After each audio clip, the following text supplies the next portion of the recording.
States Auto Club.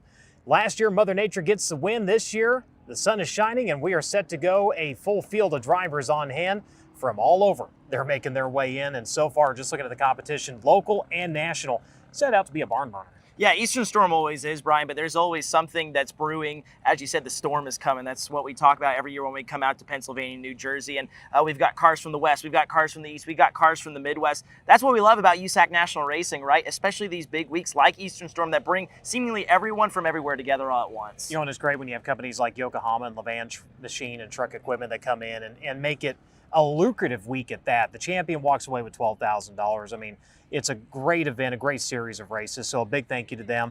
On to the drivers that are here, and of course the one we have to talk to first, his very first USAC National score right here at this racetrack in 2024. That's Briggs Danner. Yeah, Briggs, it's hard to believe that was back in 2024 because not just in non-wing sprint cars, Brian, but I look at everything that Briggs races. It feels like he's accomplished so much since then. So I know this is a happy hunting ground for Briggs Danner. Really, all these tracks on the Eastern Storm slate are. I think back to that 2024 Eastern Storm, you mentioned it. He got his first USAC National win here, and then you could have really made a case for the rest of Eastern Storm of why he should have won on any given night. They had that speed last year, just not the execution. So I think if the Hogue Racing Enterprises team can put all those pieces together, boy, they're going to be really tough to beat this Eastern Storm. The all-time winningest driver in the history of the USAC East Coast Sprint Cars, doing well on the national tour. Let's see how he fares here tonight. Pennsylvania's own Briggs Danners has returned to the Keystone State here for the 2026 Eastern Storm. And Briggs, of course, the defending winner here with the USAC National Sprint Car Championship at Grandview Speedway. And Briggs already early in the day here at Grandview Speedway. I think I've seen nothing but Briggs Danner t-shirts from fans in and around the property. What's it like when you come back here to race with the USAC National Sprint Car Championship as the PA guy? Yeah, it's awesome.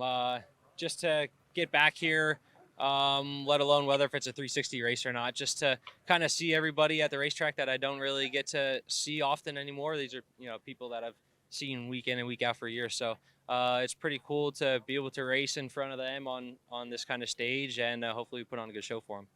These are all racetracks on this tour that you've had success at in one way or another. Like I said, Grandview, you're the last driver to win a USAC National Sprint Car race here. So what's this week like for the Hogue Racing Enterprises team? You just talked about seeing people you don't get to see all year, but you're also going to racetracks that you guys know you're fast at. Yeah, definitely. Knowing the racetracks, kind of inside and out is obviously a good thing. I feel like it's a little bit less pressure on me, and I just kind of know the ropes a little bit more of what I expect to happen as far as how the racetrack changes throughout the night.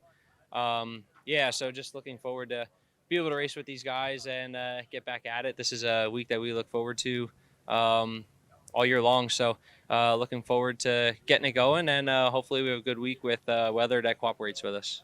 It's hard to believe, but 2 years ago at this event, you got your first USAC National Sprint Car Championship win. I mean, so many wins, and not just non-wing sprint cars have followed you since then. And Grandview Speedway in itself is a really tricky racetrack to get around. What do you have to do here to execute a good night at Grandview Speedway? Yeah, I feel like first thing, like anything else, is qualifying well. Depending on the racetrack, it could be tough to pass, and if your car is really good, you can make stuff happen. But there's nights where if it's top dominant, everybody has roughly the same speed, and you just got to be aggressive and make stuff happen. So we'll see what kind of happens with the track tonight. I really haven't been to a race here the last 2 years, really, to be able to see what it's been like. So we'll see what happens here. I think it'll be a pretty good show either way. Briggs Danner definitely comes into Eastern Storm 2026 as one of the favorites aboard the Hogue Racing Enterprises 39.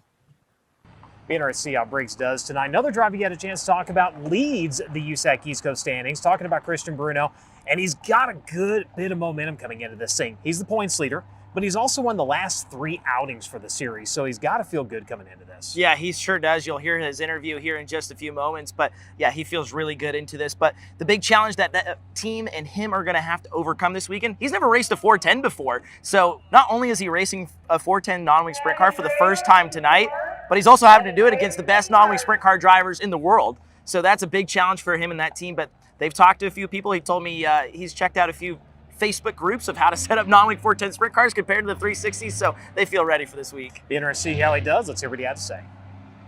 Christian Bruno is flying the flag for the Keystone State out here during the 2026 Eastern Storm, as he is the current USAC East Coast Sprint Car points leader, and he's won 3 races this year. As a matter of fact, the last 3 races back to back to back. And Christian, a bit of a different field you'll face here with the 410 series with the USAC National Sprint Car Championship, but having that momentum coming into Eastern Storm, how huge is that for you and your team?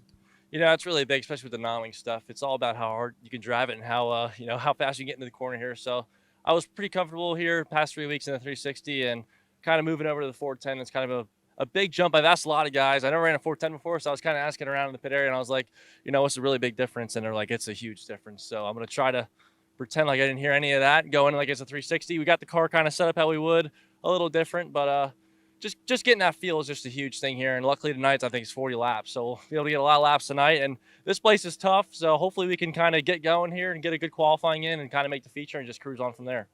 And you mentioned actually what I was going to ask you next, running a 410 for the first time here, not to mention against the toughest non-wing sprint car field in the world. So what would be a good start to the week for you in this 3BC team? Honestly, we haven't taken this car out on the track yet, so hopefully it runs good, car's good, and I feel comfortable. That's the big thing. So we'll see what the extra 200 horsepower gives you. If it's a lot different or not, we kind of gonna have to find out. So that's one way to find out with these guys. These guys are really fast here.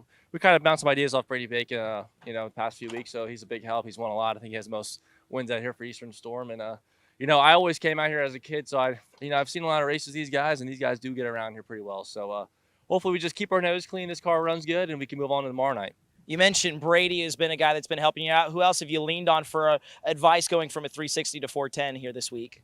Not much, really, kind of just online Maxim setups and, the how-to sprint car Facebook group on Facebook there. But, we kind of built a good notebook. I've raced in 360s around this era for the past 5 years or so. So you kind of know what to do, what not to do. So it's a little bit of a shift to the 410, much lighter motor, much more horsepower. But, hopefully we can figure it out. We got a couple good guys that help us, and I graduated mechanical engineering degree, so hopefully they taught me something well here if we come over with something different. But we'll see. I think we should be all right.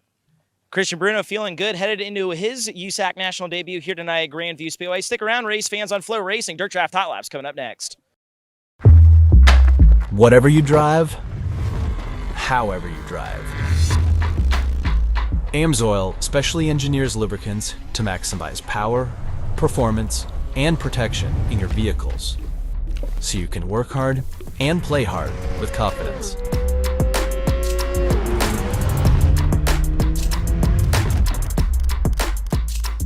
Order online at amsoil.com. The new Dirt Draft app, faster, sharper, built to win. New lock windows and predictive contests. More ways to play, more ways to win. Lock in your drivers, watch the action, and become a fantasy champion. Every lap, every restart, every last lap slide job that moves you up the leaderboard. The green flag just dropped on the all-new Dirt Draft. Download it now at dirtdraft.com. Draft your team and get in the race. When you choose more, you save more. From just $229 a month at Lou Fuse Kia Moline, the #1 volume Kia dealer in the Quad Cities. During the Kia Summer Sticker Sales Event, save on K4s just $229 a month. Drive a new Sportage, $249 a month. And new Sorrentos, $309 a month. Or take home both with 0% financing. It's the Choose More, Save More sales event at Lou Fuse Kia Moline, home of the 200,000-mile warranty. Lou Fuse, we are family. Every lap, every race, every bit of paint traded for every hard-fought place.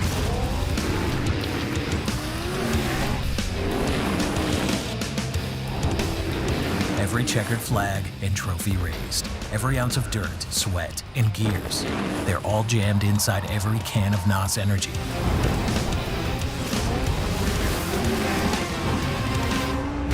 Go ahead, open up a can. Hey, are you caught in the tariff trap, rising costs, and unpredictable delays? Well, it's time to reshore, reclaim, and reinvent with Parallax Group Incorporated. With over 30 years of expertise, we deliver high-quality assembly and manufacturing solutions right here in North America. Our strategically located facility near the U.S. border ensures faster distribution and reduced logistics costs. Experience efficiency, control, and excellence in every product. Parallax Group Incorporated, quality assembly processes in North America. Power up your ride with True Brand Fuel Joules, the only time-release fuel treatment on the market. Fuel Joules cleans and lubricates while restoring power and performance, and its patented time-release formula increases fuel economy by up to 7%, saving you money at the pump, tank full after tank full. Plus, Fuel Joules races for a cause. We partner with the National Breast Cancer Foundation to fund life-saving early detection screenings for women in need. Visit TrueBrandProducts.com to get your bottle today. Welcome back to the broadcast here on FloRacing, night number 1 of the Eastern Storm, and of course brought to you by Yokohama Tire and presented by Levan Machine and Truck Equipment. In 2026, Yokohama comes on as the title sponsor of the Eastern Storm. Starting tonight all the way through this Sunday, Yokohama doesn't just make tires, they make history. They've been dedicated to advancing design and development since 1917. Check out yokohamatire.com for more.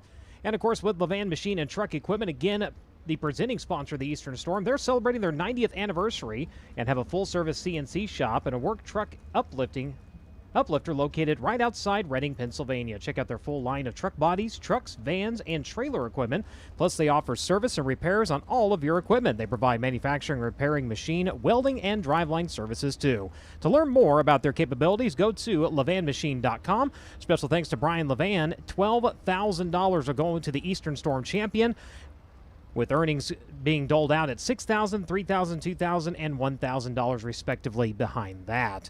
Cars making their way out onto the Speedway for engine heat. We'll be going into Dirt Draft Hot Laps here in just a little bit. Don't forget, they now have leagues as a part of Dirt Draft. You can lock in at qualifying and play in the Pro League, the Veteran League, which locks in a heat race number 1, and the Rookie League, which gives you all the way up to the main event. Predictive contests and also new subscribers and reactivating subscribers get that 25% off gift card to the Hoosier Tire online merchandise store. As always, Driver v. Driver on deck. Let's check in with Drake York.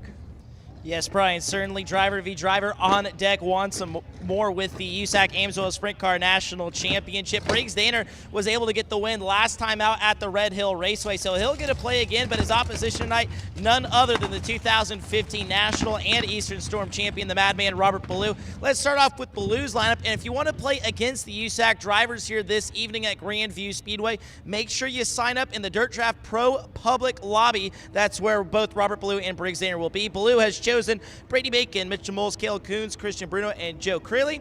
And Briggs Danner, his opposition at USAC Driver 2 in that Pro Public Lobby, has chosen himself, Kevin Thomas Jr., Hayden Reinbold, Christian Bruno, and Brendan Heyer. So once again, make sure you sign up to play with the USAC drivers here this evening for night number 1 of Eastern Storm at the Grandview Speedway. Thank you very much, Drake. A look at the points coming into tonight's racing action. Kyle Cummins has again positioned himself at the top of the standings, 1,306 markers earned so far this season. Justin Grant currently sitting in second. Mitchell Moles folds down third. Briggs Danner in fourth. Logan Zeeby fifth in tour standings. Kevin Thomas Jr. in sixth. Jake Swanson in seventh. Chase Stockton in eighth. C.J. Leary and Robert Ballou currently make up the top 10. Of course, you can see the entire rundown of driver and entrant standings when you go online to usacracing.com. Run of show tonight. Once we get done with engine heat, modifieds will be up for their hot lap session. Then we'll go into Dirt Draft Hot Laps for the USAC Amsoil Sprint Car National Championship. Learn Lab qualifying will follow that. Opening ceremonies before we bring out heat races for the USAC Amsoil Sprint Car National Championship. Modified heat races to follow. B feature for the modifieds if it is needed.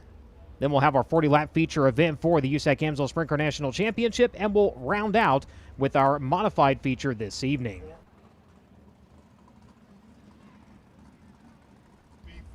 Confirming 4 heats of modifieds and 2 B mains for the modifieds here this evening. Looking at the roster for USAC National Sprint Car Competition, 25 drivers checking in tonight. All 25 will make their way into tonight's 40-lap feature event. AMSOIL is the title sponsor of the USAC Sprint Car National Championship. The AMSOIL Shop by Vehicle Tool at AMSOIL.com takes the guesswork into picking the best oil and filter combination for your vehicle. Choose the right product and packaging option and enjoy fast free delivery right to your door. Go to AMSOIL.com to learn more.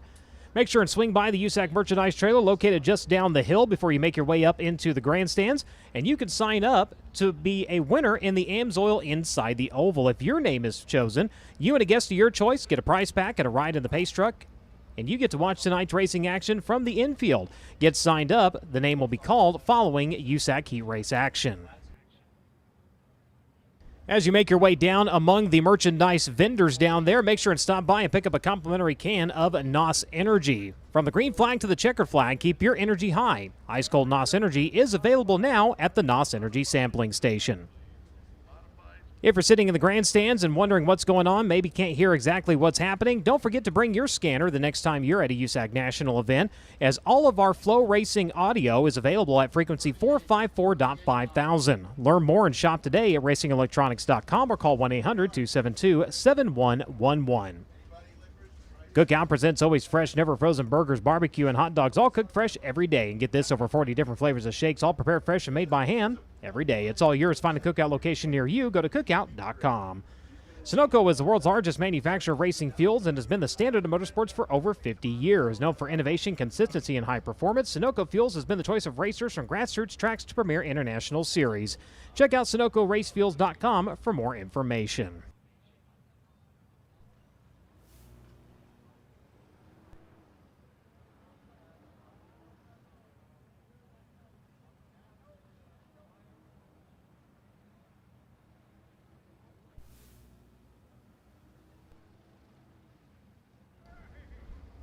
Of course, Yokohama Eastern Storm presented by Levan Machine and Truck Equipment kicking off tonight. Tomorrow we head across the border up to Bridgeport, back into Pennsylvania for Big Diamond on June 18th. Williams Grove Speedway on the 19th. Port Royal is a double shot of USAC action. The USAC Amsoil Sprint Car National Championship as well as the USAC Silver Crown National Championship going to be on track. And of course it rounds out at Action Track USA this coming Sunday, June 21st. Back to Indianapolis, Silver Crown cars back on track. The rescheduled Hoosier 100. Going to be taking place with a little Thursday Night Thunder on June 25th. Millstream on June 26th. Sprint cars back in action. Butler Motor Speedway up in Michigan on June 27th. And then it is the BC39 presented by Avante Windows and Doors June 30th and July 1st. Entries just opening for the annual Midget Crown Jewel event located inside the Indianapolis Motor Speedway. Make plans to attend. You can find your tickets when you go online with Indianapolis Motor Speedway, but the entries are starting to come in. Make sure and tune in to USAC's social media channels to find out who is going to be in action. Again, that's June 30th and July 1st.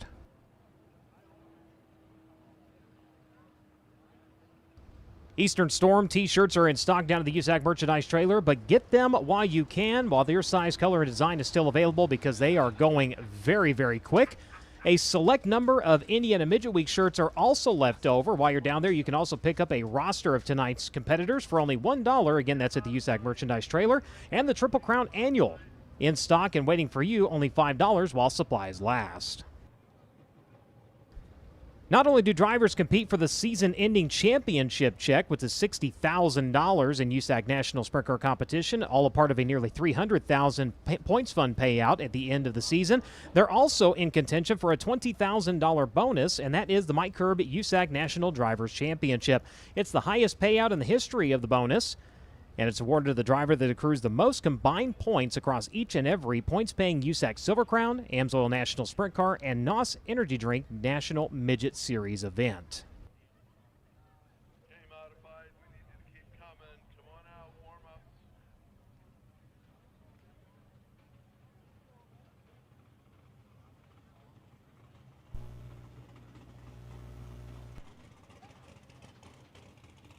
A little bit of extra moisture applied down to the racetrack. One of the modifieds making their way out as we continue to work on getting heat under the bonnets of these machines.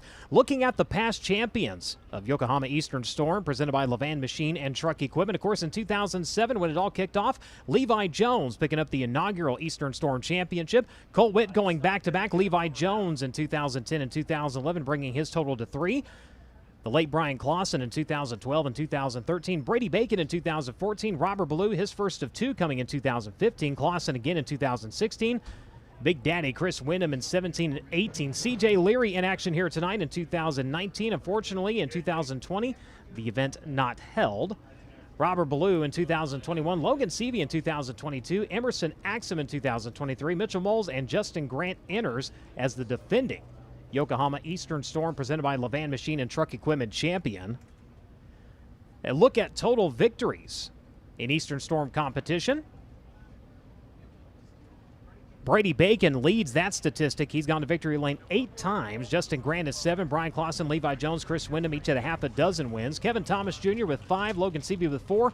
Cole Witt, Emerson Axum, Tyler Courtney, Kyle Cummins, and Thomas Meserall round out the list of drivers with multiple wins. A couple of drivers with single wins looking to get back up to the top of the podium here. Briggs Danner, of course, got his first career USAC national victory here in 2024. Jake Swanson, a winner in Eastern Storm competition, likewise trying to get back up and grab another one.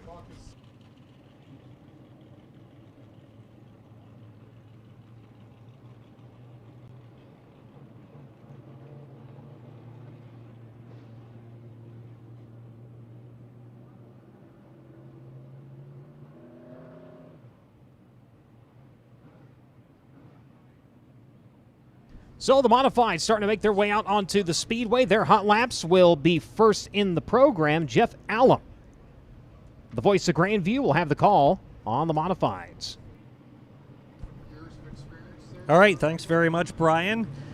First on-track hot laps of the evening for our NASCAR modifieds. Rolling trackside right now. They'll take a couple of slow laps, make sure that moisture's worked in, and then we'll get them rolling for tonight's practice session. 38 of our NASCAR Local Racing Series modified signed in tonight. They'll be doing 4 qualifying heats and 2 consolation events, setting the stage for tonight's 30-lap main event, which pays $3,000 to win. But if the driver gets his first ever Thunder on the Hill Series win, it'll pay an additional $2,000 from Alpine Building Supply, our race night sponsor here tonight. Alpine Building Supply, offering all of your building needs, from roofing and siding to lumber, tools, and everything in between. Alpine Building Supply accommodates builders, homeowners, and the do-it-yourself enthusiasts. Visit Alpine Building Supply at 696 South Route 183 in Schuylkill Haven. Say hello to Manager Matt Green. Also feel free to shop online at alpinebuildingsupply.com. Kyle Smith heading by the grandstand in the DNS Retrievers Chris Manwiller Trucking Ronnie Folk Paving number 77. The Progressive Propane Stash Luck Mechanical number 7. Rick Laubach out of Quakertown, Pennsylvania. The BWS Used Quality Equipment. Harris U. Pullet, Cressley's Autobahn Truck Sales. Hook Miller Construction number 19K out of Orfield, Brett Cressley. Driving the Jason's Equipment, Moran Towing 226, Matt Martino. And in the Cruston Hydraulics RAS Processing Equipment number 24, DJ Hunt. The Bailey Fabrication, Duke Motorsports, Halo Enduro Series number 81 from Carneys Point, New Jersey is Eric Corman. The Big Spring Car Wash, Tabloid Graphics, Weak Neck Archery 126, Dominic Buffalino out of Sayreville, New Jersey. The Miller Building Systems, number 19, the Richland Rocket, Jared Umbenhauer, heading down the front straightaway. One of our new additions this year in the modified division. Driving in the HY Pressure Washing, Body Bonneman, Winds Express Lube number 49, Jax Yone out of Woodchopper Town. Driving the Sweetwater Marina, Danny's Pizza Pizzazz, Jones Racing Products number 9, Joe Toth. And right behind him, the CTC Construction, Stonebreaker Cabinetry, Belmont's Garage number 59 will be Colin Cox. He's out of Percy. The Pioneer Pole Buildings, Whitetail Disposal, Springfield Meats number 117 is Jesse Herthler. He's out of Boyertown, Pennsylvania. In the Craig and Leslie Pondius, CNS Equipment, Charlotte Ready Mix Concrete number 6, Danny Buck. Danny's out of Pipersville, Pennsylvania. The A Complete Services, D&D Collision number 74W, Johnny Willman, the Ultimate Underdog. He's out of Birdsboro, Pennsylvania.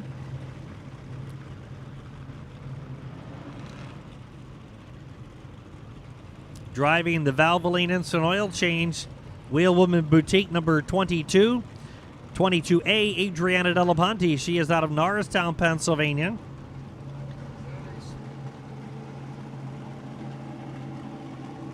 The 38, Dylan Swinehart's out of Fleetwood. He had a top 5 finish here Saturday night. The Jim Moore-owned race car. Jimbo's Exteriors, Abbey Incorporated.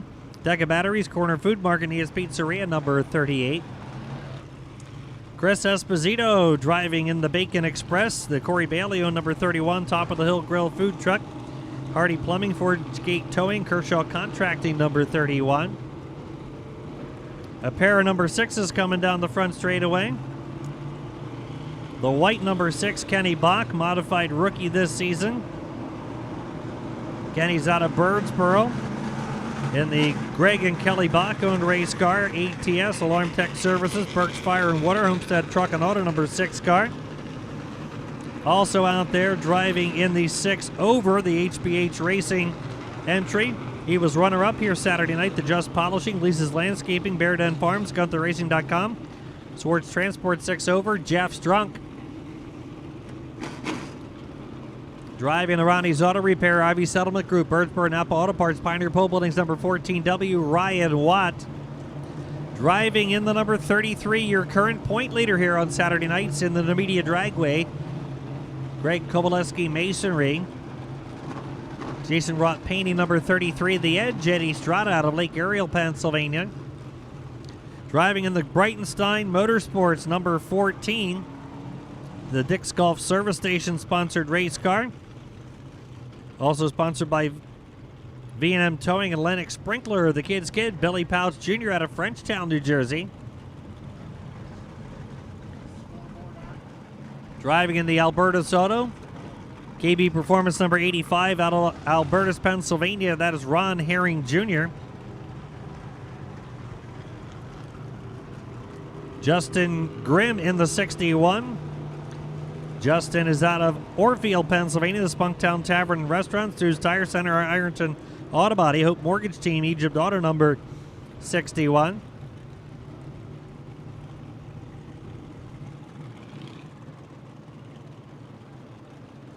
Mark Gogler out there, a different race car than he normally runs. Normally in the 96X, they got a different piece of machinery out there tonight. The number 97, Mark Gogler out of Boyertown. The Mark Gogler, Tim Lightcap-owned race car, Shrums Automotive, Fast Four Shocks, Don Myers Auto Sales, number 97 tonight. 28 is Jimmy Leiby. He is in the Lynn Peter Motorsports race car, sponsored by Hoffman Discount Parts, Full Wilders Garage, AASA Land Surveyors. Saturday night's feature winner here, driving in the Dennis and Donna Weller number 942, the Wheelmaster General out of Douglasville, Timmy Buckwalter, the Gruffs Recycling, Gablesville Athletic Association, Lipton Natural Health Improvements, Weller Motorsports number 942. The 101 going down into turn number 1, Ryan Graver, the Kevin Graver Jr. owned race car. He's out of Lehighton. Scott Stenick Electric, E. Schneider & Sons Recycling, Roy Danner Paving, Chris Surface Concrete, Stringer's Collision Center number 101.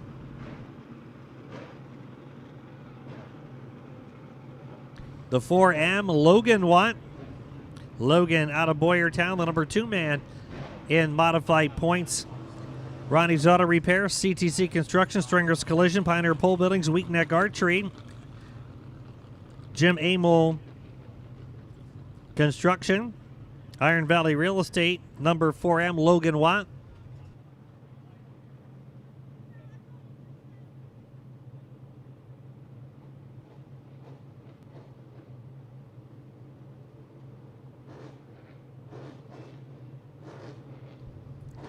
Track run incomplete. The inside out folks are heading to the infield. If you'd like to be part of the inside out promotion where you can watch warm-ups from the infield, you have to sign up right inside the entrance to the grandstand. The Thunder Girls will be there and happy to sign you up. And then they'll get you across to the infield to watch warm-ups from the infield. Thanks again to Maddie Stevens, Sam McGuire, and Alyssa Holmes, our Thunder Girls, for tonight. Thanks again to Lowdown Entertainment for the pre-race meet and greet tonight, featuring Steve Dravicki, Olivia Thayer, Briggs Danner, and Ron Helmick. They were out front with their cars in a pre-race meet and greet. Thanks again to country artist Billy McGowan, performing at the Alpine Building Supply display earlier tonight. He'll be coming up with our national anthem in just a little bit.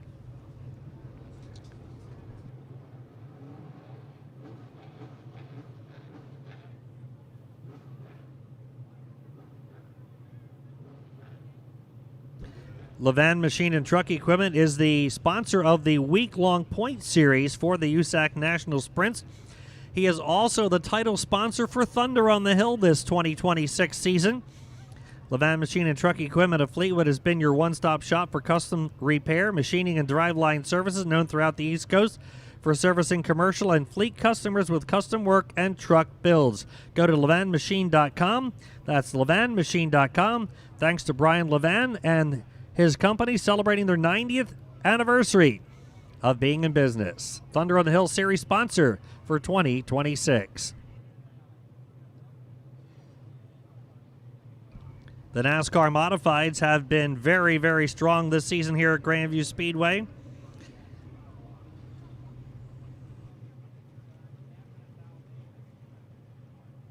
So far this year, we have recorded 8 features and 7 programs. We had one night of double features. We have only had one repeat winner, Loudon Reimert, the only driver to win more than once. He's got 2 wins. Tim Buckwalter, Dwayne Howard, Anthony Perego, Jeff Strunk, Jared Umbenhauer, and Ryan Watt, all winners this season. We've been very fortunate this season here at Grandview Speedway. The modified division has been very strong. 47 is the average car count for a Saturday night modified show here at the Speedway. We've got 38 in the house tonight. Will necessitate 4 heat races. They'll do several hot lap sessions. Kenny Bonk is out there in the 6th, the 31 of Chris Esposito. We gave you a lot of these already. The 38, Jimmy Leiby. A couple of our Sportsman Division competitors having cars with the modified engines in them, getting some laps under their belts for future modified competition. There's one we didn't give you earlier, the 00 of Cody Mann Miller out of Philadelphia. The Halls Automotive, AC Easy Farm, The Podium, Westies Bar and Grill, Alpha Distribution Solutions 00. The Trap Sheet Metal and Roofing number 2, Bobby Trapper Jr. He's out of Scranton, Pennsylvania. There's the 85, Ron Herring Jr. The 99 over there in turn 2, Craig Whitmoyer out of Hamburg. The Tony Struss Motorsports, Funk Signs, Fisher Electrical, Harrington Hoist, Maurer and Scott, number 99 for Craig Whitmoyer. Chris Esposito in the 31. 61, Justin Graham. 97, Mark Gogler. 6 of Kenny Bach. Here we go.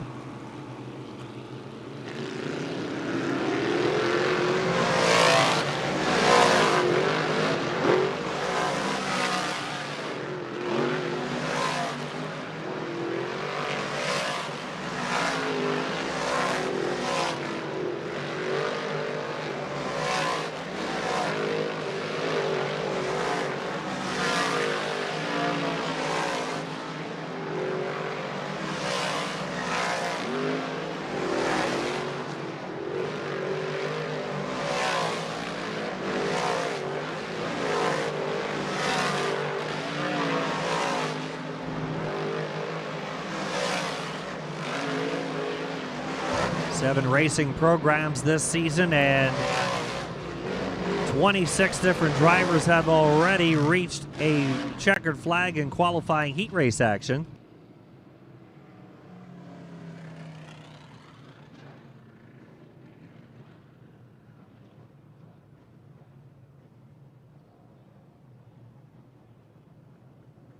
All right, your top 3 so far in hot lap session number 1, the 85, Ron Herring Jr., Bobby Trapper Jr., and Jimmy Leiby. Herring turning a lap at 14.502. Next group rolling out, the 24, the Izzy Trucking and Rigging race car, Sammy March Jr. rolling out. 33 of Eddie Strada, our current point leader. Also out there, the number 53 is Mike Gooler out of Harleysville, and the MB Roofing Extreme Mechanical, Weak Neck Archery, Get Jack Fitness, DG March Associates number 53. The 19K, the Threat, Brett Cressley. The 942, Timmy Buckwalter, a totally different car than he had here in Victory Circle on Saturday night.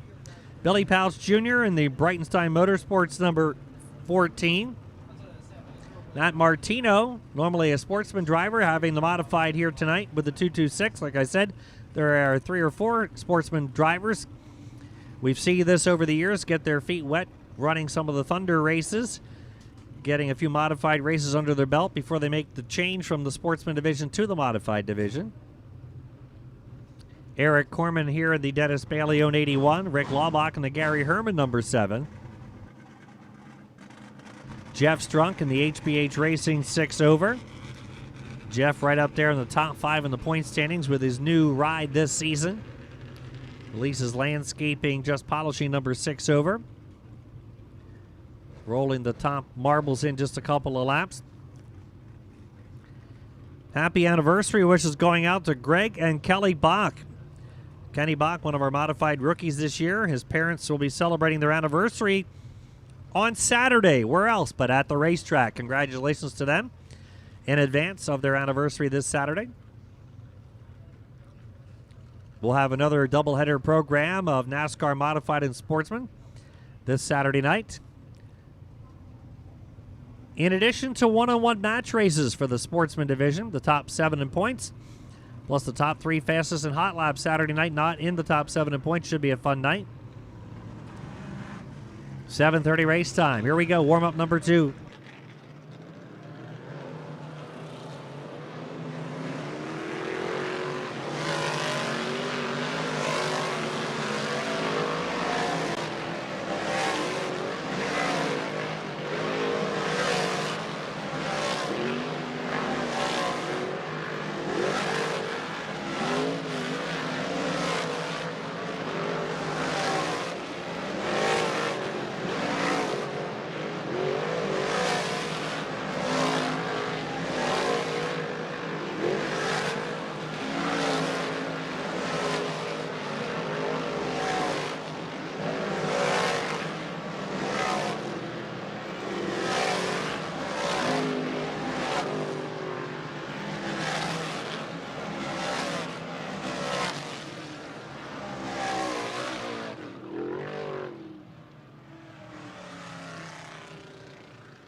Brett Cressley, the threat, the 19K with the quickest lap in that group, followed by Sam March Jr. and Jeff Strunk.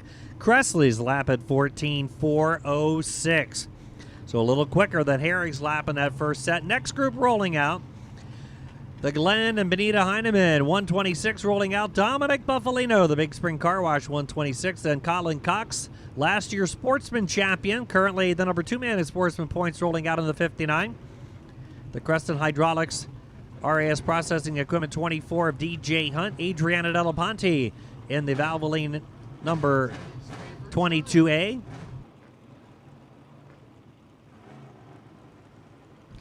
Driving in the Buck Hunter Mechanical, Big Creek Concrete, Toys and Treasures, Jeff's Auto Valley Auto Group 17M, Nathan Moore, another one of our modified rookies. We had 5 drivers move from Sportsman to Modifieds this year. Nathan is one of them, former winner in the Sportsman division. Out of Kutztown, Jesse Herthler in the Pioneer Pool Buildings, Whitetail Disposal, Springfield Meats number 117 from nearby Boyertown. Runner-up in our Freedom 38 Sportsman Championship last season. Uncle Brian is right behind him in the Pioneer Pool Buildings. NB Roofing, 4-star lettering number 4-star, Brian Herthler. There's the Wood Chopper Town Express, Jack Stiax, Jack Sion in the 49. Ryan Graver in the Schneider & Sons Recycling, Roy Downer Paving 101. Kyle Smith, the DNS Retriever 77. Group number 3 ready to go. We'll have one more after this.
Dominic Buffalino with a quick lap on that one, followed by Ryan Graver and Adriana Delaponte.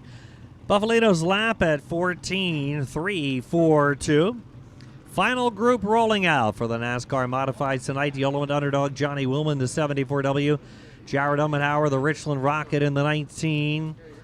Also out on the Speedway will be the 31 of Chris Esposito. The Bacon Express. Loudon Reimert out there out of Ole. The Doug Floor, number 16. The Floor Machine and Tool. First Response Contracting of Berks County. Christmas Meats. Stringer's Collision. Steve Moyer Subaru. DCAM Logistics. Levan Machine and Truck, number 16. 38 of Dylan Swinehart we gave you. The 14W Ryan Watt. His son, the 4M Logan Watt. The 9 of Joe Toth, the current point leader in the Sportsman division. First year as a regular here. The 5B, Bobby Butler out of Phillipsburg, the Joe Ettinger-owned race car. Short-load ready-mix concrete, Butler Firewood and Lawn Care. Cars Towing, Superior Auto, Butler Tools, number 5B for Bobby Butler. Final group, ready to go for hot laps.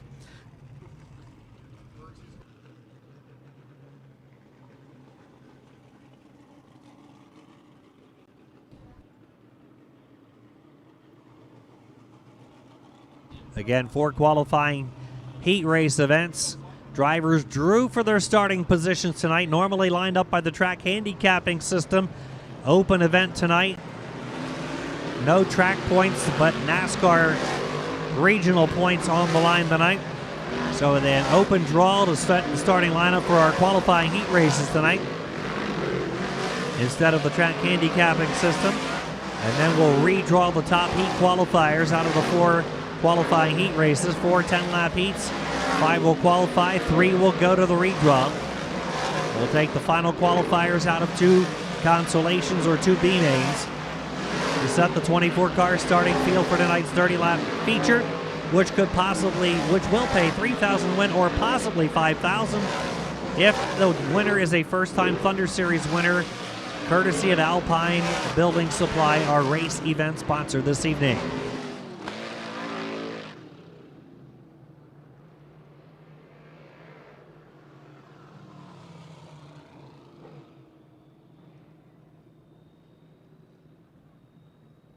All right, Loudon Reimer turning the quickest lap in that last group at 14.362, followed by Ryan Watt.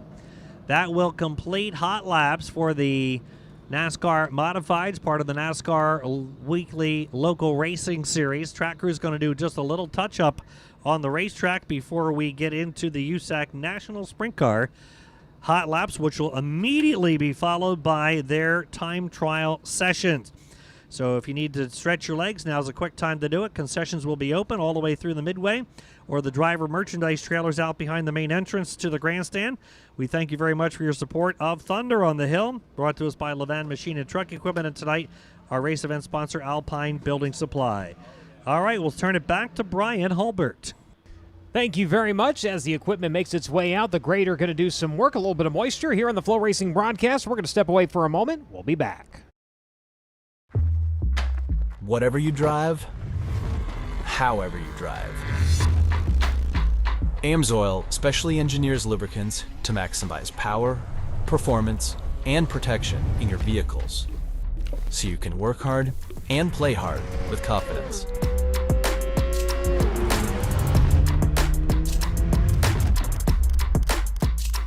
Order online at amsoil.com.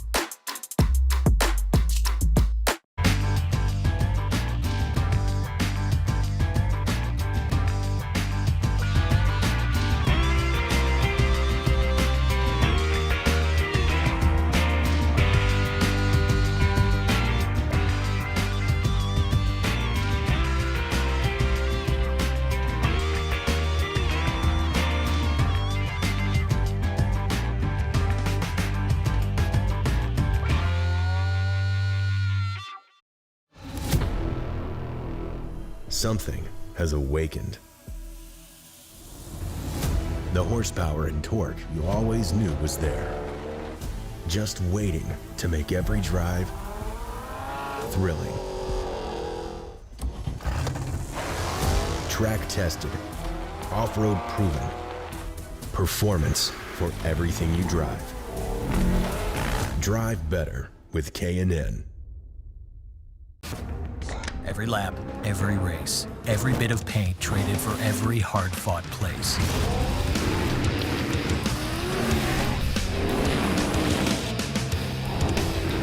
Every checkered flag and trophy raised. Every ounce of dirt, sweat, and gears. They're all jammed inside every can of NOS Energy.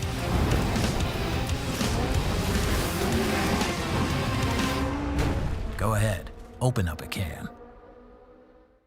P1 Australia Racing Components, sprint cars, midgets, and micros, specializing in engine heaters, oiled heat mats, stainless headers, and black titanium. World headquarters in Indianapolis and also serving New Zealand and Australia. P1 ships daily. Visit our website at p1australia.com. P1 Australia Racing Components. For pricing, info, and more, slide into our Facebook and Instagram. Go harder, faster, stronger with Rod End Supply. Whether you are running industrial, farming equipment, or a race car, Rod End Supply has the assortment of rod ends, radius rods, and specialty products that will help you lead the field in performance. Our superior design means our rod ends last longer and perform better, giving you the edge on the track and saving you money. Contact Rod End Supply or order online today at rodendsupply.com. We don't just sell them, we race them. rodendsupply.com. Serving the racing community for over 30 years.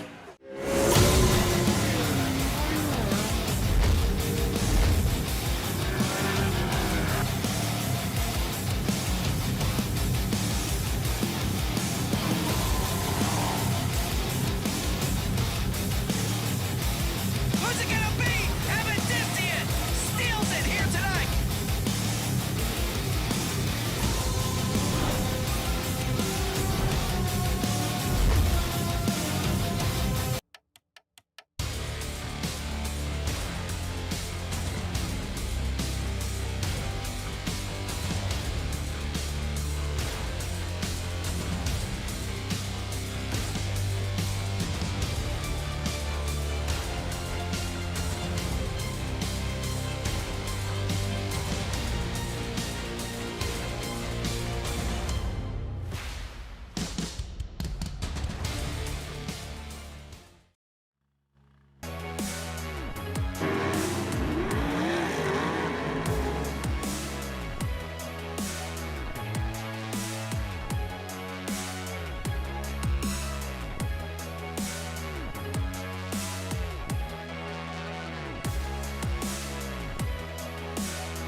We'll go back to the broadcast here on FloRacing. Night number 1 of Yokohama Eastern Storm, presented by Levan Machine and Truck Equipment. Just about ready to get underway. Equipment making a few laps around the Grandview Speedway, trying to get things just a little bit better before we go into Dirt Draft Hot Laps and Learn Lab qualifying. NASCAR 358 Modifieds on the card tonight as well. They'll have 4 heat races, a pair of B mains, and then, of course, their feature event ending out the evening.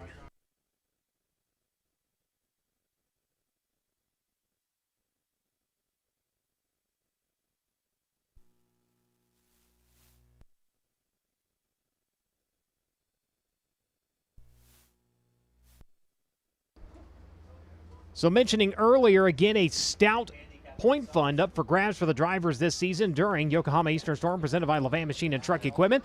$12,000 to the champion, $6,000 to second, $3,000 to third, $2,000 to fourth, and $1,000 to fifth in points. Nightly 360 bonuses. Of course, the USAC East Coast Series operates with a 360 cubic inch engine. So a couple of drivers in the field. When all is said and done, when the points are tabulated, the highest finishing 360 gets a $250 bonus, $150 for second and $100 for third. And Parallax Group, again, bringing a passing master bonus this week. $500 to the driver that advances position the most times throughout the course of the week. And that is every time drivers are on track. Heat races, semi, feature event. Every pass counts. Now, in the season-long $2,500 bonus, it is a feature competition only. But a big thanks to the Parallax Group for, again, putting up that extra money for the drivers here. Tonight's race sponsor, Levan Machine and Truck Equipment. They're celebrating their 90th anniversary. That's 90 years of providing machine shop and custom work truck upfitting, service, and repair service to the central Pennsylvania market. Congratulations to Levan Machine and Truck Equipment team on their turning your visions into reality. And, of course, Brian Levan, everybody here, a big thank you to them, one of the great sponsors that have been a part of Eastern Storm for a couple of years now. Big fans of racing, and, of course, we are big fans of them.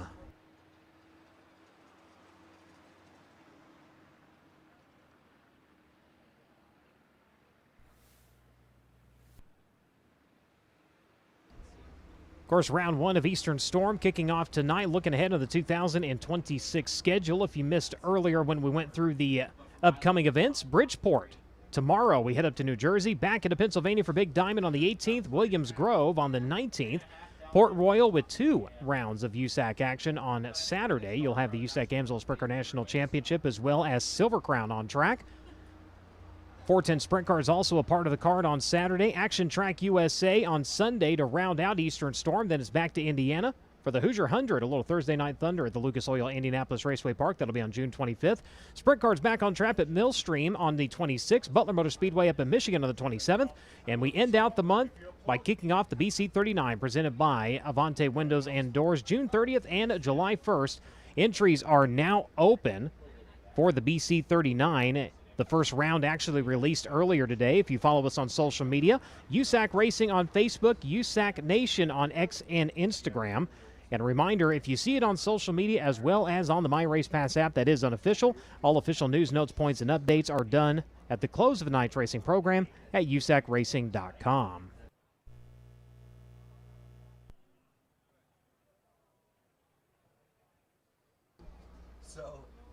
So the equipment starting to fade a little bit here. Cars making their way onto the back straightaway. Drake, before we get underway, a stout field of modifieds, a stout field of sprint cars, setting up to be quite the show here tonight. Yeah, it always is at Grandview Speedway. There's no question about that, too. And you talked about it in our pre-race show. This is where things really started for USAC in Pennsylvania when it comes to the Eastern Storm side of things. Back in 2007, we've had countless races here that have come down to the wire or have been thrilling in their own separate ways, too. So really excited to get back here to Grandview Speedway. And you're going to hear us talk about some of our favorite racetracks to go to over the course of the 2026 season. A lot here during Yokohama Tire, Eastern Storm presented by Levan Machine and Tool. And yeah, just really excited front to back for this week, Brian. You talked about the track crew going out and working on the racetrack. I was actually standing in turn 3 during those NASCAR modified hot laps, and yeah, the track was getting ripped up by those smaller little modified tires too. So I think it's exactly what the racetrack needed before we get into Dirt Draft hot laps this evening. We also talked about in our pre-race show as well, an amazing field of USAC National Sprint Cars in the house here for most of Eastern Storm, if not the entirety of Eastern Storm here in 2026. And you talked about Bridgeport. We've got Williams Grove, Port Royal Action Track, just to name a few coming up. Boy, Brian, I think this is the most excited I've been for an Eastern Storm in some time. Thank you very much. Cars making their way onto the back straightaway, and we'll begin to fire Dirt Draft Hot Lap session number 1. Just about ready to go. First driver to fire is at Goshen, New York, driving the Malley Pool Water, Newman Racing Powered, Maxim Chassis, Ferguson Enterprises, Blood Lubricants number 10. This is Joe Cotta. Joe Cotta in the number 10.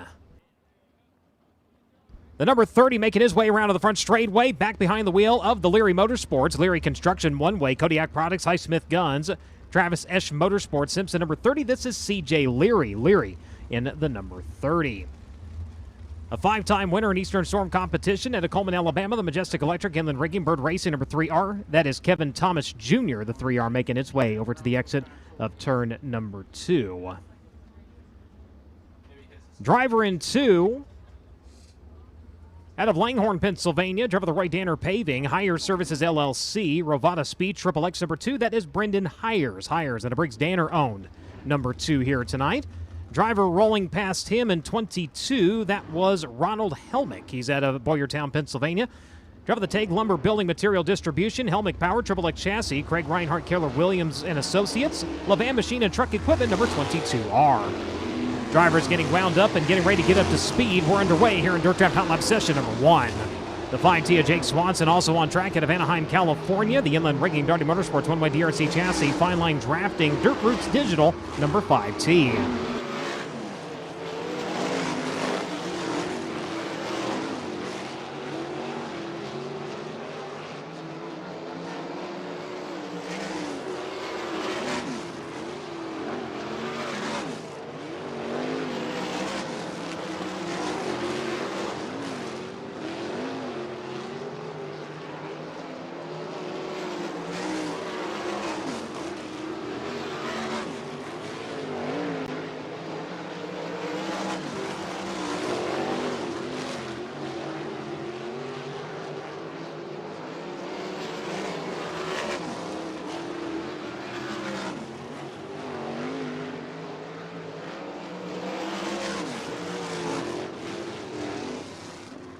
Ooh, Helmick, look out.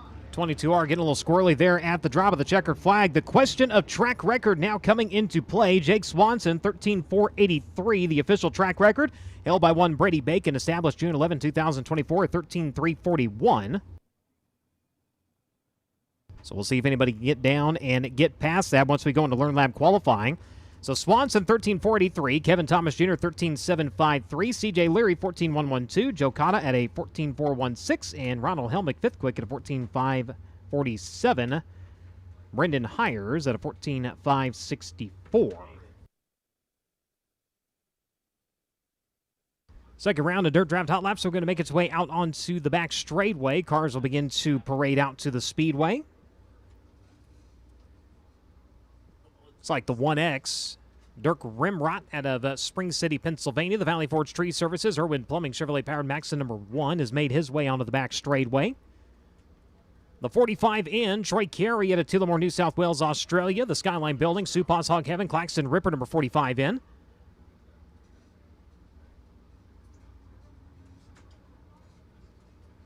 Rolling down the front straightaway right now, that is Logan Seavey out of Cedar, California. The Mount Mechanical Contractors, Drop Line Indy Power Sports, CGCPA's Abacus Racing, number 57. Out of Allentown, Pennsylvania, driver the E. Schneider & Sons Recycling, Keystone Cap Boulevard Truck Repair Rider, DRC Ho Racing Enterprise, number 39. Briggs Danner. Briggs Danner over in turns 1 and 2.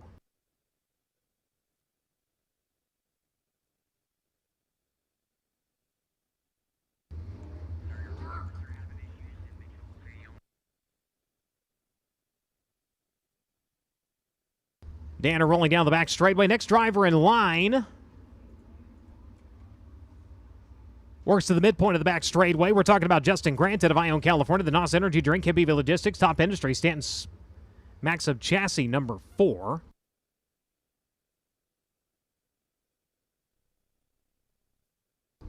Caution lights going dark. Field about to wind up here for Dirt Draft Hot Lap session number 2.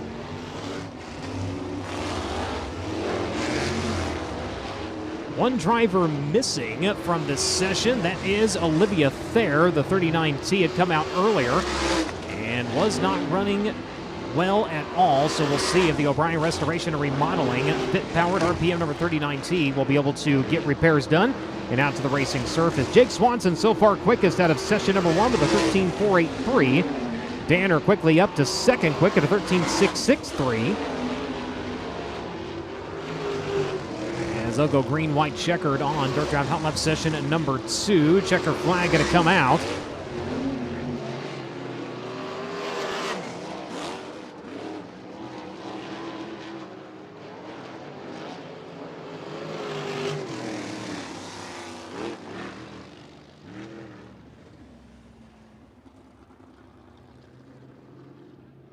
So Swanson remains quickest. Justin Grant's second time by puts him up to second quick. Fastest driver for the group of drivers that was on track, 13.641. Briggs Danner third quick, 13.647. Kevin Thomas Jr. 13.753. Logan Seavey fifth quick right now at a 13.974. Leary, Cotta, Helmick, Hires, and Rimrod currently make up the top 10.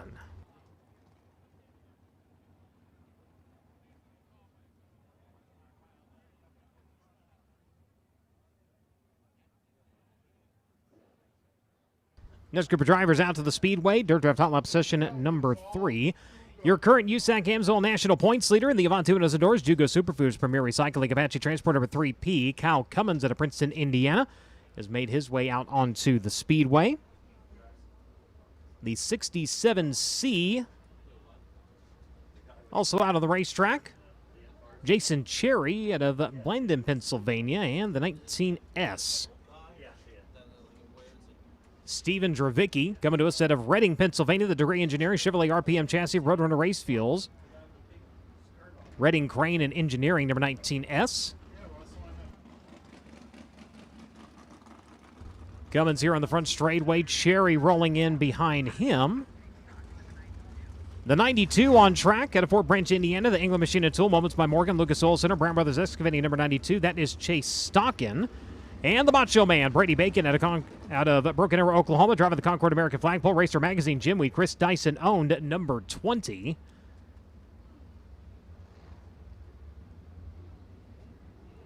Bacon making his way around to the back straightaway. Another driver on track, rolling over in turns 3 and 4. Coming to us out of Buckeye, Arizona, driving the MP Environmental, Black Magic Beadbreaker, Spider Crane, Indy Race Sports number 47. This is Chargin' Charles Davis Jr.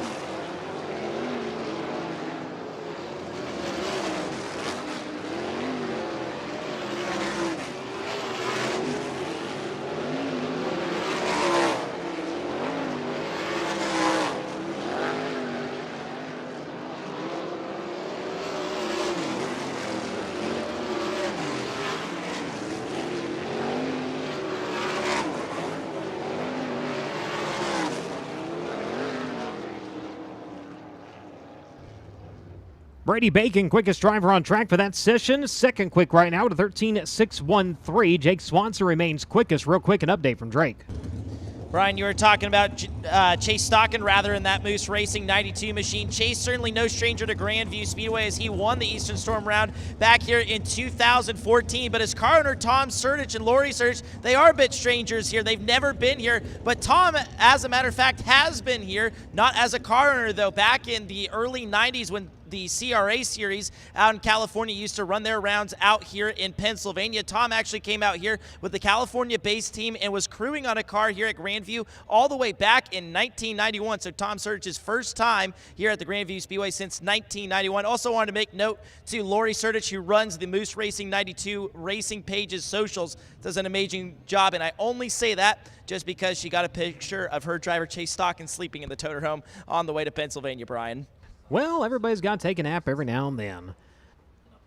Dirt Draft Time Lap session number 4, pushing onto the Speedway. They'll be led by the Madman, Robert Blue at Rockland, California. The Suburban Subaru, Dean's Waterfront Services, Berks Western Telecom, number 12, the two-time Eastern Storm champion, making his way over to turns 3 and 4. Driver rolling in behind him, the 3BC, Christian Bruno. Driver out of Deptford, New Jersey, driver of the Bentley Truck Service. Pease Bar and Grill, Pioneer Pole Buildings, number 3BC. The 22, Joey Crilly, driver out of Bordentown, New Jersey, driver of the Valco. Nosha Corporation, DMY Performance, Triple X, Tin Hoagie Customs, Amwell Auto Body, number 22. Makes his way into turns 1 and 2 right now. Driver rolling around to the front straightaway out of Greencastle, Indiana. Driver of the Curb Records, Mechanical Advantage, Coletta Charters, Neil Tire, Impact Racing Optics, number 63. This is Cale Coons. Cale Coons in the 63. The 19 AZ on track here on the front straightaway. Mitchell Moles out of Raisin City, California. The AME Electrical Massive Light Transportation, number 19 AZ. White body blue accents.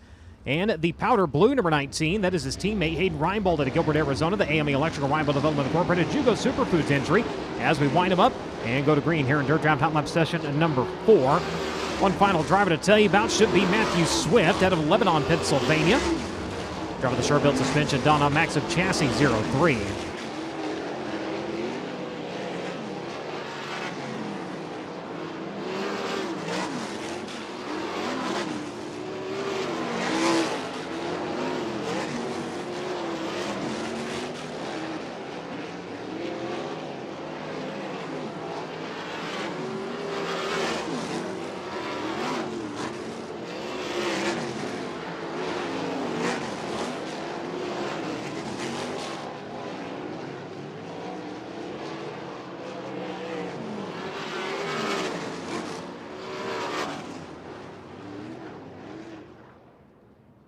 So Jake Swanson holds on to be your quickest driver in Dirt Draft Hot Laps, 13.483. Brady Bacon second quick at a 13.613. Justin Grant, 13.641 is third quick. Fourth quick is Briggs Danner at a 13.647. And Kevin Thomas Jr. is fifth quick at a 13.753. Kyle Cummins, Chase Stockin, Logan Seavey, Mitchell Moles, and CJ Leary make up the top 10.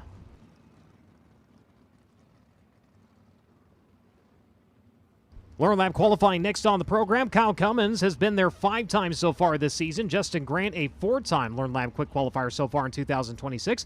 Mitchell Moles, 3 times. And is our most recent Learn Lab quick qualifier up at Red Hill back on June 6th. Briggs Danner, twice this season.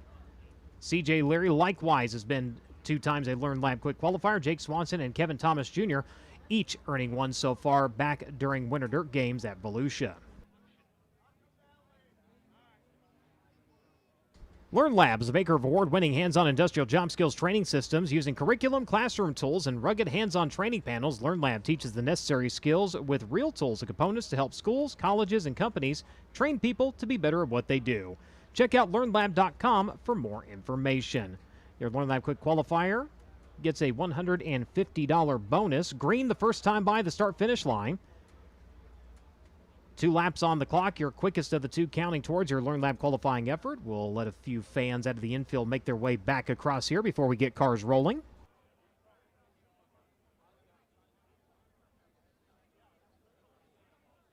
Also, while you're making your way down in Vendor Row, just down the hill as you make your way up to the main entrance, don't forget to stop by the USAC merchandise trailer. The Eastern Storm t-shirts are going quick. A select number of Indiana Midweek shirts left over. Also, down at the 410 merchandising trailer where you'll find Kevin Thomas Jr. merchandise, a free 3R sticker with any KTJ hat or shirt purchase all week long. That's trackside or online at shopktj.com.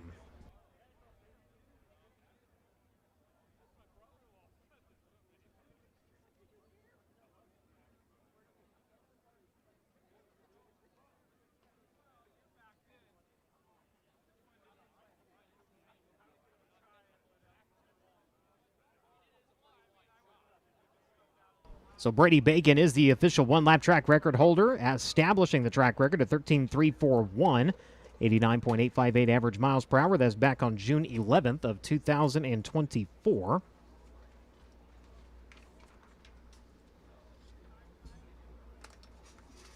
And again, a big thank you to Levan Machine and Truck Equipment for their help in bringing Eastern Storm and making it bigger and better every year. As the first driver, going to go full song onto the Speedway. We will kick off Learn Lap qualifying with a driver in the number 10 machine, Joe Cotta at Goshen, New York. Driver the Malley Pullwater, Newman, Maxim Chassis, Ferguson Enterprises, Blood Lubricants, DMI, Kaiser, AL Driveline, Newland Bar Services, number 10. 5 overall starts behind the wheel this season. 1 top 5 coming to Bedford back in April. Comes across the line. We'll see where he stops the clock here.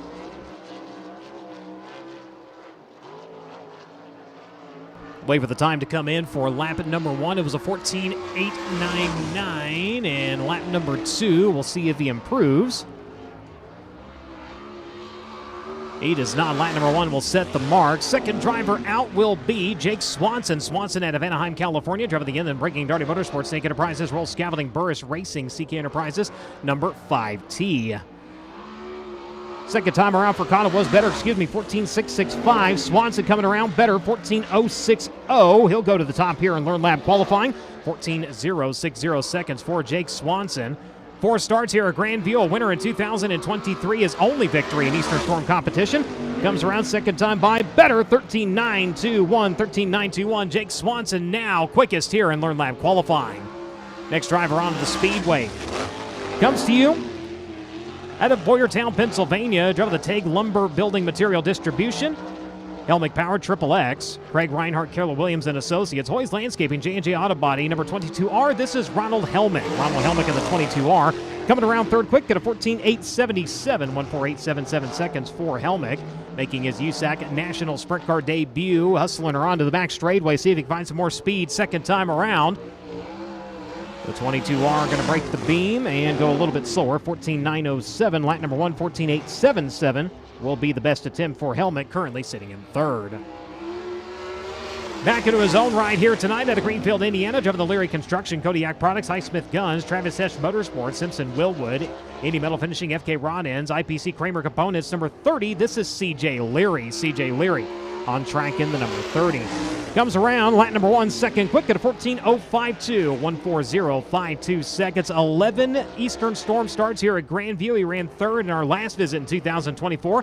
He's run second on 2 occasions in 2017 and 2019. Leary coming around, second time by, slower by 1,000th of a second, 14.053. Lap number 1, 14.052. CJ Leary currently sitting second in Learn Lap qualifying. Driver out to the Speedway now out of Langhorne, Pennsylvania. Driver the Roy Danner Paving, Hires Services LLC, Ravada Speed Triple X, number 2. This is Brendan Hires. Brendan Hires in the number 2. Coming around with a 15.172, making his USAC National Sprint Car debut in a Briggs Danner-owned machine. One of the drivers in contention for a potential bonus, piloting a 360 cubic inch engine here tonight. Makes his way around on lap number 2, and Hires is better, 14.960, fifth quick right now for the driver of the number 2 machine. On the Speedway now at Coleman, Alabama. A best finish of second in 2016 and 2018. He's a 10-time starter here at Grandview. Driver the Majestic Electric and then Breaking Bird Racing, Rock City Racing, Mach 1 Stant number 3R. This is Kevin Thomas Jr. KTJ coming around second quick on lap number 1. A 14.044, 14.044 seconds for Kevin Thomas Jr. 5 career Eastern Storm victories for the driver of the number 3R. Looking to add another one here tonight. Comes around lap number 2 for KTJ. Better. Quick time. 13.915. 13915 seconds. Kevin Thomas Jr. to the top here in Learn Lap qualifying. Next on to the Speedway out of Ione, California. Winner here in 2021. Driver the NOS Energy Drink, KBV Logistics, Top Industries, G&G Racing Fuels, Amsoil, Jets Jam in Storage, Stanton Power number 4. This is Justin Grant.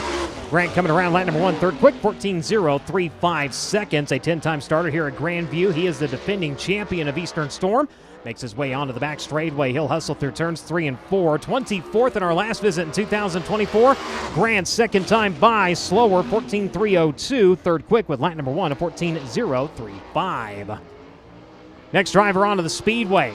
When we were here in 2024, he picked up his first career USAC National Sprint Car victory out of Allentown, Pennsylvania. Driver the East Snyder & Sons Recycling, Keystone Cap Boulevard Truck Repair, Apache Transport, Hogue Racing Enterprise, number 39. This is Briggs Danner. Briggs Danner in the number 39.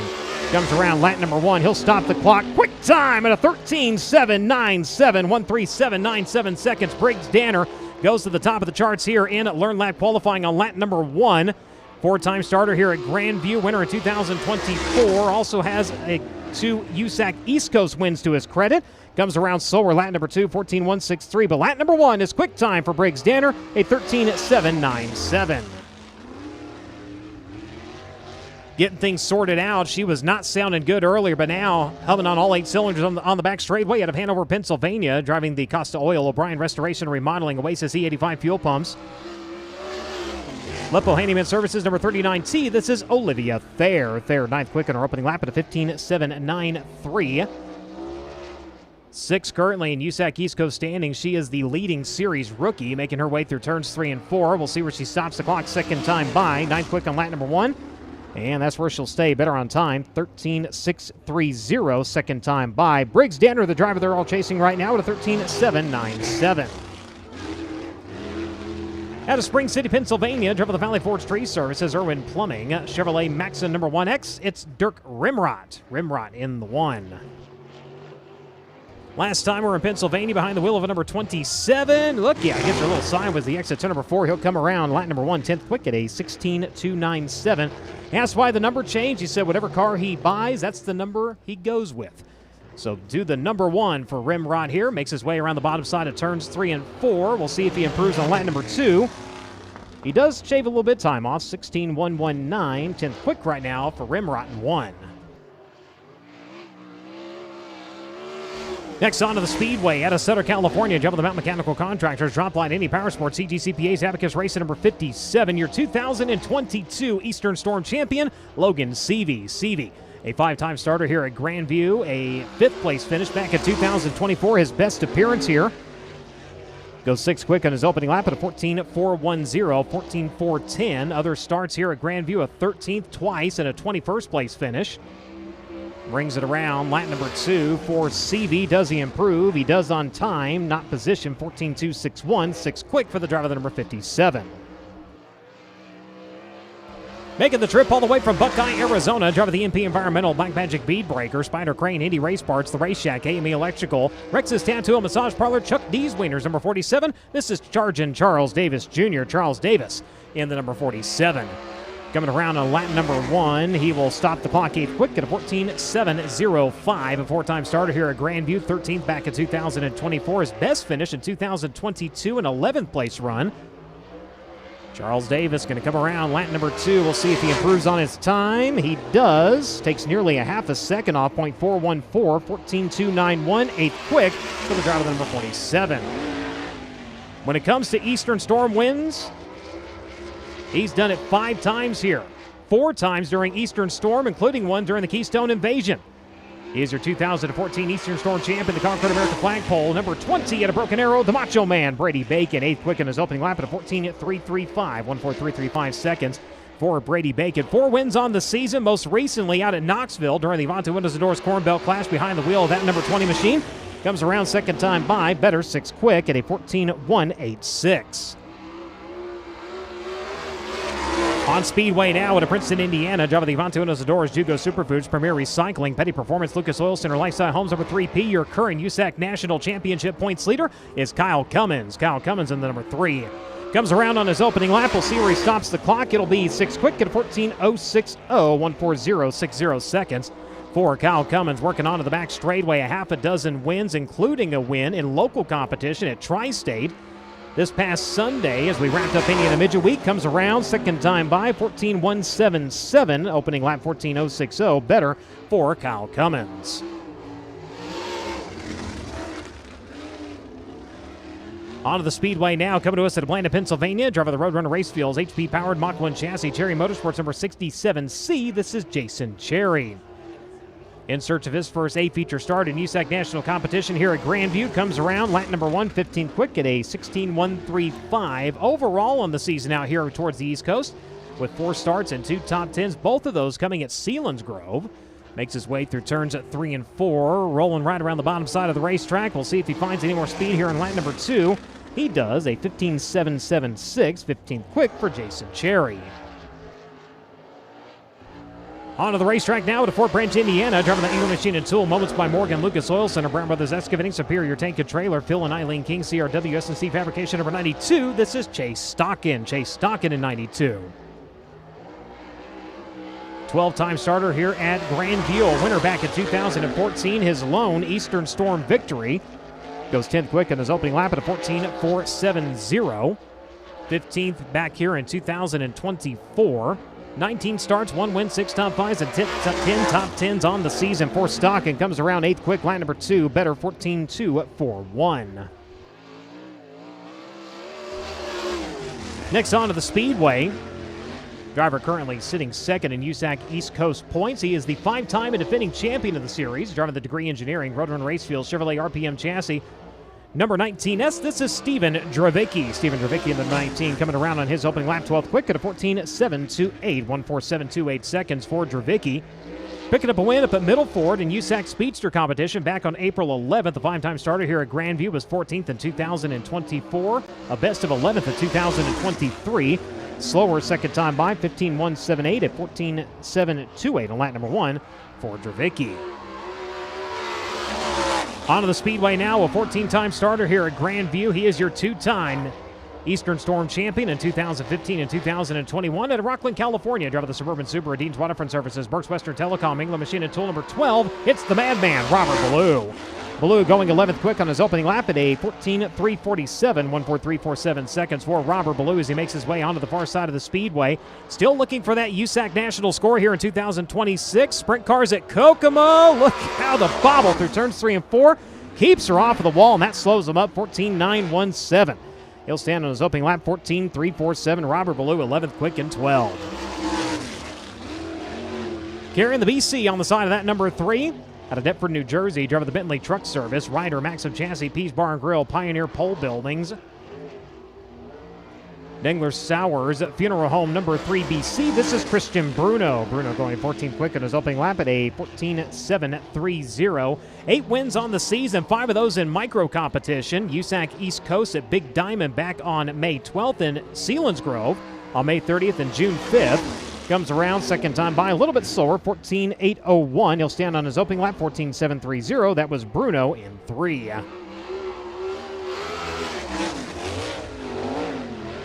On the Eastern Storm Trail for the first time at a Greencastle, Indiana, driving the Curb Breakers, Coletta Charters, Neil Tire, Mechanical Advantage, Impact Racing Optics, FK Rod Ends, Joe Doolin, Carback and Genia, number 63. This is Cale Coons. Cale Coons in the 63, coming around 13th quick on his opening lap at a 14.695.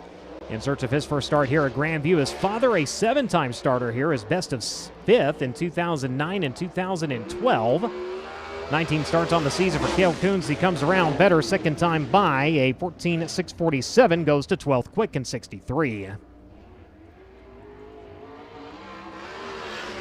Onto the Speedway now. Driving the Sure-Built Suspension, Donna Maxim, number 03. This is Matthew Swift. Swift in the 03, one of your USAC East Coast Rookie of the Year contenders, making his USAC National Sprint Car debut here this evening. Comes around lap number 1 for the 03, going to be 18th quick at a 15.469, 15469 seconds. And not good down the back straightaway. The 03 upside down, back upright, red lights come on.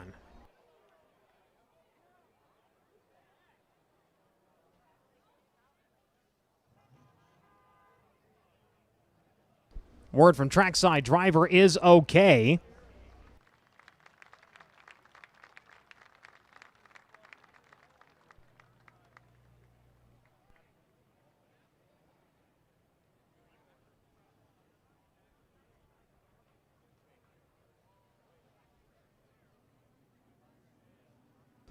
Swift getting done on lap number 1, lap number 2, ending up for a ride to the back straight. We'll see if we're able to get a look at it here on the FloRacing broadcast. Makes his way off of turn number 2. And goes up, misses the exit, and when he does, it just launches him up into the wall, and he is along for the ride from there. Play it back and slow it down a little bit. You can see as he works up to the high side of the racetrack. Right there. Misses the exit. Gets her into the fluff, and then away she goes.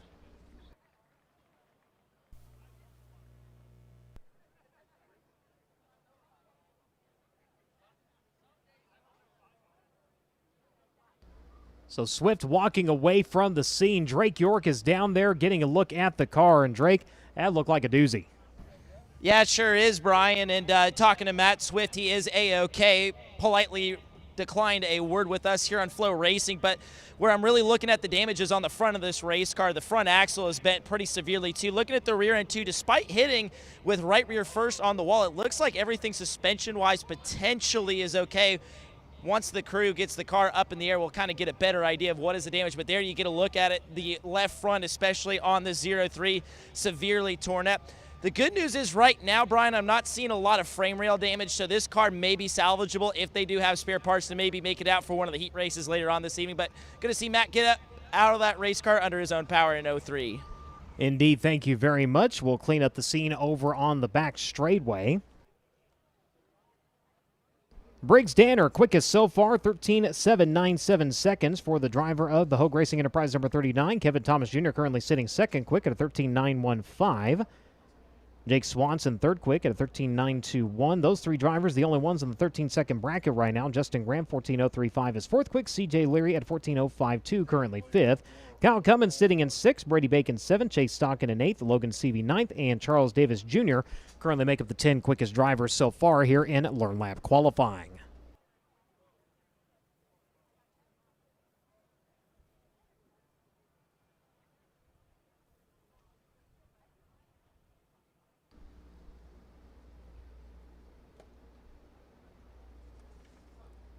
Again, a special thanks. Levan Machine and Truck Equipment is your one-stop shop for CNC machining, fabrication, and welding, specializing in full contract manufacturing, specializing in lots of 1 to 1,000. Levan Machine and Truck Equipment can help you bring your next project to life.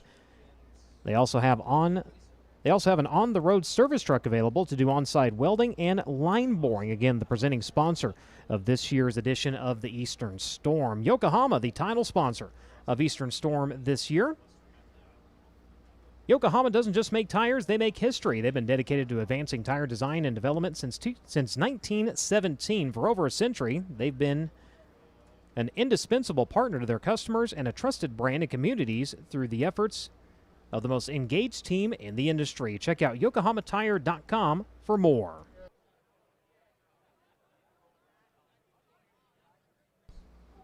When you make your way down to the USAC merchandise trailer, don't forget to stop by and pick up a complimentary can of NOS Energy. From the green flag to the checkered flag, keep your energy high. Make sure and get that complimentary can of NOS at the sampling station.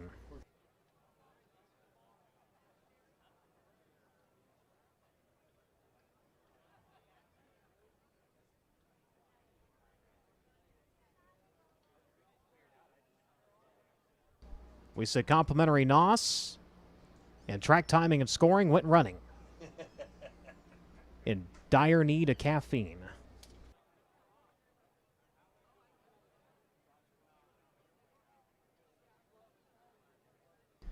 Hoosier Tires' mission is to be the dominant customer-driven provider of racing tires to teams domestically and internationally. For more information on the tires designed for champions, go online to HoosierTire.com.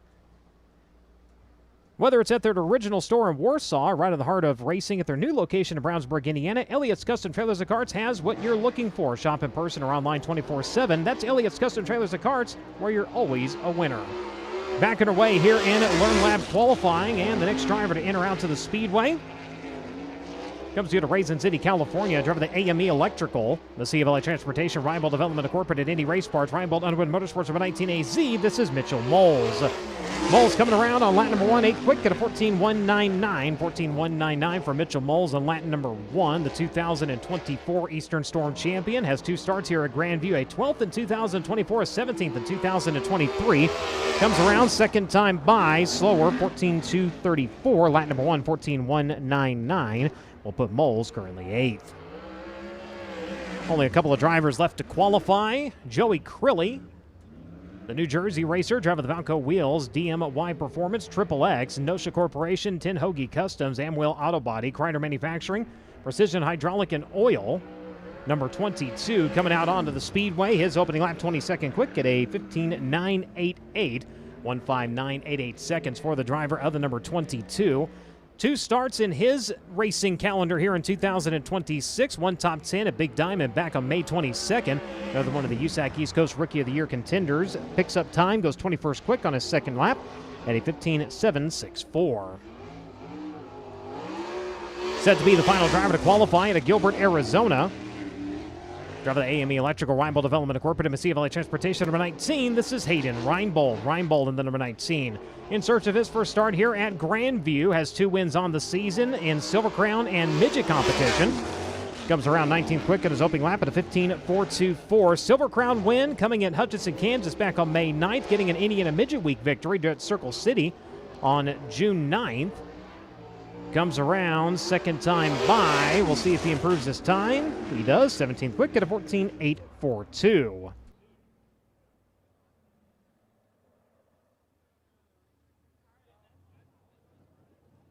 As that should wrap up Learn Lab qualifying. Indeed it does. 5th quick tonight was C.J. Leary. 4th was Justin Grant. 3rd was Jake Swanson. 2nd was Kevin Thomas Jr.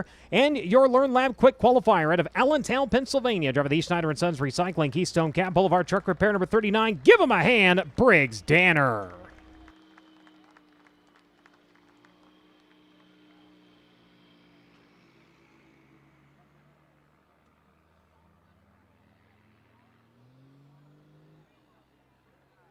.797 seconds was the quick qualifying lap for Briggs Danner. Brady Bacon's track record remains 13.341.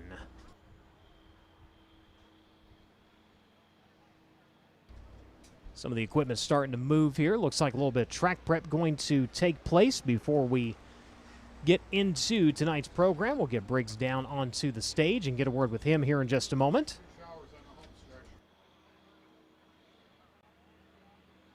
So Briggs Danner, then Kevin Thomas Jr., Jake Swanson, Justin Grant, and C.J. Leary. Kyle Cummins with Brady Bacon, Mitchell Moles, Chase Stock, and Logan Seavey were your top 10 qualifiers.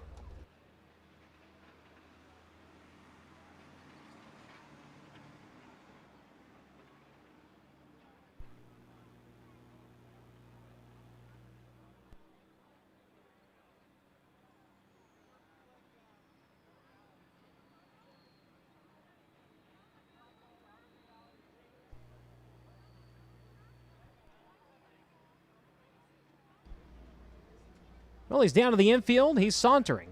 He's sashaying. He's cruising. He's already been quick. They're not paying him to go fast right now. Ladies and gentlemen, Briggs Danner, your Learn That Quick qualifier. He's going to come down into victory lane here in just a moment. Brian Levan greeting him down there. And Christie picking up his first career USAC national score here. Not able to back it up last year, but he's going to go ahead and start that tonight. Yeah, Briggs Danner is not the same Briggs Danner that he was the last time that we were at Grandview Speedway a few years ago. You're a completely different race car driver with a completely new set of accomplishments than you had the last time that we were at Grandview for Eastern Storm. Does it feel different for you this Eastern Storm in 2026? Yeah, a little bit. I guess expectations are a little bit higher maybe, but yeah, it felt really good there in qualifying. It's a lot different Grandview than what we're kind of used to, and I haven't really been here all year, so just trying to feel it out, see what it's going to happen or what's going to happen to it as the night goes on. And going out early definitely helped us out there a little bit. But yeah, look forward to getting around our heat race, kind of feel things out, see how we end up, and see where it goes. Seemed like the play in Learn Lab qualifying was to get the left front as close to the guardrail as you could, especially here in turns number 3 and 4. How small was that margin for error? Yeah, definitely. It was narrow. If you missed it, you lost a lot of time like I did in 1 and 2.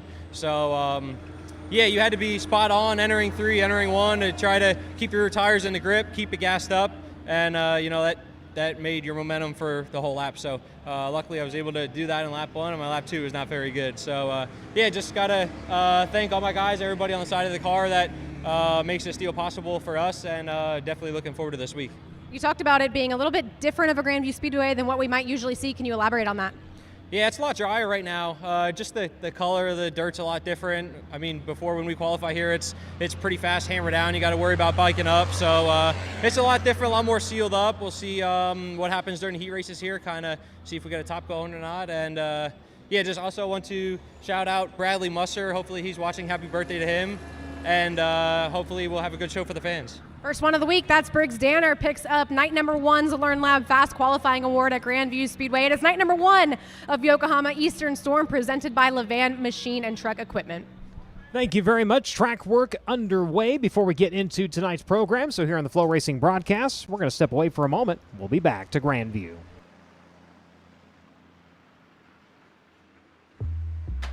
Whatever you drive, however you drive.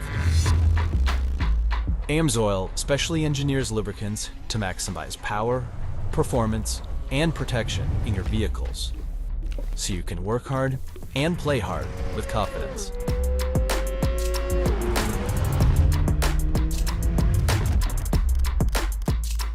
Order online at amsoil.com.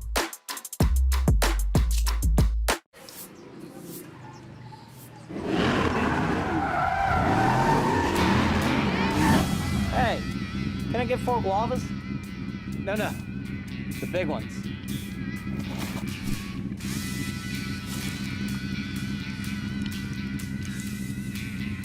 Thanks.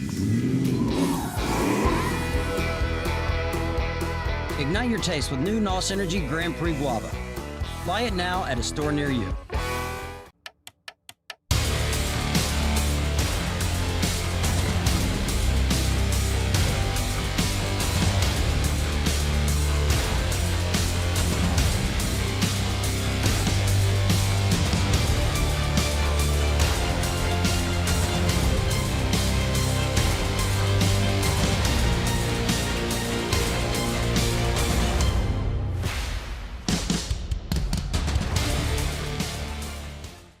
Indy Metal Finishing is a family-owned and operated business with 30 years of experience in the industry. Their mission is to support their customers with an exceptional level of quality and service. Conveniently located minutes from downtown Indianapolis, Indy Metal Finishing offers Type 2 and Type 3 anodizing chemical conversions, passivation, and electroless nickel services to motorsports, medical, military, aerospace, and manufacturing industries. Indy Metal Finishing is ISO certified and holds an FFL license. If you have any questions, please call Indy Metal Finishing today at 317-858-5353. Find them online at Instagram, Facebook, and Twitter at Indy Metal Finishing, or visit their website at indymetalfinishing.com.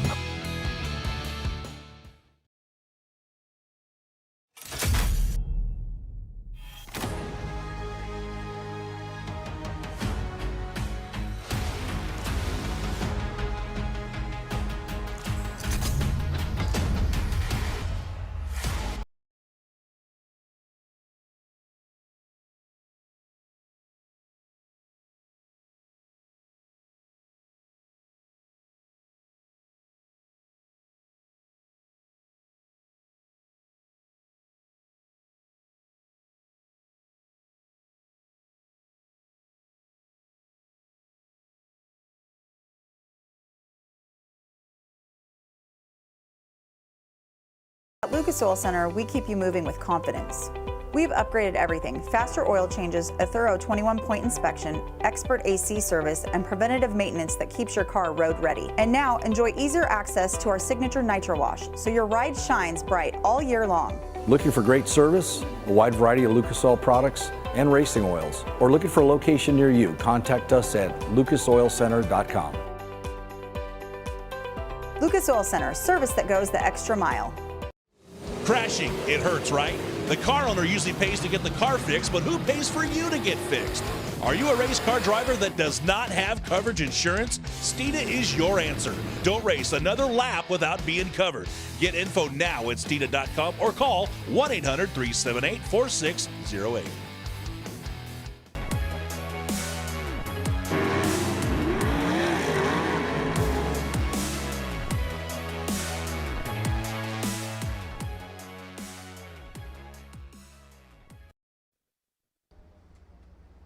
Welcome back to the broadcast here on FloRacing as track prep underway. Grader coming off of turn number 4 right now. Drake awaiting opening ceremonies down in Victory Lane, and Briggs Danner going quick time tonight. Kevin Thomas Jr. going second quick, and he's a driver. He's had a little bit of an up and down season, but had that car rolling pretty good as of late. And the team really doing a lot of work, especially when we're up at Red Hill. You saw the first night with a 20th place finish and going down, something not right in the car. A show-up points event that night, comes back third the next night, so he's got some good momentum coming into tonight. Yeah, Brian, you mentioned it too. The results haven't been exactly what that Rocksteady Racing Team 3R team was hoping for, but you talk about the run of consistency. He had a podium finish at the Avante Windows and Doors Corn Belt Clash you just mentioned during the Illinois Sprint Car Championship out at Red Hill Raceway. It's hard to believe, Brian. Yes, he does have quite a few podiums this year. As a matter of fact, he has finished on the bottom step of the podium 6 times in 2026, which is an unbelievable stat. But I look at this week as a whole, too, as a really good week potentially for Kevin Thomas Jr., Rocksteady Racing, to get back to where they expect to be on top. A great start in Learn Lab qualifying, as you said, Brian. So Kevin Thomas Jr. second quick, Jake Swanson third quick, Justin Grant fourth quick. And Justin Grant, another driver, bringing some momentum into this, Drake. Not, well, no, on the sprint car side as well, but definitely with the victory in the midgets. And to go back and talk about that, in the Chad Boat-owned number 87, they had to go to the backup car. The engine was laying down. They get that car out. He goes upside down, and that gets caught up in somebody else's mess at Bloomington. They take the main car and the backup engine, put it together, and he comes out and utterly dominates with it. Yeah, it was quite the spectacle, too, Brian, and you and I talked about it a few times during the broadcast at Bloomington and both at the Tri-State Speedway. I mean, it was just a roller coaster of a night, too. And to see him not only have that accident early in the race and go upside down, I remember he had the Nerf bar wedged against the right rear. You're looking at, well, Justin Grant's night is probably over. There's a lot of damage on the race car. And even if he gets back on the racetrack, too, is kind of in this limbo state of there was a lot of lanes to go, but sometimes not really enough ways to make a pass to kind of move his way through the field. And you look up, and Justin Grant's running in the top 10. Unfortunately, when Hayden Reinbold and another car made contact that spun Reinbold, Matt Sherrill, I believe it was swerving to avoid, and Justin Grant just caught in the crosshairs, so bit of a bummer for Justin Grant there too. But yeah, a lot of great momentum too. Grandview, not really a place that Justin Grant, I would say, has necessarily excelled at over his career. You look at the last race we had here in 2024, DNF'd with the crash too. I also want to go back to something you said about Jake Swanson. Great result for him in Learn Lab qualifying, and it just seems like the last few races, whether it's been at Red Hill, Knoxville, or a few races even prior to that, just bad luck has followed that team. I think of Terre Haute even during the week of Indy, during the Holman Classic. They had that crash there. They had a crash at Knoxville, and just little things have been plaguing that Daming Swanson 5T Motorsports team. So I know this is a week that they have circled on their calendar to maybe get the season back on track, and led laps at Red Hill, didn't get on the podium, but still a building moment for them. And let's not forget, Jake Swanson also has winning success here at the Grandview Speedway as he won back here in 2023.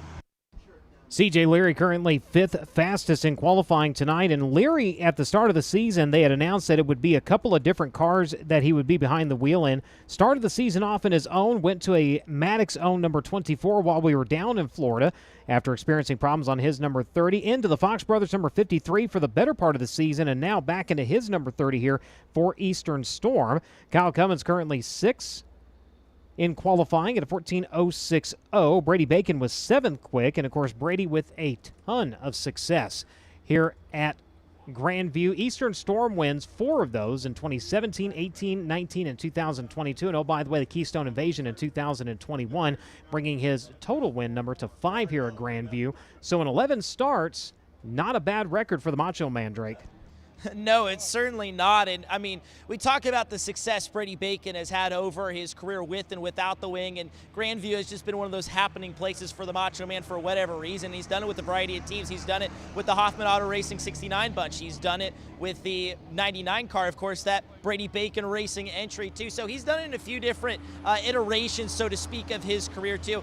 I also heard you talk about CJ Leary there, and this has been an impressive effort for him and Zach Burks. It's just him and Zach Burks on the race car this weekend. Of course, Zach Burks has been with CJ for a long time, has been with CJ through a variety of also other iterations of CJ's career too. And talking to Zach and CJ over the course of this last week, they have been pulling some midnight hours, midnight nights to get this car ready. They got this car on Tuesday, and they've just finished it off and fired it off on Saturday evening too. I believe Zach Burks told me the latest night they had was just a bit past 12:30 a.m. So a lot of work going in that Leary Motorsports number 30 machine. And you talk about him driving for Hunter Maddox as well last weekend at the Illinois Sprint Car Championship. Hunter Maddox's car that CJ did run at Red Hill is their only backup car here on the weekend too. So hopefully CJ and crew won't have to resort to that too. But tip of the cap to CJ and Zach for getting that race car done. Like I said, they got that car on Tuesday, had it fired off and ready to go on Saturday, and a beautiful number 30 machine too. I'll mention that as well. CJ told me it's one of his favorite race cars that he's ever driven from a looks perspective. Mitchell Moles, 8th quick in qualifying tonight. Chase Stocka was 9th quick, and Logan Seavey made up the top 10. Charles Davis Jr., let's go back to Tri-State in sprint car competition. Charge and Charles led the first half of that one. Unfortunately, towards the end, after a red flag, faded back, but still got a top 5 finish. But at one point, it looked like Charles was going to upset the 3P at his home turf. Yeah, what a story that would have been, Brian, too. Like you said, Charge and Charles Davis Jr. put together an amazing night at the Tri-State Speedway, a place that he'll tell you he's struggled over the course of his career. And, you know, granted, it wasn't a USAC national field, but the field that the Midwest Thunder 410s brings to the Tri-State Speedway, I mean, it's just as tough as any field out there, especially when it comes to guys and girls that really know their racetrack, really know their home turf. And like you said, almost beat them on their home turf, including Kyle Cummins, one of the best to ever do it at the Tri-State Speedway. And even when I was asking Kyle in Victory Lane, were you just kind of waiting for Charles to slip up? He said, no, not really. I was pushing for everything I had to, and I know that team as well. Brian, you were just talking about the 3P just a second ago. They're in a great position for tonight at Grandview. But back to Charge and Charles Davis Jr., I know that was a big feather in his cap to lead a majority of that race. Won his heat race that night as well. Was quickest in his respective group of qualifying with the Midwest Thunder 410 sprint cars. So all around a great night, and I know Charlie really wishes he could have pulled that one off at Tri-State, but still a great run nonetheless. And you look at the stretch of races he's going into here with USAC National Sprint Car Championship during Eastern Storm against the best non-wing sprint car drivers in the world. I'm sure a good run like that at the Tri-State Speedway was definitely a feather in his cap. Definitely so. In USAC National competition, Davis's best run at Terre Haute back during the Tony Holman Classic was a 15th place finish. So 11th quick tonight for him. Robert Ballou 12th quick. Cale Coombs 13th. Joe Cotta in 14th. And Steven Dravicki 15th quick. Dravicki, you had a chance to talk with him earlier. He is the defending USAC East Coast champion. He's second in points, but that's exactly where he was coming into Eastern Storm last year as well. Ended up pulling it out at the end. Yeah, Steven Dravicki, too, Brian. You just listed some of his accolades, especially with the USAC East Coast sprint cars. And he's one of those guys, too. I was telling him this today, too. He is one of those guys that never really gets too high, but at the same time, he never gets too low. He's really good about staying in that middle ground, you know, not letting the big pressure moments get to him, but also when he's not running good, he doesn't let that get to him as well. And that's why you've seen his success, not over the course of his career with the USAC East Coast sprint cars, but just even the last few years when, like you said, last year he came into this time of year was second in points. Maybe that title was starting to slip away ever so slightly, but, you know, he just honed it in, and he was able to get that USAC East Coast title last year, just building onto that impressive resume that driver has. And talking to Steven today, too, the beginning part of Eastern Storm for that team is such a great challenge because, of course, the USAC East Coast 360s, if you race fans aren't familiar, is a 360 cubic inch series. And, you know, we have a few of those engines in the field here tonight with us at Grandview Speedway, but not as much horsepower underneath the hood as the 410s, which we'll see over the course of Eastern Storm. And talking to Steven about that, he's always said, look, it takes us a few races to get going. So Grandview on paper really has never been our best race, but it's always about just trying to get the 410 underneath us too. And really, this is the only time of year a lot of those drivers will see bolt in a 410 underneath the hood when it comes to non-wing sprint car action too. So Grandview, it always seems to be a night that the East Coast guys maybe aren't up to par with the national guys, but even come tomorrow at Bridgeport, I'd expect a guy like Steven Dravicki to be right in the mix with the national contenders. Oh, definitely. Christian Bruno riding behind him and qualifying off of his pace by 0.02 of a second. Of course, Bruno leads USAC East Coast standings. Hayden Reinbold was 17th quick. Ronald Helmick was 18th, Brendan Hires was 19th, and Matthew Swift was 20th. He got one lap in, unfortunately did get upside down to the back straightaway for those of you who may be just joining us here on the FloRacing broadcast or in the grandstands. Unfortunately, too much damage to continue on here tonight. Hopefully we'll see him later on this week. As with that, ladies and gentlemen, the time of the night has arrived. Will you please rise for our invocation and national anthem? Let's go back down to Drake York. Thank you so much, Brian. If you haven't already risen yet, we please ask you to rise for our invocation this evening. And what a great crowd we have here at Grandview Speedway. For our invocation this evening, we'll hand it over to Don Kern. Hey, are you guys all ready for some thunder on the hill, Eastern Storm, hammer down racing at Grandview Speedway? Woo, yeah, me too. Let's pray. Father God, thanks for this day you have made. It's beautiful, and we get to go racing in it. Father, thank you. Father, we thank you for those fighting for our freedoms here and around the world. Bless them, protect them, provide for their families, and take care of our wounded warriors, Lord. Father God, we thank you for all the teams that are here tonight, all the drivers, all the workers, the fans, the officials. Lord, we were reminded last night again how dangerous this sport can be. Father God, we pray a covering of protection over everybody here tonight in the name of Jesus. May this be a safe race, a fun race, and a race like we're used to here on the hill with 2, 3, maybe even 4 wide battle royals that go down to the finish. We ask this in the mighty name of Jesus Christ, our Lord and Savior. God bless America. America bless God. Amen. And hammer down. Amen to that, Don Kern. Race fans, we ask you to please remain standing for the singing of God Bless America performed by Keith Weiser. God bless America, land that I love. Stand beside her and guide her through the night with the lights from above. From the mountain to the prairie, to the ocean, white with foam. God bless America, my home, sweet home. From the mountain to the prairie, to the ocean, white with foam. God bless America, my home, sweet home. God bless America, my home, sweet home. Thank you, Keith. And last but certainly not least, race fans, we ask you to please remain standing for the performance of our national anthem performed by Billy McGowan.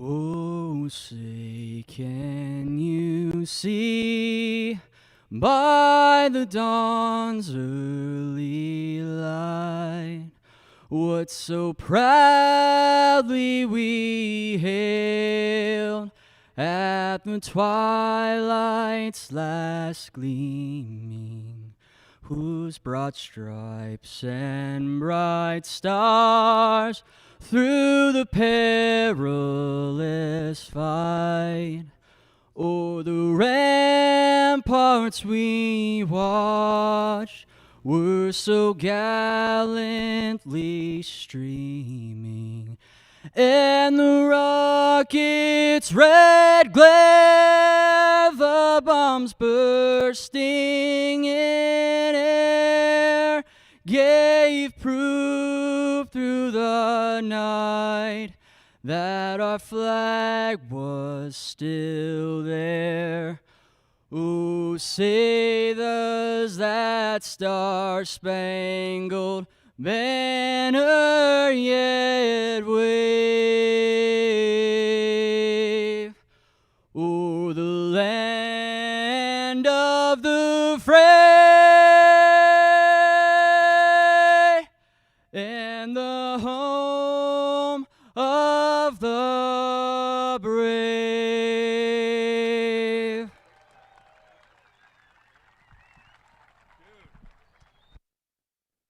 Race competition, I'm hearing rumors of pizza. Not just any pizza, the best kind.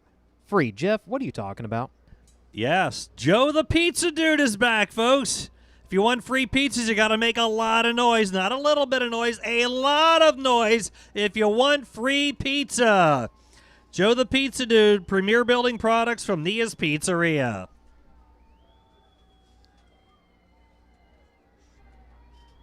I don't think they want pizza. I can't hear a thing. Much better. Maybe he'll bring some up to us. Maybe. We've got amplifiers. We can be very loud.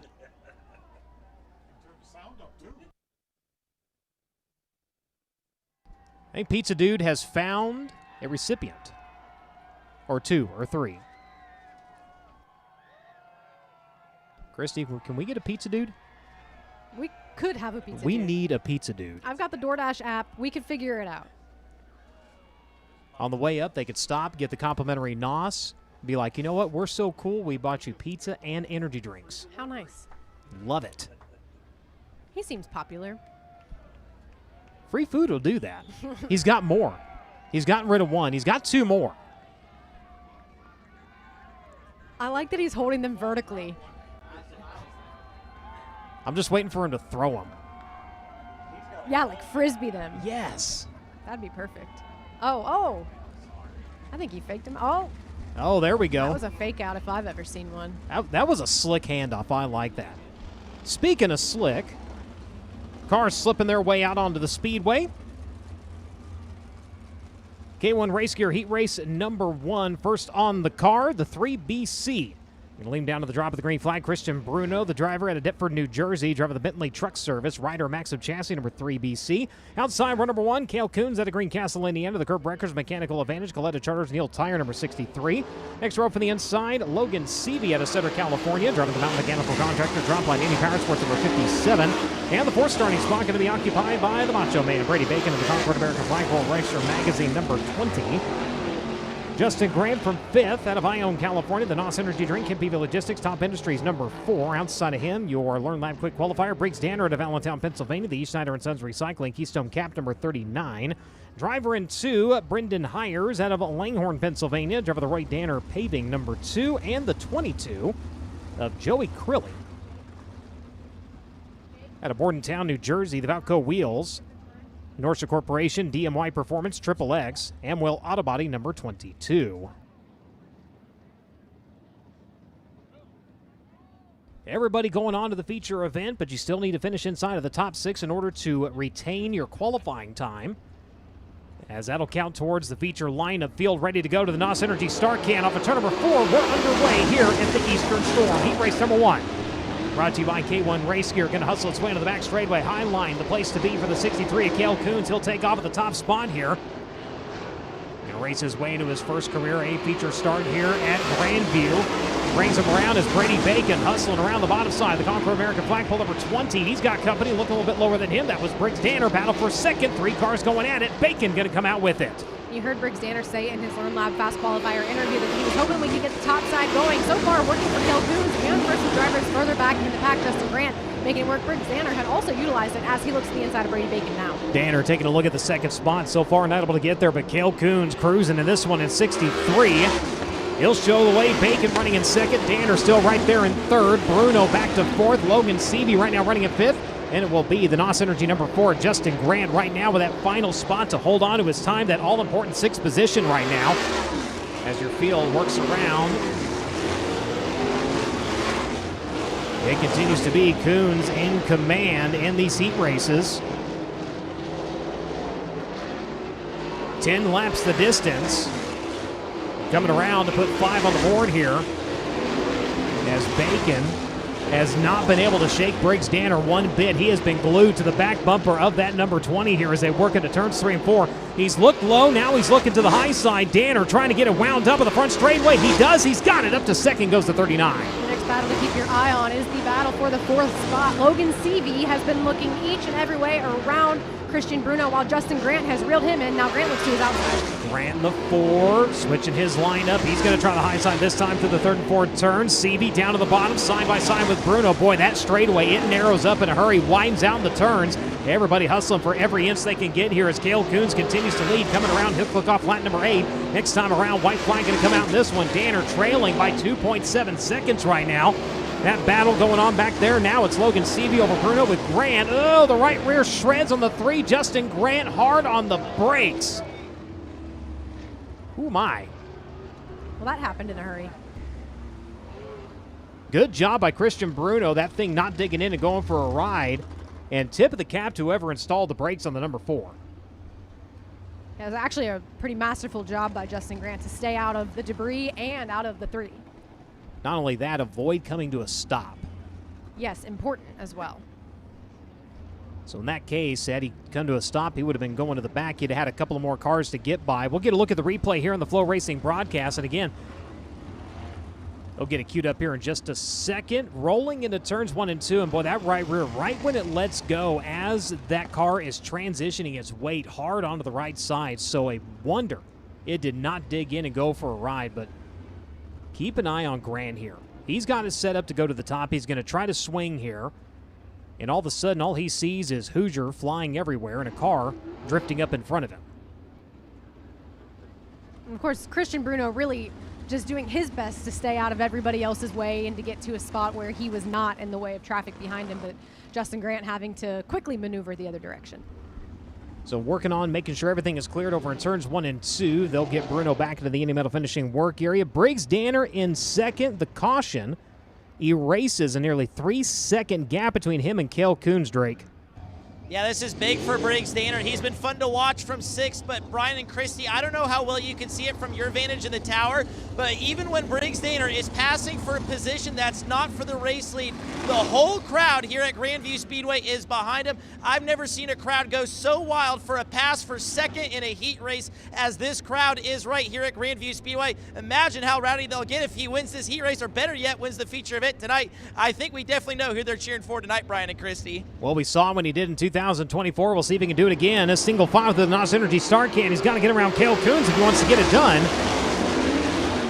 2 laps to settle this one. The 39 going to set up shop at the top of the racetrack to turns 1 and 2. Koons with a better run onto the far side of the speedway. We'll see how they set up into turns 3 and 4. Here comes Danner to the inside. White flag is out. Game onto the front of the field in K1 Race Gear Heat Race number 1. Danner from the top to the bottom now as they work onto the back straightaway. One last time, the curb records number 63, trying to get that car wide as they work into turns 3 and 4 for the final time. Danner going to swing to the top of the racetrack, tries to get the run. It'll be Cale Koons holding him off in 63. Koons wins in K1 Race Gear Heat Race number 1. Briggs Danner in second, Brady Bacon in third, Logan Stevie, Justin Grant, and Brendan Hires ends up with that final position to hold on to his qualifying time. Crilly and Bruno, unfortunately, done in this one early with a blown right rear. Crilly, good run in his USAC national debut in that number 22, one of the drivers utilizing a 360 power plant. As your winner rolls down to the front straightaway, behind the wheel of the Joe Dooling Kerbagajanian Mechanical Advantage Coletta Charters number 63. Give him a hand, Cale Koons. Down to Drake. Cale Koons working on getting the helmet off as he picks up his 5th heat race win of the season. Of course, was leading in our last round out at Red Hill before he crashed while in the race lead. And Cale, I know that was a tough pill for you to swallow out at Red Hill. How do you move on and tackle now one of the toughest weeks in USAC National Sprint Car Racing that we have in 2026? Yeah, I don't know how you really move on, but just got to keep looking forwards and look forward to the next one. I knew we didn't have much time to work on the car there before the heat race. We had something go wrong with the left rear bird cage, so we had to work on fixing that. But yeah, luckily I could just hold Briggs off there at the very end. I know he was definitely a lot quicker than me. I think he's quicker than about everybody right now. So got some work catching up to do, but yeah, hopefully we can be good in the future. One thing I've always liked about not only Cale, but his dad, Jerry Koons Jr., they don't really do a lot of talking with their mouths. They do a lot of talking with their right foot and they're driving, and Cale Koons certainly cut from that same cloth. He's your winner of K1 Race Gear Heat Race number 1. Thank you very much. TJ Ford's Heat Race number 2, staging onto the back straightaway. Hayden Reinbold at Gilbert, Arizona. The AME Electrical Reinbold Development Incorporated. Massive Valley Transportation number 19, going to bring him down to the drop of the green flag. Joe Cotta, the New York driver, and the Malley Pool Water, Newman Powered, Maxim Chassis, Ferguson Enterprises, Blood Lubricants. Newland Bar Services number 10, going to go to his right.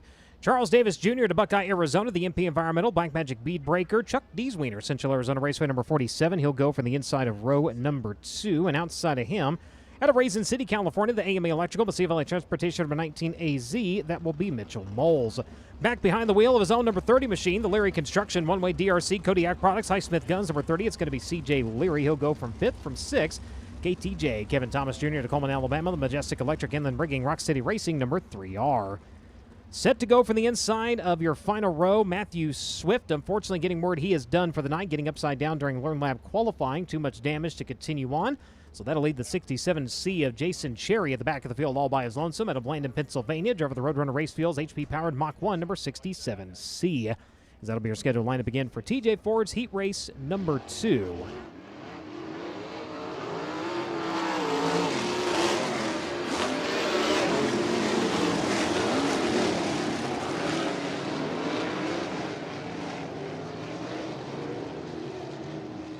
Last time we were in town, Jason Cherry utilizing an Avenger chassis, now going over to a Mach 1 here in 2026, and Drake with a note on him. Yeah, I wanted to quickly talk about Troy Carey. Unfortunately, he had an issue in dirt draft hot laps, and then he was not able to make it out for Learn Lab qualifying. Engine damage on the 45N for the Aussie, and unfortunately, that is week done really before it started for Carey. Tough break for the Aussie indeed.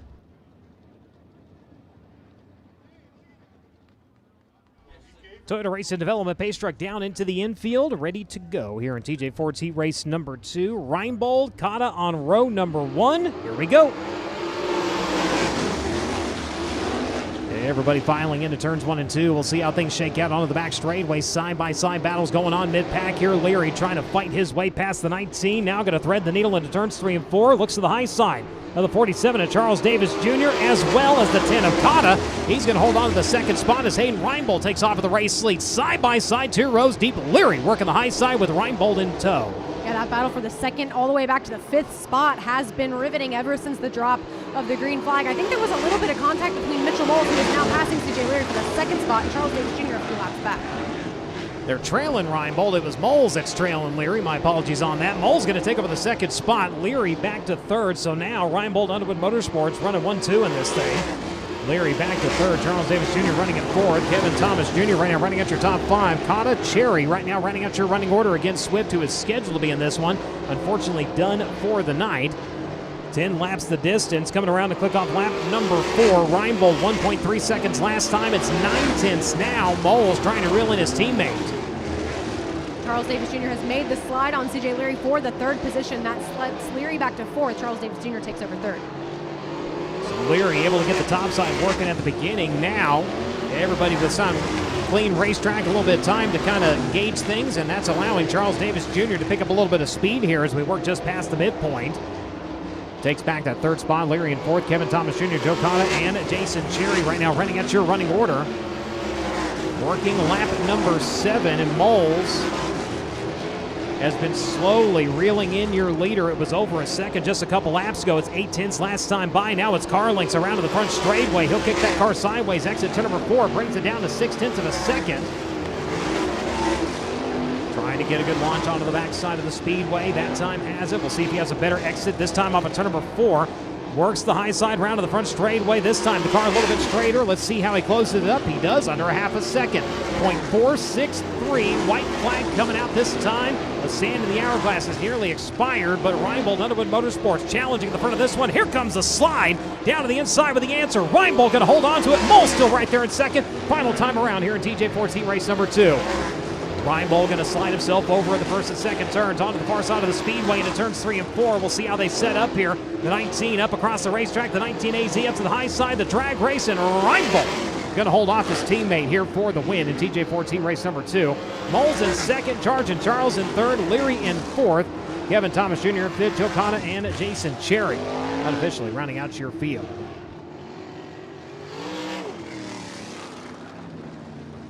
Good battle at the front of the field between the teammates, and it goes to the driver to Gilbert, Arizona, the AME Electrical Reinbold Development Incorporated Jugo Superfoods number 19. Race fans, give him a hand. Hayden Reinbold. Mitchell Moles in second, Charles Davis Jr. in third, CJ Leary in 4th, Kevin Thomas Jr. in 5th, Joe Kata, Jason Cherry.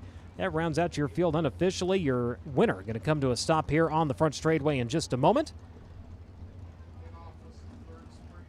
5th place finish. Last time he was in USAC National Sprint Car Competition up at Red Hill. Trying to keep that momentum going here tonight. Genevieve Malone going to go down and get to work with our heat race winner.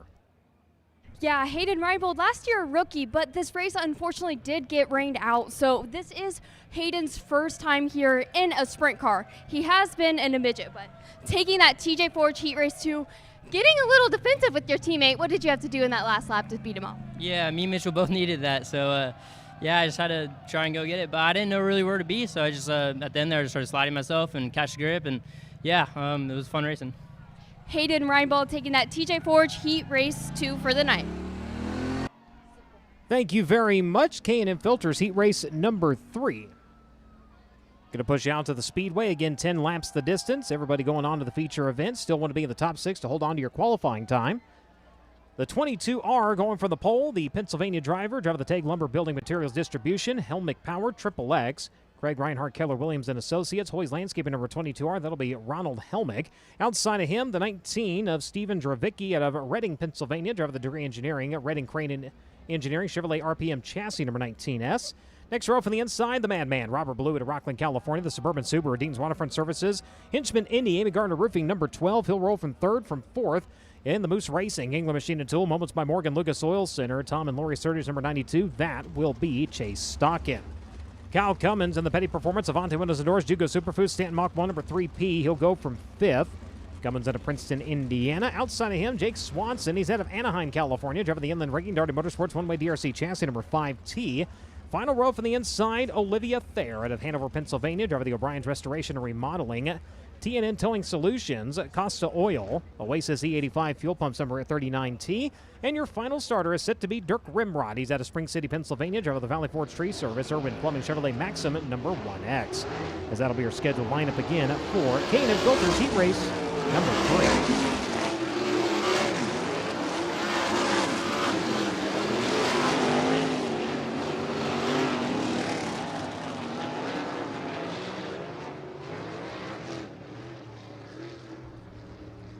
Following USAC heat races, Brady Bacon going to be heading to his merchandise trailer. Good chance to go out and meet the Macho Man and get some brand new merchandise. Ciciana always has a great lineup of merchandise available down there. So again, Brady going to be heading to his merch trailer once we wrap up heat races here tonight.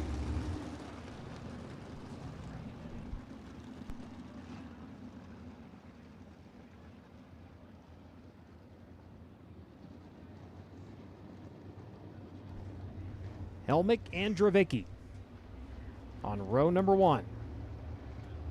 Coming around to the NOS Energy start can, looking for side-by-side, nose to tail. There it is. We're underway. Dravicki working the top side to take the race lead. Stock into the 92, able to work up around the 12 of Robert Blue. Gets to the top before the Madman can. Takes over the third spot, but Robert's not done to the inside. Tries to retake the position. Lights the high top of the first straightaway, settles into fourth. Right now the 5T of Jake Swanson rolling in behind him with the 3P of Kyle Cummins in tow. Challenge for second so far. The 22R holds on to it. Chase Stockin looking at just about every which way around the racetrack. Really low on the bottom in turns number 1 and 2. Kind of floats the middle there in 3 and 4 and now looks to the inside. Takes the slide line through turns 1 and 2. He'll take over the second spot. Helmick back to third. Robert Ballou got to his back bumper. Had to back out of the throttle to avoid going over his left rear tire. Swanson, in the meantime, trying to take advantage. Couldn't get there fast enough. Cummins has looked high. He's looked low. So far has not been able to clear the 5T.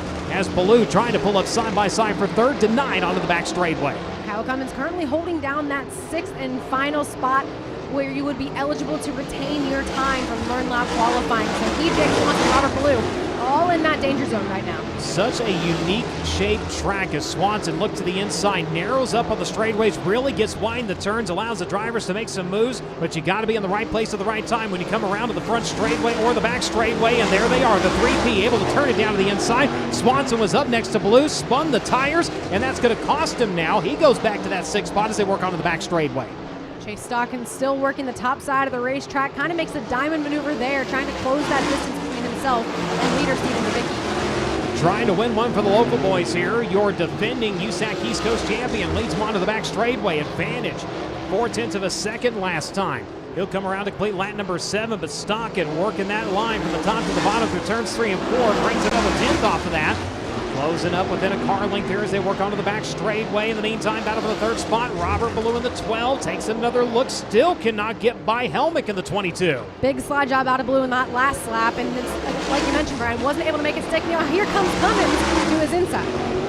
Kyle Cummins down to the inside. He'll take the 4th position as they work into turns 1 and 2. 4th, 5th, and 6th. An absolute dogfight right now. And at the front, it continues to be the 19S. But here comes Stockin with the run. They come around to the wave of the white flag. One more to go. Stockin going to have the advantage on the back straightaway. Jay Stockin takes it over. Dravicki coming after him as they work into turns 3 and 4 for the final time. Checkered flag going to fly in this one. It will be the Moose Racing 92 thundering up to a heat race win. He gets it done in K&N Filters heat race number 3.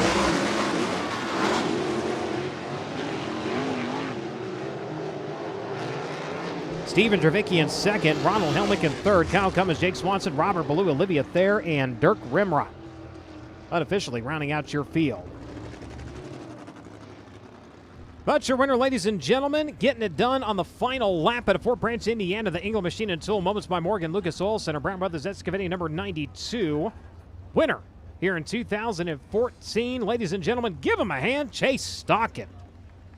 Gets the job done in K&N Filters Heat Race number 3. Dravicki in second, Helmick in third, Cummins in fourth, Swanson, Ballou, Thayer, and Rimrod. Unofficially rounding out your field, Brady Bacon down to his merchandise trailer, getting ready to sign autographs. While you're down there, make sure and swing by the USAC merch trailer, get your Eastern Storm t-shirt as we check in with Drake. Chase Stockin pulls to a stop here on the front straightaway as your winner of K&N Filters Heat Race number 3. And Chase, definitely a bit of a slicker Grandview than we're used to coming to here in the month of June. And you were able to run down Steven and were able to put that pass on. With the track being a little bit slicker like it is, did that present you a few more options of how to get the pass done? Yeah, a little bit there. You know, we've not been so stellar in the slick here as of late. So, you know, Steve and the guys, they turned the wrenches on this thing, got us pretty fast. So, but, you know, I tried kind of maneuvering around Diamond a little bit, kind of down on 1 and 2, and it worked really good down 3 and 4 to kind of get a run on the 19 there. So, you know, I was happy to give my guys a good run in the heat race, and hopefully we can do the same in the main. Chase Stockin gets his second heat race win of the 2026 season here in K&N Filters Heat Race number 3. Thank you very much. NASCAR Modifieds out to the Speedway. Mr. Allen. All right, thank you very much, Brian. We're ready to go. The Cressley's Auto and Truck Sales Pace Truck picking up the field. The drivers drew for their starting spots in tonight's qualifying events. No handicapping tonight. Not a track point race, but a NASCAR regional point event. Pole position, the CTC Construction Stonebreaker Cabinetry number 59 is Colin Cox outside the front row. Driving car number 49, he's out of Woodchopper Town. That is Jack Sion in the HY Pressure Washing Winds Express Lube race car. Row 2 to the inside, the Progressive Propane number 7, Rick Laubach outside of him. The Big Spring Car Wash 126, Dominic Buffalino. Third row to the inside, driving the Sweetwater Marina and River Deck number 9 is Joe Toth outside of him. The Ronnie's Auto Repair, Stringers Collision 4M Logan Watt. Row number 4 to the inside, driving the Short Low Ready Mix Concrete number 5B Bobby Butler outside of him. The Ronnie's Auto Repair, Ivy Settlement Group number 14W Ryan Watt. Fifth row, driving the Alberta Soda 85 Ron Herring, and the A Complete Services 74W is Johnny Willman. 10 laps will qualify 5. Here they come. Charging into the turn, heat number 1 taking the green, 10 laps, 5 will qualify, 3 will go to the redraw as they motor down the back straightaway. Jax Yom out of Woodchopper Town grabbing the early lead. Running in the number 2 spot right now is Laubach heading into the turn. 3-car battle, Logan Watt in the 4 battling with Joe Toth and his dad Ryan Watt as they work down the back straightaway. Right ahead of them is Dominic Buffalino. Here comes Laubach putting the pressure on Jax Young. Laubach, the seasoned veteran, battling the just graduated from high school Jax Young into the turn. Jax's first year as a regular here at Grandview leading the way. Here comes Colin Cox in the 59. A rare modified start from Colin, last year's Sportsman Track champion here at Grandview, running in the number 3 spot, followed by Buffalino Logan Watt. His second year in the modifieds, he was 5th in points last year, currently 2nd in points this year. He's another teenager out of Boyertown, Pennsylvania, 2-time Sportsman champion, working down the backstretch. Laubach now putting some pressure now on Jax Young for the number 1 spot. Laubach and Young battling into the turn for the number 1 spot. Right now, we've got Cox in 3rd, Buffalino 4th, and the 4 of Logan Watt pressuring him, followed by Toth and Ryan Watt. Working off the turn, Rick Laubach relentless on his pressure on your leader heading into the turn. Laubach continuing to pressure the teenager Jax Young down the back straightaway. Young holding firm right now. Laubach still putting the pressure on. Lap number 7. Buffalino in the 126 getting pressure now from the 4 of Logan Watt. Logan down the backstretch, a 2-time feature winner here last season. Going to the outside lane now on Buffalino. Meanwhile, Laubach is still pressuring for the lead. Watt can't get around Buffalino. He'll try the outside again and 1 and 2. Way up high, kicks up a rooster tail. Heading down the back straightaway now, Logan Watt trying to make the move on Dominic Buffalino. We got the white flag, 1 lap to go. Jax Young still holding on to the lead with Laubach putting the pressure on in second. Colin Cox still third. Final circuit, heat number 1. Young holding the number 1 spot in the Dennis and Debbie Becker number 49, the DB Motorsports entry. Here's the checker, Jax Young over Laubach, Cox, then Buffalino, and the 4 of Logan Watt. Good action, the 49 of Jax Young taking the victory in heat number 1.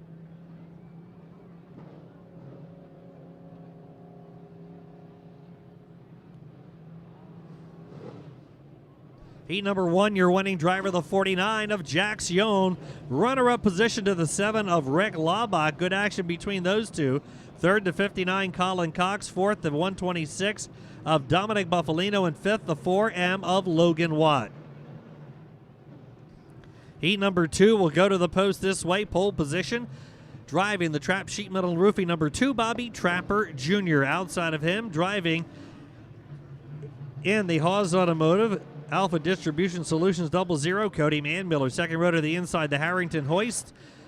Primerica Sam Yoder, number 99 is Craig Whitmoyer. Outside of Craig, driving in the Bailey Fabrication ERK Steering Motorsports number 81 is Eric Corman. Trapper and Manmiller row 1, Whitmoyer and Corman in row 2. Third row on the inside, driving in the Miller Building Systems number 19, the Richland Rocket, Jared Umbenhauer, and alongside of him, driving in the Buck Hunter Mechanical Valley Auto Group number 17M, Nathan Moore. Fourth row to the inside, driving the CNS Equipment, Charlotte Ready Mix Concrete number 6, Danny Buck. And outside of him, the Izzy Trucking and Rigging number 24, Sam Martz Jr. Final starting position, he is an 11-time track champion here at Grandview Speedway, driving in the HBH Racing, Schwartz Transport, Lisa's Landscaping, just polishing number 6 over is Jeff Strunk.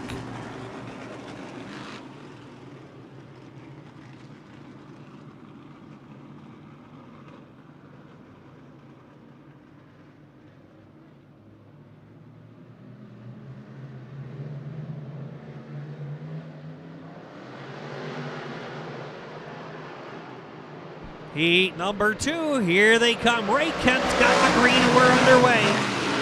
Again, 10 laps, we will take 5 to the feature, the rest will go to the consolation.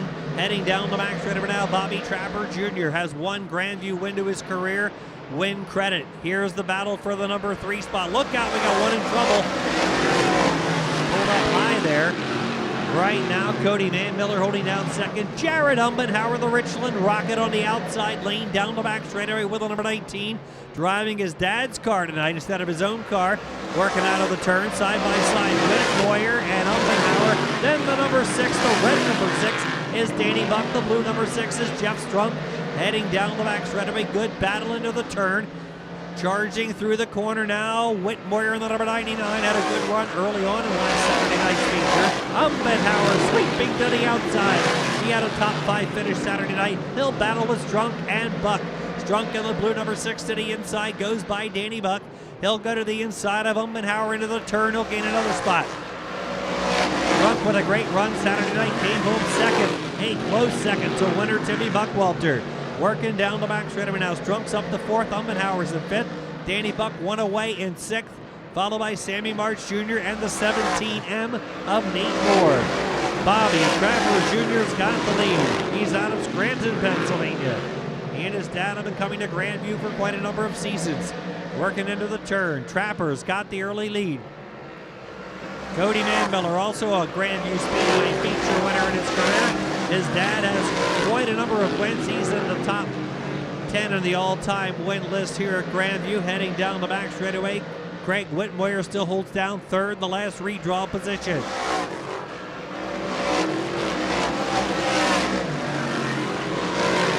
Working into the turn right now, Whitmoyer 3, Strunk 4, Umbenhauer's in 5th, but he's getting a little pressure now from Danny Buck. Buck will go to the outside of Umbenhauer. Out of turn number 4, can't make the move. Sammy Martz will go to the inside at 80 Buck. 3-car battle for the last qualifying spot now. Umbenhauer, Buck, and Martz heading down the back straightaway. Here's the white flag for your leader, Trapper, 1 to go. Danny Buck trying to get the last qualifying spot. One final lap. Danny Buck sweeping on the outside. Will he grab a qualifying spot or not? We'll find out. Checker flag will wave. Heat number 2, Bobby Trapper Jr. will take the win. Cody Manmiller will grab second spot, followed by Greg Whitmoyer. Jeff Strunk will get 4th, and 5th spot will be Jared Umbenhauer.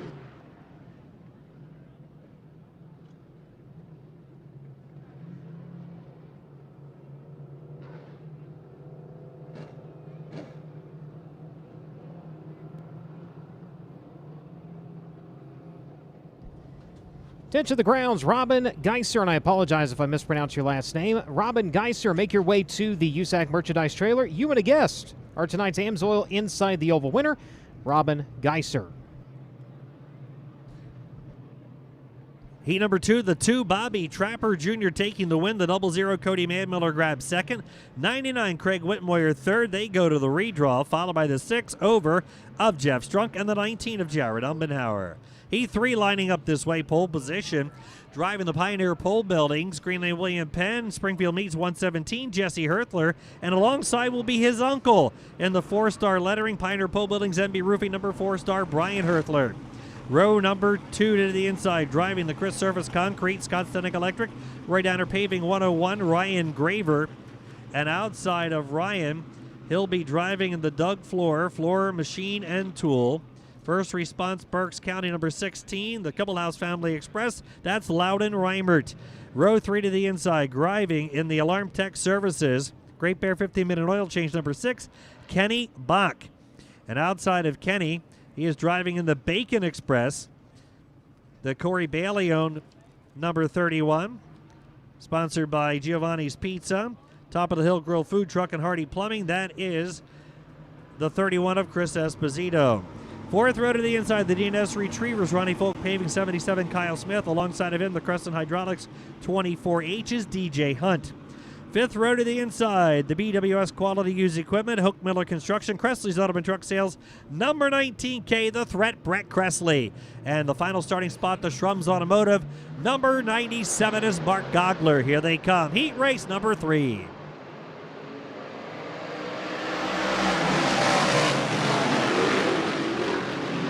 Ten more laps will take 5 more to the feature as they work their way down the back straightaway, charging into the turn. Side-by-side battle for the lead. Jesse Herthler battling it out with Loudon and Reimert. Reimert is on the outside lane, charging into the turn, working down the back straightaway. Jesse Herthler, the youngster out of Boyertown, battling now with Ole's Loudon Reimert, side-by-side for the lead. Herthler on the inside and Reimert on the outside, still side-by-side for 2 laps, trying to make it 3.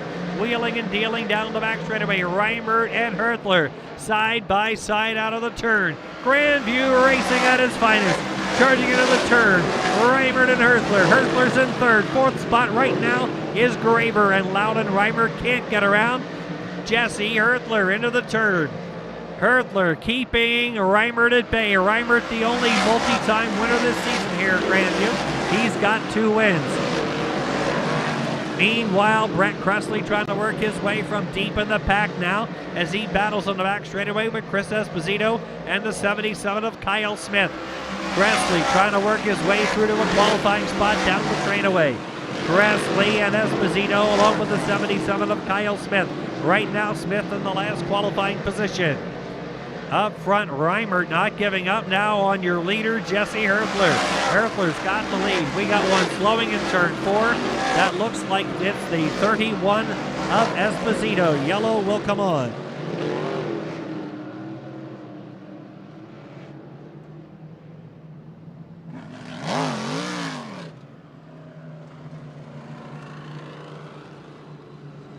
Chris Esposito in trouble. Pulling up high in turn number 4, drawing the caution. He will head to the pit area. How about that battle up front? Jesse Herthler and Loudon Reimert. side by side for 3 solid laps, and Jesse Herthler able to hold him off. Jesse, another one of the top sportsman competitors in the area. Last year, he was the runner-up in our Freedom 38 end-of-the-season Sportsman Championship, getting some laps in a modified, which he does on occasion. Battling with Loudon Reimert. Loudon, a 2-time winner this season here. Uncle Brian Herthler's in third. Another one of the drivers who moved from Sportsman to Modified late last year's first full season in the Modifieds, Ryan Graver. Ryan, a Sportsman winner last year, almost pulled off a Modified win last season. He and the Watt family battled it out late in the season for a Modified win. Great night for Ryan, had a top 5 finish. Kyle Smith holding down the last qualifying spot. Brett Cressley will be alongside, then Kenny Bach and Mark Gogler. Kenny and Mark also 2 drivers who made the switch from the Sportsman class to the Modified class. Courtesy laps for a tire. If a driver has a flat tire, they get a courtesy lap, 2 courtesy laps in the Modified division here. Thanks again to Alpine Building Supply sponsoring our race program tonight, and also sponsoring the $2,000 bonus if a Modified winner tonight wins the 30-lap 3,000 to win feature, wins a Thunder on the Hill Series event for the first time. They get a $2,000 bonus from Alpine Building Supply, offering your building needs from roofing to siding to lumber to tools and everything in between. Visit them in Schuylkill Haven on Route 183 South or alpinebuildingsupply.com. We're ready for the restart. 6 laps completed. Herthler and Reimert again in the front row, down the straightaway. Into the turn, we've got the 101 of Graver on the outside lane down the backstretch. Graver battling now with Smith, and here comes Cressley into the turn. Ryan Graver trying the outside lane. Jesse Herthler has the lead. Herthler beginning to pull away now a little bit from Reimert. Reimert now having to battle it out with Uncle Brian down the back straightaway. And here comes Graver. Graver around Smith. Cressley inside of Smith. Smith had a little push. Cressley will go by on the inside into the turn. Graver still with a hammer down on the outside lane into the corner. Working down the backstretch. Ryan Graver still trying to make that outside lane work into the turn. White flag, 1 to go for Jesse Herthler. Herthler and Reimert 1 and 2. Brian Herthler still holding down third. Right now, Graver's got 4th ahead of Cressley. Checkered flag waving this time. Heat number 3. It will be Jesse Herthler over Reimert. Herthler, Graver, and Cressley.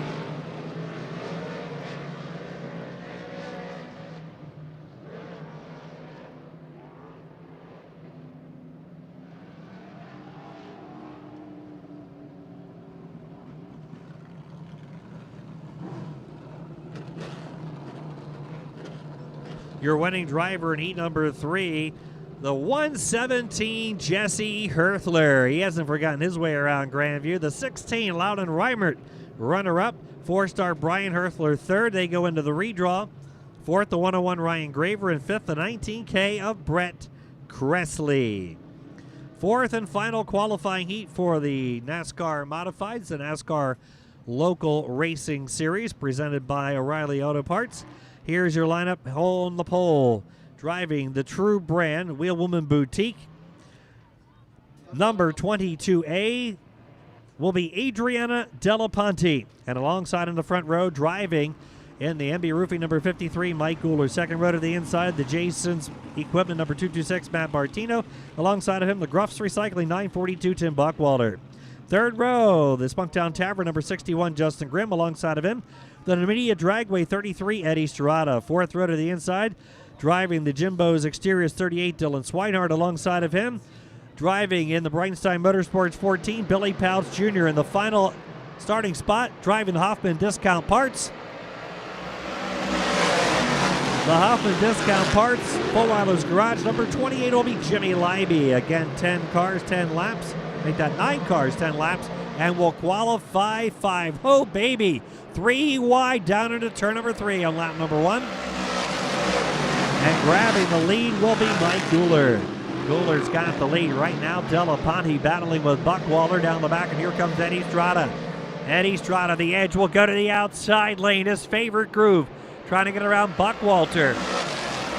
Down the straightaway, Strada on the outside of Buckwalter. Wheeling and dealing down the back straight now side by side. Buckwalter bottom. Strada to the outside. Right ahead of them is Della Ponte into the turn. Eddie Strada, Saturday night. Whoa, look out. They get together a little bit. Here comes Grimm in the 61. He'll join the action. Saturday night, Eddie Strada started 28th and last and finished up in 11th spot, advancing 17 positions, showing you why he is our Saturday night point leader. Strada now, after that little jingle almost happened here in the front, tucking in now, losing a spot to Grimm. He'll drop back to 5th right now. Tim Buckwalter is taking over the number 2 spot from Della Ponte, and Mike Gooler, the NB Roofing Extreme Mechanical Get Jack Fitness number 53 sets the pace down the backstretch. Gooler with the lead. Former track champion here back in 2018. Timmy Buckwalter, Saturday night's winner here. Working down the max straightaway now. Della Ponte, one of our sportsman drivers, getting some valuable modified experience in. She's running in position number 3. Justin Grimm up to 4th. He was a winner last season for the first time in his career. 5th spot now up for grabs. Billy Pouch Jr. in the number 14. And the 38 of Dylan Swinehart pressuring the 33 Eddie Strada for that last transfer position.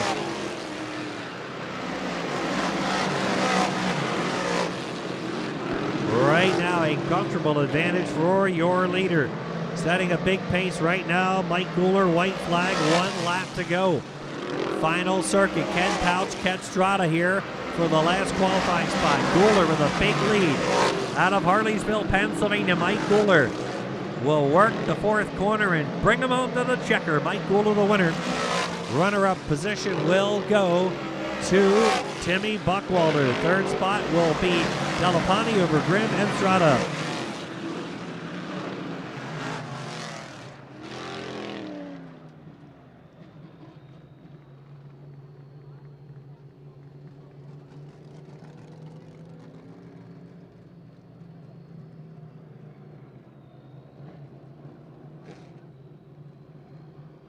Your winning driver in heat race number 4, the 53 of Mike Gooler. Runner-up will be the 942 of Timmy Buckwalter.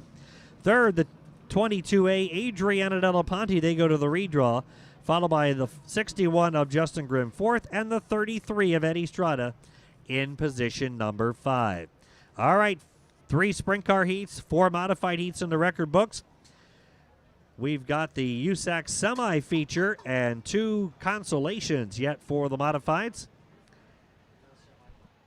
No semi-feature, I understand, for USAC, so we got 2 modified consies, so we need to give them just a couple of minutes to get ready.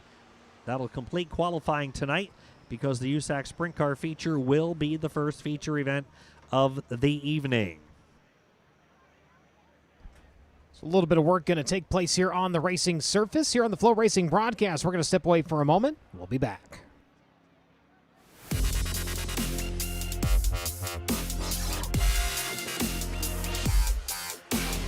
I'm Justin Grant. You're watching USAC on FloRacing. Thursday Night Thunder returns to Lucas Oil Indianapolis Raceway Park on Thursday, June 25th, featuring the historic Hoosier 100 with the USAC Silver Crown Series and the world-famous Nights Before the 500 with the All-Star Pavement Midget Series. 2 major events on one legendary night. Tickets are only $25 and kids 12 and under get in free. Don't forget free camping and parking too. Get all the details at raceirp.com.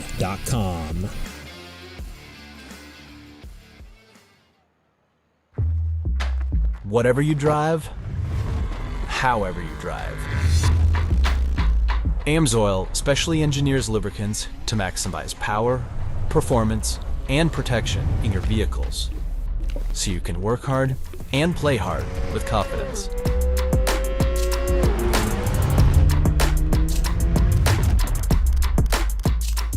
Order online at amsoil.com.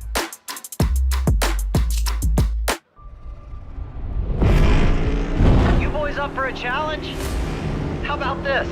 Anything you can do, I can do faster. Okay, bro. I'm gnarlier than you. I get more sideways. I'm louder. Much louder! I get wilder than you. You sure about that, bro?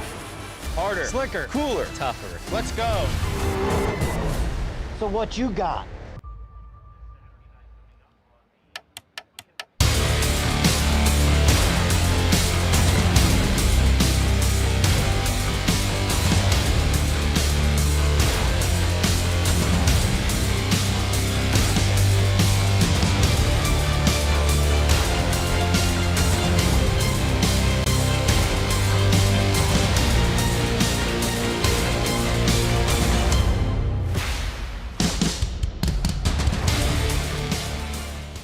The new Dirt Draft app, faster, sharper, built to win.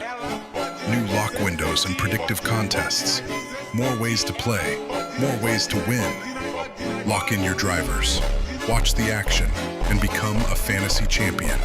Every lap, every restart, every last lap slide job that moves you up the leaderboard. The green flag just dropped on the all-new Dirt Draft. Download it now at dirtdraft.com. Draft your team and get in the race.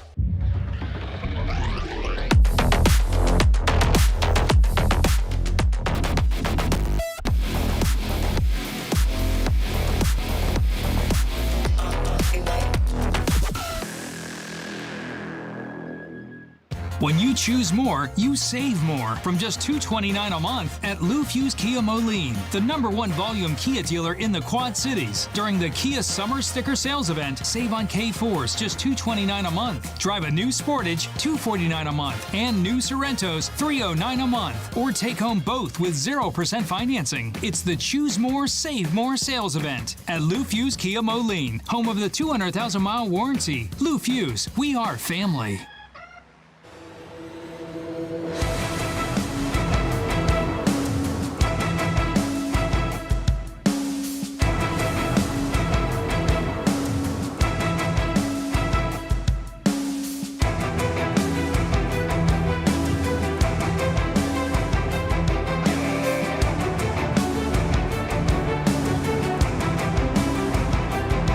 RaceAid supports USAC racers and their families in times of need. Your generosity fuels our recovery. Your donations help us get back on track. And scan the QR code to donate today. Donate today.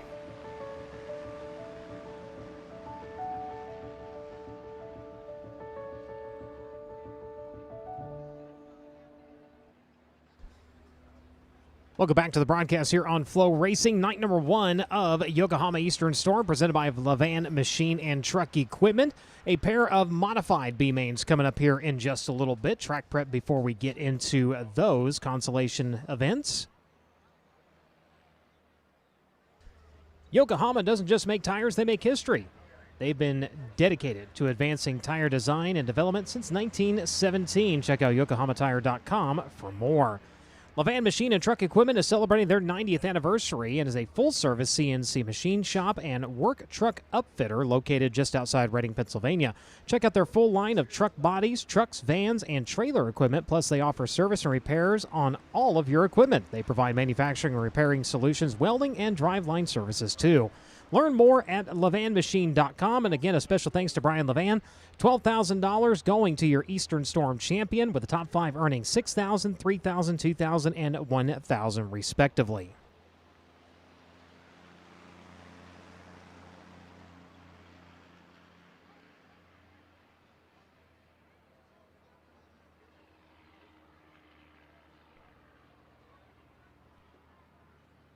Of course, racing action continuing tomorrow. We head across state lines up into New Jersey.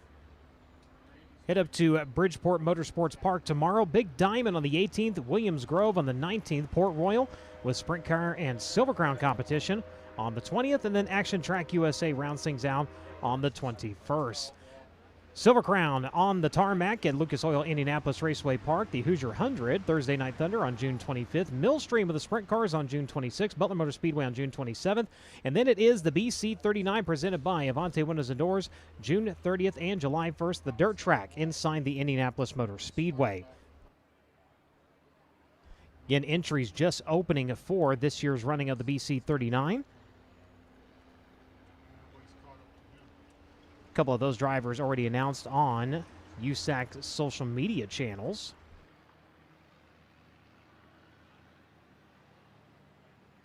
Tickets on sale. You can go to ims.com. ims.com is where you can purchase tickets for the BC39 presented by Avante Windows and Doors.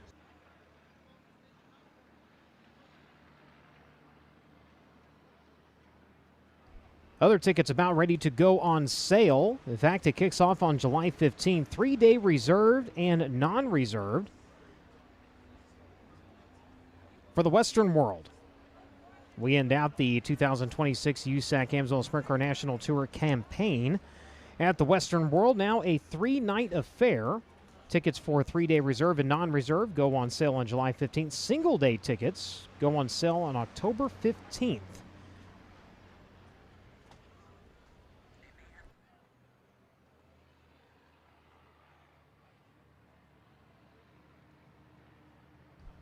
So Jake York making his way down around the pit area, seeing if he can find some updates with some of the USAC national drivers. As the track crew continues here, let's go ahead and check in with Drake. Yeah, catching up with Justin Grant, who's going to roll off third in tonight's 40-lap feature event. But Justin, you had quite the hairy moment in your heat race. Christian Bruno blowing that right rear. I mean, how in the world did you stop and get that Top Motorsports number 4 woed up so you didn't make contact with the 3BC there and keep on going? Yeah, I've been seeing it was flat there. It was going low for a couple laps, and it was pretty narrow in the heat race, and just didn't want to get stuck outside him when it blew, so I was kind of ready for it to come apart there, and he slowed up and tried to get to the work area a little quicker than I was hoping, and yeah, had to get on the binders there, and not too big a deal missing him. I knew what was going on there, but trying to keep the Top Motorsports number 4 from stalling was a little bit more of an issue, but we were able to miss it. And yeah, one thing that Brian said too, I'm not sure if it was J-Dub or Nick or who installed the brakes, but I think we should give them a shout out because those brakes respond in a hurry. Yeah, we've got I like good brakes. We've got real good brakes on the 4, and Willwood helps us out there, and yeah, we can clamp them down quick if we need to. Starting third in tonight's feature event, you've won this race back in 2021, and we've seen the racetrack be really fast to start off with and then kind of just get slicker and slower as the race goes on. How do you be good at every stage of this race here tonight? Yeah, still working on it. Still trying to figure that out. When we won here in 21, it was pretty heavy and pretty juiced up, and so yeah, it's one of the places that we've pinged around trying to figure out what works for us here, and we've been okay here, but but haven't really come on what feels lights out and lets me kind of tie my cape on and go win races. So we're still searching, but hopefully we'll find something good here tonight and go win this thing. One thing I got to ask you, I saw you this morning leaving the hotel. You walked to a deli, and apparently the girl at the counter was a massive fan. So talk about that, and do you maybe have a sandwich named after you at a deli here in Pennsylvania now? I don't think we went quite that far, but yeah, no, it's really cool. You get it around Indy a fair bit anymore with being on Flow and all of that, and always kind of laugh and joke with my wife Ashley that I'm regionally a little bit famous, but it's cool to come out here to Pennsylvania and all the fans that support this deal and get excited for Eastern Storm, and it's really cool when it kind of gets outside of the racetrack gates too. I don't know what Justin Grant's favorite sandwich would be, but I argue that deli should rename it after him as we get ready to go for some of our modified consies here tonight at Grandview Speedway. It's making their way out to the Speedway, Mr. Allen. All righty. Thank you very much, Brian. First of two. Cressley's Auto & Truck Sales Pace Truck picks up the field. Check them out on the web at Cressley'sAutoandTruck.com. Lineup for Consi number 1, the 9 of Joe Toth on the pole outside, the 6 of Danny Buck. Second row to the inside, the 14W Ryan Watt, and alongside the 24 is Sammy March Jr. Row number 3, the 85 Ron Herring Jr. outside the 17M Nathan Moore. Row number 4 will find the 5B Bobby Butler and the 81 of Eric Corman. Final starting spot, the 9th position, the 74W of John Willman. So that is the starting grid. 2 will qualify. 2 will qualify out of the 9 cars that are on the track. We've already taken 5 out of 4 heats. That is 20. We'll take 2 out of each constellation, giving us our 24-car starting field for tonight's 30 lap Alpine Building Supply Modified Feature. Again, we mentioned this is not a track point race tonight, but this is a NASCAR point race for the NASCAR regional standings. Looking at track points, when we enter the races this coming Saturday night, Eddie Strana has a 120-point lead over Logan Watt. 2045 to 1925. Jeff Strunk third at 1912. Jared Ummenhauer fourth at 1607. Make that 1807. And Rick Laubach 1734 in fifth. Anthony Perego, Tim Buckwalter, Ryan Watt, Mike Guler, and Loudon Reimert make up your top 10.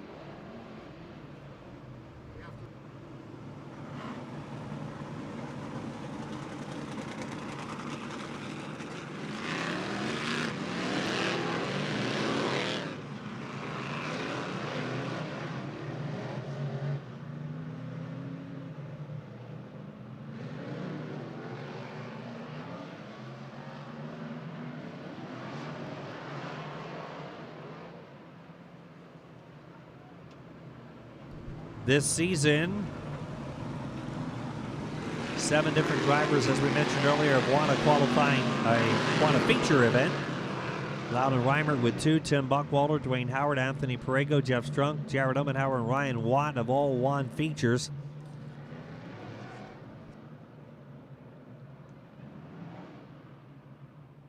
Nate Moore not answering the call. He was scheduled for 6th position, so everyone back behind them. We'll move up 1 and cross over. We're ready to go. Ray Kemp gives them the signal. 10 laps. 2 will advance to the feature.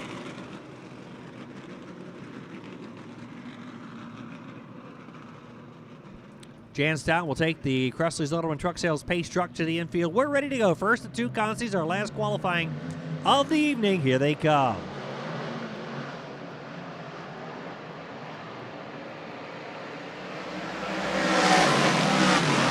Motoring into the turn, Danny Buck will grab the early lead down the back straightaway now. Joe Toth second, Ryan Watt third.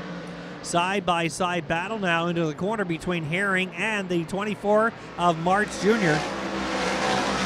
Eric Corman behind them into the turn. Ryan Watt in the 14W, one of our feature winners this year, going after Joe Toth.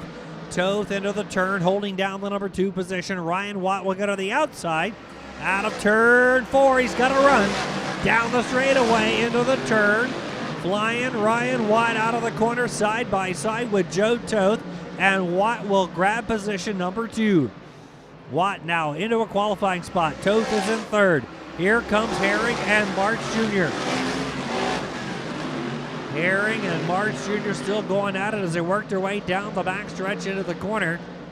Up front, Danny Buck's got a pretty good lead working down the front. He's already built up a half a straightaway advantage. Danny Buck out of Pipersville, Pennsylvania. 1 season was a regular here. Picked up 2 feature event victories to his credit here at Grandview Speedway while driving the Norm Hansel 357. Ryan Watt working out of the turn, a former winner of the Forrest Rogers Memorial. Last year he had a couple of feature wins to his credit, already has won this season. Joe Toth has not been a Grandview regular very long. This year, his first year as a regular in the Sportsman Division, and he's got the point lead so far. Right now, Herring battling with March. Good battle for that 4th and 5th position, and they're followed closely now by Eric Corman and Bobby Butler.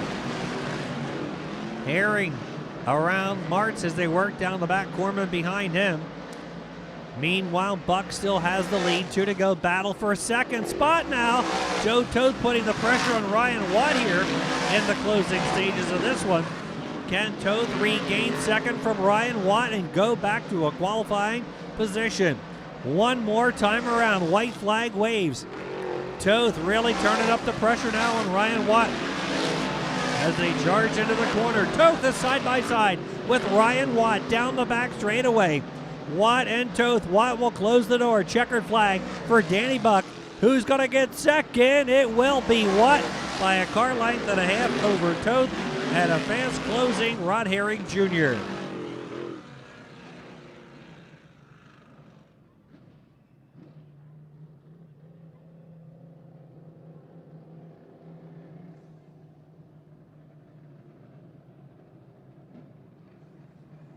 Your winning driver taking home the win, the 6 of Danny Buck. Runner-up will go to the 14W of Ryan Watt. They will qualify. Oh, so close, the 9 of Joe Toth and the 85 of Ron Herring Jr. But Danny Buck in the 6 and the 14W Ryan Watt are your 2 qualifiers. Entertaining battle in consolation number 1. Consolation number 2 lining up this way.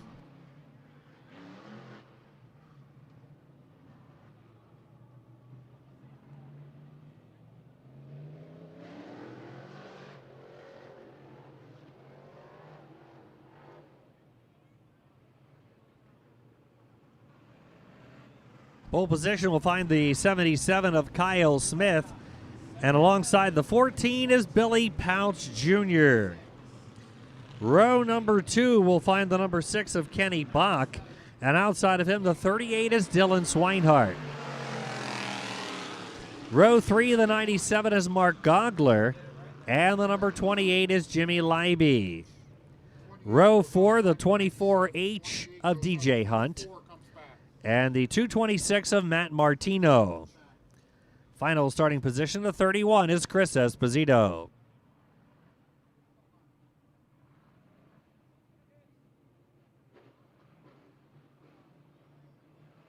.226 Matt Martino not answering the call for this one. So 9 scheduled, 8 are on the track. Again, 10 laps. 2 will go to the feature. Final qualifying event of the evening, the USAC National Sprint Series Jesse Hockett Classic. Remembering one of the drivers who came east in the early years of the Eastern Storm and was a winner at Grandview Speedway back in 2009. Jesse Hockett with the Jesse Hockett Classic coming up as our next race. Here they come. Motoring into the turn, BP Billy Pouch Jr. will grab the early lead, and Kyle Smith running right there with him. Here comes Dylan Swinehart. Smith and Swinehart battling with Pouch. 3 cars under a blanket. Working out of the corner. 3 cars under a blanket, but only 2 will qualify. Leiby next to the line. Looks like Esposito has a problem. He pulls it in. Leiby now, he's got a modified motor under the hood in the Lynn Peters number 28 tonight. Here comes the 77 of Smith and the 38 of Swinehart. Kyle Smith and his dad's Mike Smith, number 77. The Jim Moore, 38 for Dylan Swinehart. And Billy Pouch Jr. in the Breitenstein Motorsports, number 14. Look at this battle. Just as we should say on a Saturday night, just another Saturday night at Grandview. Down the back straightaway, hot and heavy action. Charging into the turn, Swinehart pulls a move. How about that? He went from the top to the bottom. Smith holds firm. Kyle Smith not falling for that lane change on Dylan Swinehart, and he'll pull away just a little bit now and go after Pouch. Pouch still has the lead halfway home. Pouch with the lead, Smith in second, Swinehart back to the outside lane. Heading down the back straightaway, Dylan Swinehart racing in the tire tracks of his 2 grandpops who were race drivers before him, heading out of the corner. 4th spot is Leiby and Bach, followed by DJ Hunt into the turn. Then Mark Gogler. Meanwhile, it is still Pouch with the lead. Pouch has the lead off the corner. 7 on the board, 3 to go. Dylan Swinehart back to the outside again. Can he make the move on the 77 of Kyle Smith in the late stages of this one? Pouch continuing to lead the way, just 2 to go. Dylan Swinehart in the Jimbo's Exteriors, 38, moving into the DNS Retriever, 77 of Kyle Smith down the backstretch. Late stages of this one, and now Swinehart pulling out all the stops. White flag for Pouch, 1 lap to go. Pouch Jr.'s got the lead down the back, and Swinehart putting on the pressure here in the final circuits. Checkered flag, Swinehart diving to the inside. Here's the checker, your winner is Pouch. Runner-up will be Smith over Swinehart.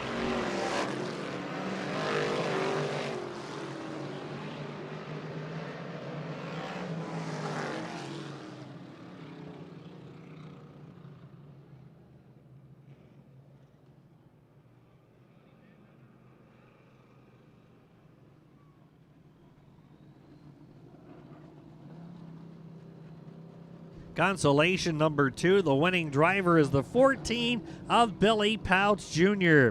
Runner-up spot will go to the 77 of Kyle Smith. So Danny Buck and Ryan Watt in consi number 1, Billy Pouch Jr. and Kyle Smith in consolation number 2. Qualifying is completed. Up next will be feature race action. The Jesse Hockett Classic, the 19th annual Eastern Storm, 19th year. The USAC Sprint Series visiting the East Coast. It has changed over the years. It started out as a 3-race series, and now it's developed into a multi-track visit to the East Coast, a staple on so many race drivers and race fans' calendars each and every year. And we're glad to host the opening night of the Levan Machine and Truck Equipment Eastern Storm. Thanks again to Alpine Building Supply, our race night sponsor, and Levan Machine and Truck Equipment, the sponsor of our Thunder on the Hill Racing Series, as well as the sponsor of the week-long USAC Eastern Storm. Levan's race sponsor for the series, Levan Machine and Truck Equipment, celebrating their 90th anniversary. 90 years of providing machine shop and custom work truck upfitting service and repair service to the Central PA market. Congratulations to the Levan Machine and Truck Equipment team, where they are turning your visions to reality. Brian? Thank you very much. Track work underway. Tonight's 40 lap Jesse Hoskett Classic Eastern Storm feature event will be next. In the meantime, we're going to step away here on the broadcast. We'll be back to Grandview.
Welcome back to the broadcast here on FloRacing, looking at an absolutely beautiful horizon here as the sun has dipped low in the sky.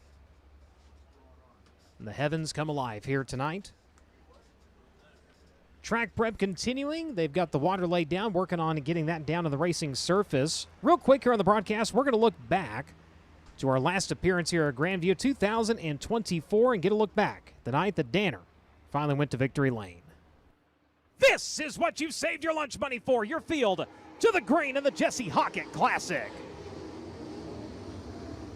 Gill going to dash off into turns 1 and 2. Who will have the advantage of the back straightaway? Look at Briggs Danner threading the needle up into the 3rd spot. Going to set sights on Alex Brine. Giving chase right now to the 15 of Carson Garrett as they come around. Lap number 1, it will be the BGE Darty Motorsports number 15 showing the way. Alex Brine right there in 2nd. Briggs Danner running in 3rd. Look to the high side for Brady Bacon, the 5-time winner, trying to get 6 here tonight. Tried to look for the 4th spot, denied the advance, so going to look down to the inside. He's going to make his presence known on the 15X of CJ Leary. Bacon still running at your top 5. Chase for the lead. Oh, look out, contact! Bright took it. The car got wheelied up, brought it down. Briggs Danner brings it down to under 0.3 of a second. He's only about a car length back in the middle of turns 1 and 2. Garrett with a much better run to the back straightaway. Going to put some distance back between himself and the 39 as I'll roll top shelf into turns 3 and 4. Keep an eye on the 39 as he's going to roll up on the number 18 of JT Ferry. Ferry right in the racing groove of your leader. He rolls out of the throttle. Here comes Briggs Danner with a run to the back straightaway. Now throws the slide on the lap car. Danner going to try to turn underneath him. Can't get there fast enough. Runs in 2nd as it's going to be Garrett holding on to the race lead. Now goes to the bottom of turns 1 and 2. Cross the racetrack. Can't get up in front of him in time, but he's going to get right back on the tire tracks of your race leader. Using the slower car as a pick and using it well here. Carson Garrett holds on to the race lead as he comes around to click off lap number 12. Now he'll clear to the back straightaway. Briggs Danner, meanwhile, right back on the back bumper of your leader. Garrett has to look down to the bottom, scrubs off some speed. Briggs Danner, does he have a run to the back straightaway? Looks to the inside, going to drive it in deep into turn number 3. Cross it to turn number 4. You might have a new leader. You've got one. Briggs Danner going to show the way in 39. Briggs Danner up into the race lead. Slide job coming from the 15. Off of turn number 2. Takes it back. Danner going to try to answer back to the inside. Slide for slide at both ends of the racetrack. They got a lap car in front of them. This time Garrett down to the inside. They're wheel to wheel. It's still the 39. And here comes Leary into the mix. 3-dog fight at the front of this one. You've got the BGE Darty Motorsports both setting sail on the 39 of Briggs Danner. Danner able to hold off both of them for the time being. Leary down to the bottom now. Going to try to get away 2nd. Bacon into the mix. 4 cars, 1 spot. Who's going to have it? Brady Bacon down to the inside in 69. Clears one of the 15s. He's going to set sights on the other. Onto the back straightaway. Leary back to his inside. Bacon going to fall back to 4th. CJ Leary back to 3rd. Carson Garrett running in 2nd. Briggs Danner, while this is going on, see ya. He's going to go ahead and open up by a half a straightaway. 0.724 seconds that time of the line. Midpoint of this one quickly approaching. Logan Seavey going to clip a coupon, going to grab 2 spots here as they work through turns 3 and 4. Works by the 3R and the 47 around to the front straightaway. Good move by Logan Seavey. Into traffic we go once again. 3 cars all battling right in front of your leader. He's got Stockin, he's got Cummins right there. He's going to pull back on the back bumper of the 3. Stockin to his outside, not holding him up enough here to try to open up a challenge. He'll slide it up onto the cushion through turns 3 and 4. The slower cars are racing with your leader right now. Battle for 2nd, though. Both drivers held up by the 1/8 that time, able to clear. Carson Garrett going to hold the position as they work onto the back straightaway. White flag coming next time. 1 into the wall, Justin Grant in 4. As going in, he was right in the middle of the track, and all of a sudden the car just went towards the wall. Off of turn number 4. The dash to the finish. Brady Bacon once again trying the bottom to go after Carson Garrett for the race lead. Garrett this time a better restart. Danner still able to pull him onto the back straightaway. White flag in the air.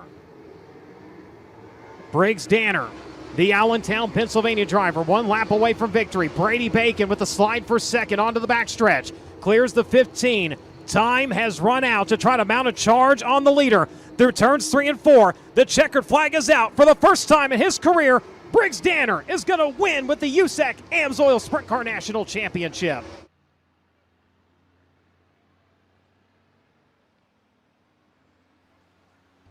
A great night for Briggs Danner indeed. Driver of that Hogue Racing Enterprises, number 39. We'll see if he can back it up here tonight. And as Christy pointed out earlier, a very different Briggs Danner here tonight than what we saw in 2024. Victory number 1 has turned into 9 in his career. 131 starts, 9 wins, 44 top 5s, and 84 top 10s coming into tonight. Your Learn Lab Quick qualifier, Dan, are slated to go from the outside of row number 3 this evening.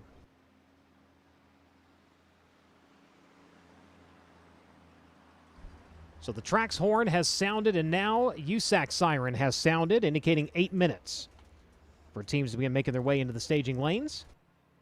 I got a deal for you, Brian. Go ahead. At the concession stand, you're speaking my language. Half price on chicken tender and French fry combo, or a half price on a large fry until they're all gone. I'll be back.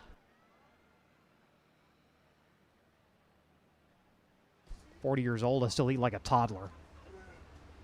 There's nothing wrong with that. No. Growing boys got to eat, or busy boys, right? I say growing in the wrong direction. That's the bad part. I capped out at just over 6 foot. I just keep getting wider. It's got to be the chicken tenders. I'll tell you what, exciting night. Thank you again for being here, USAC. Always great to kick off Eastern Storm. Always great to kick it off here at Grandview. We've been doing this now for 19 seasons. Hard to believe it's been that long, but thanks again to all of you folks coming east, plus some of the guys that joined in for the tour to make this another great night, and it should be a fun night for seeing who's going to reach victory lane here tonight. We truly appreciate the hospitality of Grandview and all the tracks that have come on board, and thank you so much to the fans. You guys have come out in force tonight, in a group that is always so enthusiastic about your sprint car racing, be it wing, non-wing. In this part of Pennsylvania, of course, the modifieds, a big part of everything, and it's always so cool to come back here and see everything and see everybody and be a part of this. And we get to see them cool modifieds when we come back here. That's right, and we get to watch that every Saturday night, but we get to watch you guys, and see what you're up to during the year. We get to tune in to see what you're up to with all the cool little bull rings you have out there in your neck of the woods, and see the racing that you get to enjoy during the course of the season before you get to come east, and then even after you guys go back home again. But it's sure an awesome time. We love to have this a little bit different menu, if you will, when you guys come east. And tonight we remember, as I mentioned earlier, Jesse Hockett. He was one of the early pioneers, if you want to say that, when USAC first came east for the initial Eastern Storms back in the 2007, 8, 9, and those years. And he was a feature winner here at Grandview, and a guy that left us far too long, but we remember him tonight with the Jesse Hockett Classic, and a roster loaded with some great talented guys ready to try and grab that win tonight. Indeed, thank you very much. The final piece of equipment on the Speedway. So the horn has sounded, teams making their way into the staging lanes. As Jeff pointed out, tonight's race is not just the opener for Eastern Storm. It is the Jesse Hockett Classic. Who was Jesse Hockett? He was fierce. He was tenacious.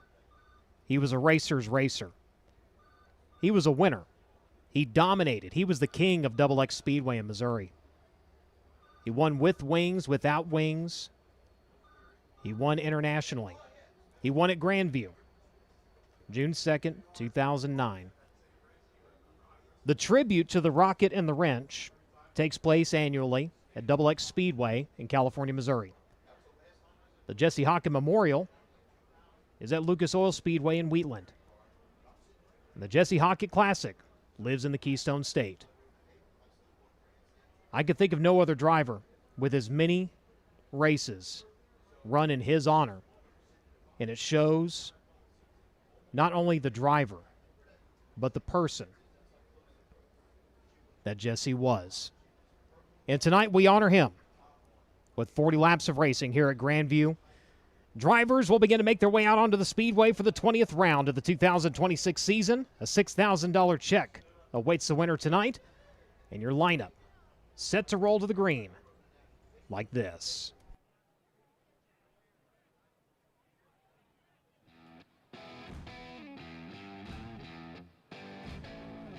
Going for the pole tonight, he is your current USAC National Points leader and defending champion. Driver the Avanto and Isadores, Jugo Superfoods, Premier Recycling, Apache Transport number 3P. It'll be Kyle Cummins. Outside row number 1 at Greenfield, Indiana, the Leary Construction, Kodiak Products, Highsmith Guns, One-Way DRC number 30, C.J. Leary. Second row for the inside, Justin Grant out of Ione, California. The NOS Energy Drink, Gibbyville Logistics, Top Industries, G&G Racing Fuels, Amsoil, number 4. Looking to go back to victory lane, did so in 2021. Outside of him, winner here in 2023 out of Anaheim, California, the Inland Rigging Darty Motorsports Naked Prizes Roll Scaffolding Burris Racing number 5T of Jake Swanson. Looking at row number 3 for the 5th starting spot, making his 11th A-feature appearance here at Grandview. Out of Coleman, Alabama, the Majestic Electric, Inland Rigging Bird Racing, Rock State Race number 3R, it'll be Kevin Thomas Jr. And outside of him, the last time we were in town, he was in victory lane at Allentown, Pennsylvania, the E. Schneider & Sons Recycling, Keystone Cat Boulevard Truck Repair, Rider DRC number 39 of Briggs Danner. A wild run in the heat race for this driver that starts on the inside of row number 4 at Fort Branch, Indiana. Winner here in 2014, the England Machine and Tool Moments by Morgan Lucas Oil Center Kissler DRC number 92. It'll be Chase Stockin. And outside of him, out of Greencastle, Indiana, the Curb Records, Mechanical Advantage, Coletta Charters, Neil Tyer, Joe Doolan, Kerbeck, Genia number 63. It's Cale Coons. Hayden Reinbold at Gilbert, Arizona, making his first A-feature appearance here at Grandview, the AME Electrical Reinbold Development Incorporated, Mississippi Valley Transportation, number 19. And outside of him, it is the Macho Man, the 4-time Eastern Storm winner out of Broken Arrow, Oklahoma, driving the Concord American flagpole. Racer Magazine Jim with Chris Dyson, number 20, 4 times a victory lane in Eastern Storm. Make it 5 at the Keystone Invasion back here in 2021. He'll try to add a 6th win at Grandview tonight. The 19 AZ inside of your next row is going to be Mitchell Moles out of Raisin City, California, your 2024 Eastern Storm champion, the AME Electrical Mississippi Valley Transportation, Reinbold Development Incorporated, number 19 AZ. And next to him, Logan Seavey, champion in 2022 of the Eastern Storm, making his 6th Grandview A-feature appearance. The Mount Mechanical Contractors Drop Line, Indy Power Sports, Abacus Racing, number 57. Charles Davis Jr. to Buckeye, Arizona, the MP Environmental, Black Magic Bead Breaker, Stanton DRC chassis, number 47. He will roll from 14th. The 2-time Eastern Storm champion, the Madman, Robert Ballou at Rockland, California, the Suburban Subaru, Dean's Waterfront Services, Brooks Western Telecom, number 12. Joe Cotta to Goshen, New York, driving the Malley Pool Water, Newman Powered, Maxim Chassis, Blood Lubricants, DMI Kaiser Wheels, number 10. He goes for the inside of row number 8. And next to him, Stephen Dravicki out of Reading, Pennsylvania, the Degree Engineering Chevrolet RPM Chassis, number 19. The 22R inside of your next row, Ronald Helmick. He's out of Boyertown, Pennsylvania, driving the TAG Lumber Building Material Distribution, Helmick XXX, Levan Machine and Truck Equipment, number 22R. And next to him in 2, Brendan Hires out of Langhorne, Pennsylvania, the Roy Danner Paving Ravada Speed XXX, number 2. 19th starter, the 3BC, your current USAC East Coast Point Leader Christian Bruno at Deptford, New Jersey, driver of the Bentley's Truck Service, rider Maxim Chassis, Pioneer Pole Building, number 3BC. And outside of him in 39, she is out of Hanover, Pennsylvania, driver of the O'Brien's Restoration and Remodeling, Fit Powered RPM Chassis, Oasis E85 Fuel Pump, number 39T. That is Olivia Thayer. 11th row inside, Joey Crilly. He's out of Bordentown, New Jersey, driver of the Valco, Nosha Corporation, DMY Performance, XXX Crider Manufacturing, number 22. The 67C, going to go from the 22nd starting spot at Atlanta, Pennsylvania. The Roadrunner Race Fuels entry of Jason Cherry. And your final starter is scheduled to be Dirk Rimrod out of Spring City, Pennsylvania, driver of the Valley Forest Tree Service, Chevrolet Maxim, number 1X. As that'll be your lineup for tonight's feature event here at Grandview with the USAC Amsoil Sprint Car National Championship. The field is set. They'll begin to fire, and Drake has one to watch. I certainly do, as cars become alive here at Grandview Raceway for night number 1 of the 2026 Eastern Storm. Before I get into my Dirt Draft 1 to watch, remember there still is time to play in a Dirt Draft lobby. Log on to the Dirt Draft app and make sure to sign up for the rookie lobby, but you got to act fast if you want to play because that locks at the start of the feature event.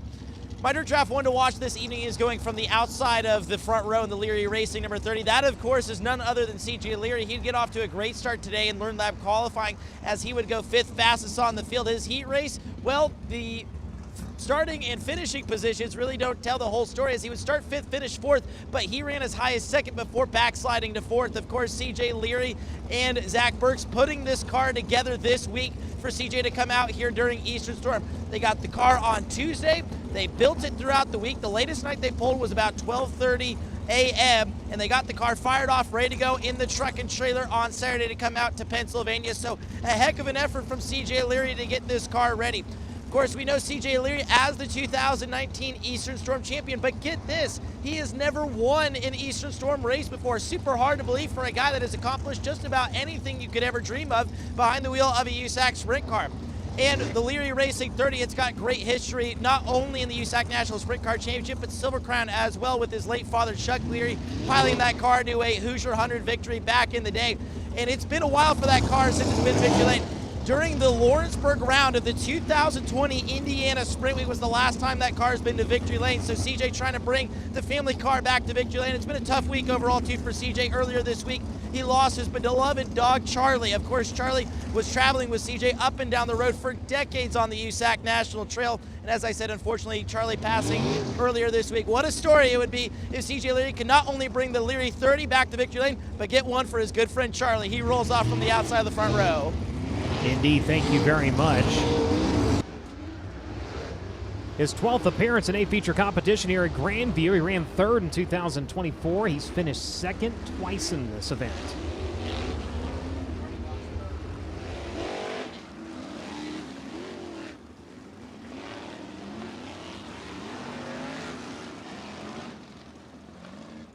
So Cummins and Leary run number 1, Grantham Swanson run number 2, KTJ Danner run number 3, Stockton then Coons in run number 4, Reinbold then Bacon in run number 5, Moles then CV in row number 6, row 7, Charles Davis and Robert Ballou, Gata then Dravicki in row number 8, Helmick and Hires in row number 9, Bruno then Thayer, Grilly then Cherry, Rimrod set to round out your lineup.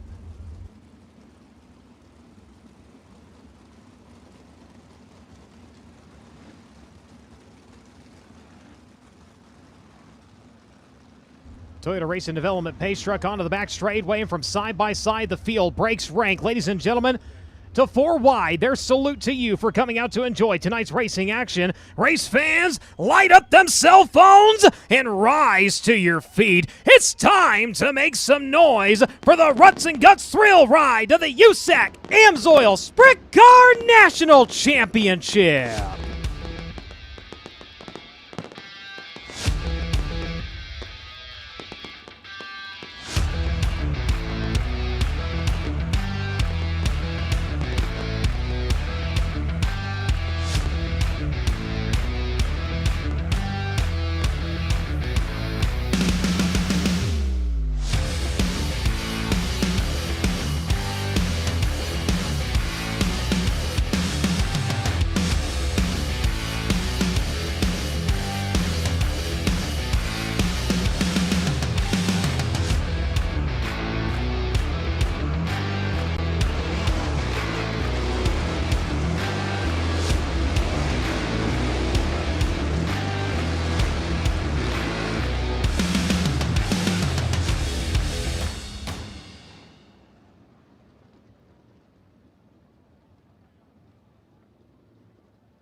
Last time on track for the USAC AMSOIL Sprint Car National Championship, Mitchell Moles completed the weekend sweep up at Red Hill.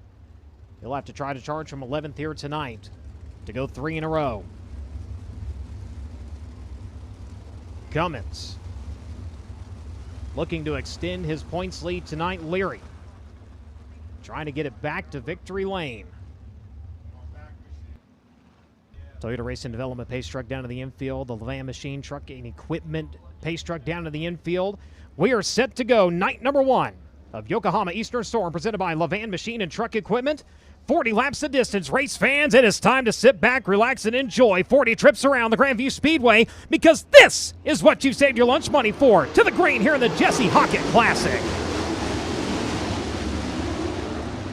You're going to race off into turns 1 and 2. They'll head to the back straightaway. Your pole sitter going to take off with it for the time being. Cummins, we'll see if he can lead all 40 here as they make their way around to click off lap number 1. Leary running in second. Swanson chasing him right now in 5. Swanson taking a look down low. Nothing happening there. Leary going to lead that charge onto the back straightaway. Still running in second. In the meantime, Cummins putting a couple of carlings here as they come around to the front straightaway. 2 laps in. It is still the petty performance of Avante North in the 3 p.m. command. Leary, then Swanson. Danner right now running in the 3rd spot. A little bit further back. A gaggle of cars into turns 1 and 2. Everybody sorting out onto the back straightaway. Swanson again closing up on Leary. Danner in the meantime closing up on Swanson. Briggs Danner in the 4th spot, looking for 3rd off of turn number 4. He'll try again. Exit turn number 2 onto the back straightaway, side by side by a half a car. It's going to be Swanson with the advantage into 3. Does he have it at the exit turn number 4? Answer will be to the affirmative. Danner slips back into that 4th spot before Justin Grant right now running up your top 5. Kevin Thomas Jr. running a 6 stock, and Coons, Bacon, and Seavey right now your top 10. Coons going to work on the 92 a stock into the back straightaway as they work into turns 3 and 4. Trying to get up to the 7th spot here as they work into turns 1 and 2. Your leader, it's still Kyle Cummins, advantage 2.152 seconds to the good last time by. Leary continues to hold on to 2nd. Jake Swanson glued to the back bumper as they make their way into turns 1 and 2. 6 laps completed, again 40 the distance. 2nd, 3rd, and 4th, all right there within striking distance of each other. Leader now going to have to contend with slower traffic. Sherry, the first driver to go a lap down, works the bottom side of 1. Your leader streaks to the outside. Clears him quickly, doesn't slow him down one bit. Over 2.5 seconds between himself and 2nd place right now. Still Leary with Swanson and Danner right there in the hunt, just hoping for a misstep here. They make their way around onto the front straightaway. Swanson now going to try to pull the trigger down to the inside of turns 1 and 2. Had to get it up quick. Danner thought he was going to get around to the outside. Gets the door slammed in his face, though, as they work into turns 3 and 4. Now Cherry around the bottom, going to force all 3 to stick to the high side as they come around to the front straightaway. Cherry going to get just a little bit of breathing room that time as they work onto the backside of the Speedway. Swanson still there. He will hang the Hoosiers a little bit as they work off into turns 3 and 4. Danner right there in tow in 2nd, 3rd, and 4th. Cummins in the meantime losing just a little bit of time here. Only a couple of tenths, got held up by a couple of slower cars. Makes his way around to click off lap at number 11. Held up by Thayer, and there's quick moves going on at the exit turn number 4. Leary able to move the car down the racetrack. Clears the 39T. Swanson with Danner in tow. They remain 2nd, 3rd, and 4th. Now the slide on the slower machine as Swanson pulls a diamond maneuver down to clear the lap car. Doesn't lose a step here as he closes back up on Leary a little bit. Justin Graham running back in that 5th spot. He's all by himself, and he's closing on 2nd, 3rd, and 4th right now. Traffic has worked to his advantage a little bit, as he was quite a ways back just a couple laps ago. Now has him within his sights here as they work on to the back straightaway. Kevin Thomas Jr. in the meantime running in the 6th spot, held up by a slower car. That's allowed Stock and everybody to kind of really stack up on his back bumper here. KTJ across the racetrack still not able to clear. As I say that, he does. Gets by Olivia Thayer. Stocking going to try to thread the needle here as they work onto the back straightaway. Not able to get there. You've got Coons right there in that mix as well. Brady Bacon and Logan Seavey still your top 10. Battle for the 3rd spot advantage. Now to the 39 of Briggs Danner. Takes it away from Jake Swanson. He's going to go to work on CJ Leary. He's going to go for the slide in turn number 3. Up across the racetrack, entering turn number 4. Leary down to his inside. Drag race to the front straightway. Danner up in a little bit of silver here. Briggs Danner up into 2nd, and that advantage for Cummins is closing. He has been mired in traffic and not able to move, and Briggs Danner is in the hunt here. 1.8 seconds down to 0.6 of a second as they work into turns 1 and 2. Held up himself by a slower car. Danner trying to set something up into turns 3 and 4. There's the slide. He has got your leader dead ahead. Does he try anything into turns 1 and 2? We're going to find out. The 3P high, the 39 down low for the lead. Briggs Danner going to take over as they work onto the back straightaway. Working lap number 19, is sailing by the slower cars. It's slowed down to the bottom of the racetrack. Engine expiring on that machine. Caution light's going to come on, and that will undo the pass.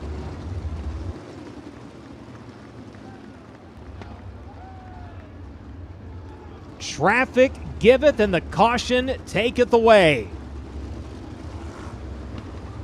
Brendan Hires, steam pouring out of the back of the number 2 right as Danner got the race lead, was not able to come around and secure it. So Kyle Cummins going to go back to the top spot. Jake Swanson, in the meantime, has moved up into 3rd. CJ Leary in 4th. Justin Grant in 5th. Kevin Thomas Jr. in 6th. Chase Stockin in 7th. Kel Coons in 8th. Brady Bacon in 9th. And Logan Seavey makes up your top 10. Cummins grinning for the caution. Danner not happy. Briggs Danner was in 4th spot for what seemed like forever. That 3-car battle for 2nd, and in the blink of an eye gained 2 spots and closed right in on the leader. Once he got the line figured out, he was able to get the run, and it just shows his experience here at Grandview. Again, winner in 2024. Issues for Justin Grant. He's come to a stop at the racetrack. Confirm with officials if it is a safety stop for the NOS Energy number 4. He has come to a stop at an official.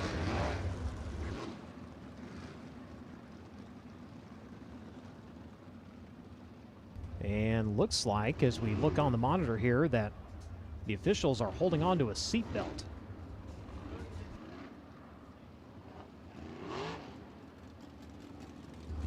So that's what's going on. The belts coming undone for Grant. He stopped at an official. It's a safety stop, so he will be allowed to retain his position on the racetrack. He'll line up in 5th. But Danner leading, national win in 2024, 2 other USAC East Coast victories. And Drake, the belt's on the number 4. And luckily, the caution allowing him to get that all put back together. Yeah, the USAC official leaning over to the cockpit of that NOS Energy drink number 4. As a matter of fact, Justin's got the steering wheel set on the hood as they try to work on the belt. So the USAC officials, as you said, Brian, they're going to give Justin time to fix this and give him his spot back. I wanted to talk about Kyle Cummins, who's leading this race.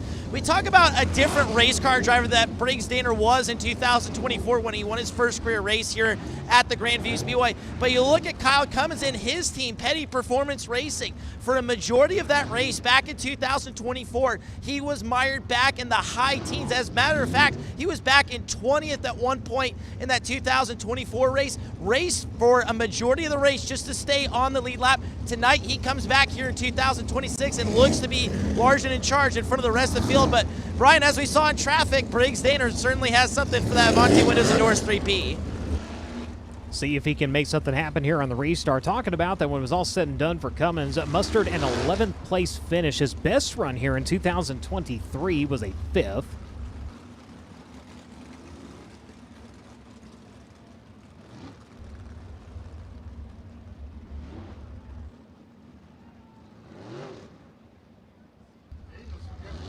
So again, looks like things may be cleared up over with Grant's number 4. Again, he is allowed to stop at officials and attend to the safety problem. They will get him refired. And he will line up in 5th. So just like that, the caution light's going to go dark. Just shy of the midpoint, 18 laps completed. Cummins in the 3. Going to lead him single file through the NOS Energy start can here at the exit of turn number 4 into the tire tracks of the car in front of you. Going to bring him wide and swing him low as they come around to the front straightaway, backing her way.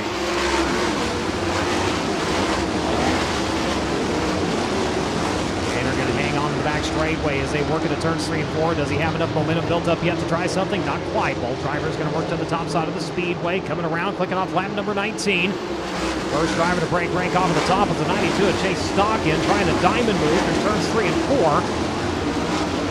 Able to keep right there with the Majestic Electric number 3, Kevin Thomas Jr. in the back straightway. Not able to get a run on him, though, as your top 3 driver is going to try to break away. Coming to the cross flags, 20 in, 20 to go. With Danner still breathing down his neck. It's a couple of car links. They work onto the far side of the Grandview Speedway. Jake Swanson hanging right there with them as they work into turns 3 and 4. CJ Leary still running in the 4th spot. Justin Grant right on his back bumper in 5th. Challenge for 6 is still ongoing. Stockin has moved that line all over the racetrack. So far has not been able to get the charge to get around Kevin Thomas Jr. Gail Coons following them. Brady Bacon, Logan Seavey still your top 10. Mitchell Moles in 11th, Robert Blue in 12th, Charles Davis Jr. 13th, Hayden Reinbold in 14th, Steven Krasicki in 15th, Christian Bruno, Ronald Helmick, Joe Cotta, Olivia Thayer, and Jason Cherry ran at your top 20. Caution.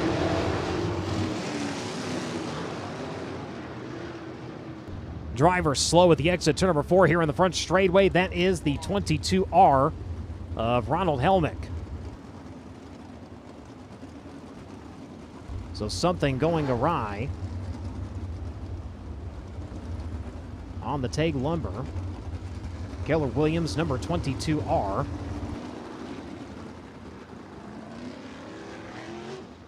"22 laps completed.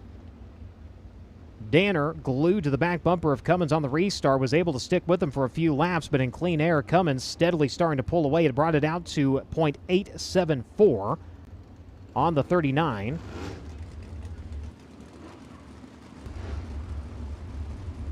So they'll take the 22R back into the Indy Middle finishing work area. 60 seconds on the clock as soon as he arrives. So 22 laps completed.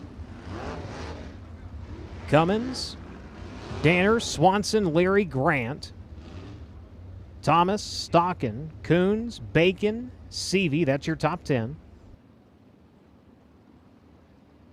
Mitchell Moles lines up in 11th. Robert Blue in 12th. Charles Davis Jr. in 13th. Hayden Reinbold in 14th. Christian Bruno in 15th. Issues too much to continue on. The 22R done for the night. Caution lights go dark. In single file through the NOS Energy Start Can, exit turn number 4 into the tire tracks of the driver in front of you. Last time, enter to the top, brought it down across to the bottom. Got to set it up the same way. Back to green.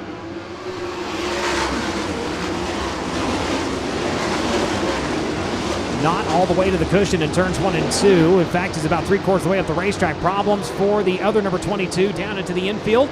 He will clear, will avoid the caution, and stay green all the way to the cushion through turns 3 and 4. And Briggs Danner riding the lip at both ends here, trying to keep momentum built up and trying to get a run on Kyle Cummins. They work into turns 3 and 4, still not close enough to make anything happen. Brings it around onto the front straightaway this time. Good run. Does he have anything? No, he does not. The 3P. Steadily putting distance now. Danner changing his lineup on entry that time, doing more of what your leader is. And that actually cost him a little bit. Wasn't able to keep pace just as well as they come around to the front straightaway. Cummins, Danner, Swanson, Leary, Grant, still your top 5. Brady Bacon taking over the 7th spot. Stocking back to 8th. Seavey and Moles now running out your top 10. So a little bit of hustling and bustling going on. A little bit further back in the field, Bacon in the Concord America flagpole. Number 20 machine started 10th. He's up to 7th. Stocking to the 92. Back to 8th, Logan Seavey. Still running 9th, Mitchell Moles in 10th. Ballou, Charles Davis, Christian Bruno, Cale Coons, Hayden Reinbold. Right now your top 15. Danner running the high side as hard as you possibly can, trying to keep pace with the 3P of Kyle Cummins, but the Avante Windows and Doors Jugo Superboost Petty Performance entry continuing to pull away. Traffic is what brought Danner into the hunt, hoping they can make it back there.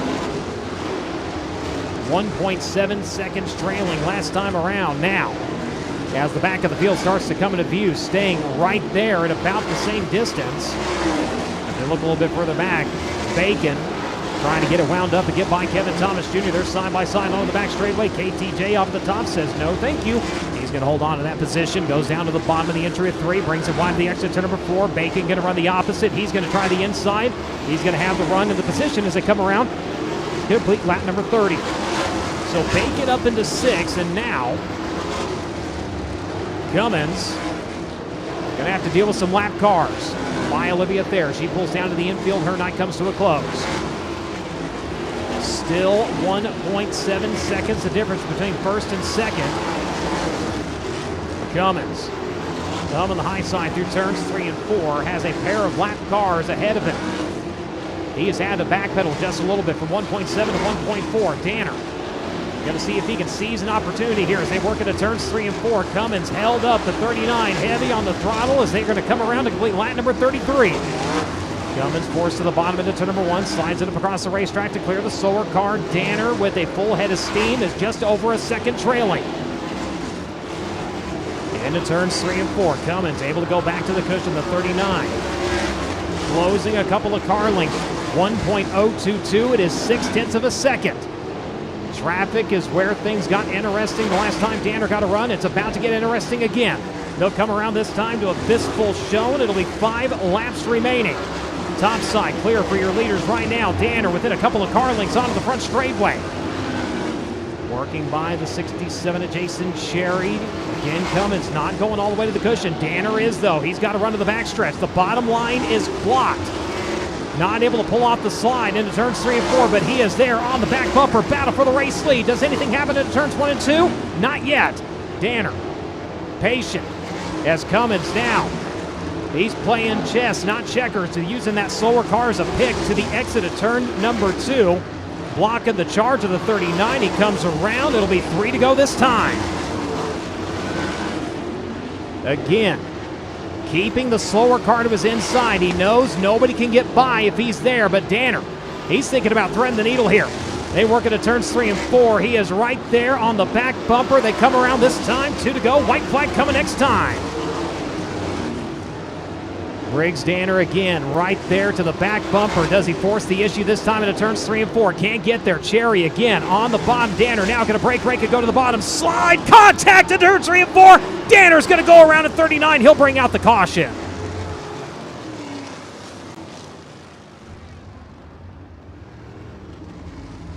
Went for it, unfortunately. Too fast sideways. And around he goes. He brings out the caution, and now to the tail for Briggs Danner.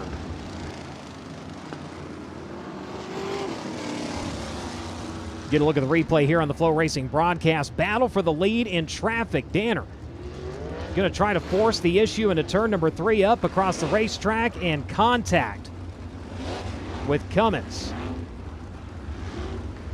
to the left front. And lucky, oh so lucky, both drivers did not go for a ride. As they'll slow it down here, look at the slide from the 39. That right rear all but tucked up right between the left side tires on the number 3P, and somehow bounces it off of the Nerf irons, and everybody stays upright. But Danner will have to drop to the tail as the cause of the caution. Swanson going to take over second. Leary in third. Grant in fourth. Bacon is up to fifth. Kevin Thomas Jr. in 6th, Bruno in 7th, CV in 8th, Stockton in 9th, and Mitchell Moles going to move back into the top 10. So it'll be a 2-lap dash to the finish. In clean air, Kyle Cummins has been untouchable.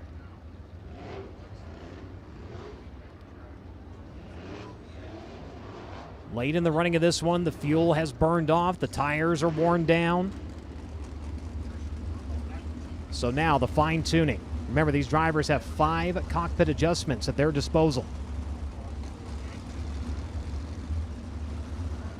Who made the right adjustments? And can anybody steal this one away?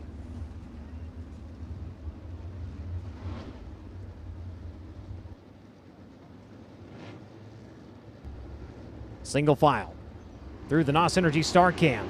Just like he's done all night. From the top down to the bottom. Here we go. Green-white checker. Cummins going to power onto the back straightaway. Bacon in the meantime going to look for the 4th spot. Gets it away from Justin Grant as they work into turns 3 and 4. White flag in the air. One more time around here in the Jesse Hockett Classic. Makes his way onto the far side of the speedway as Bacon looks to grab one more in the closing lap, going after 3rd in the number 20. Can he get it away from Leary as they work into turns 3 and 4? But off of turn number 4, checkered flag is out. Kyle Cummins wins night number 1 of the Yokohama Eastern Storm, presented by Levan Machine and Truck Equipment. Jake Swanson 2nd. Brady Bacon nips 3rd at the line from C.J. Leary. Christian Bruno, your top 5. Justin Grant in 6th. Kevin Thomas Jr., Mitchell Moles, Logan Seavey, and Chase Stockton. Unofficially, your top 10 here tonight.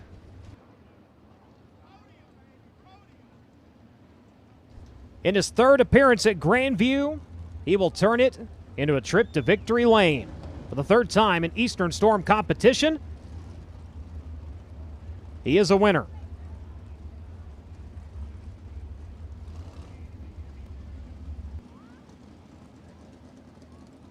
In his 20th start of the season, his 5th win on the year, his 15th top 5, his 19th top 10, and his career win number 35.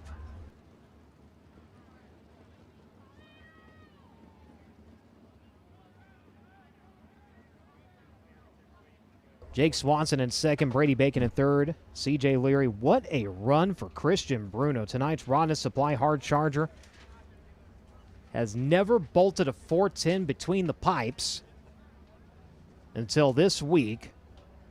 And he said he'd been on a few groups asking some questions. Well, he asked the right ones.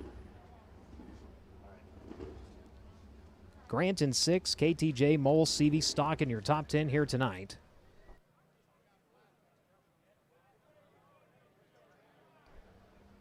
As the safety equipment comes off, the check laid down.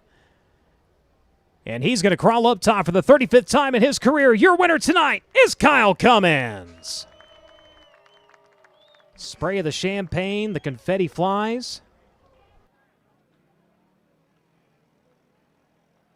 And the car alarms go off.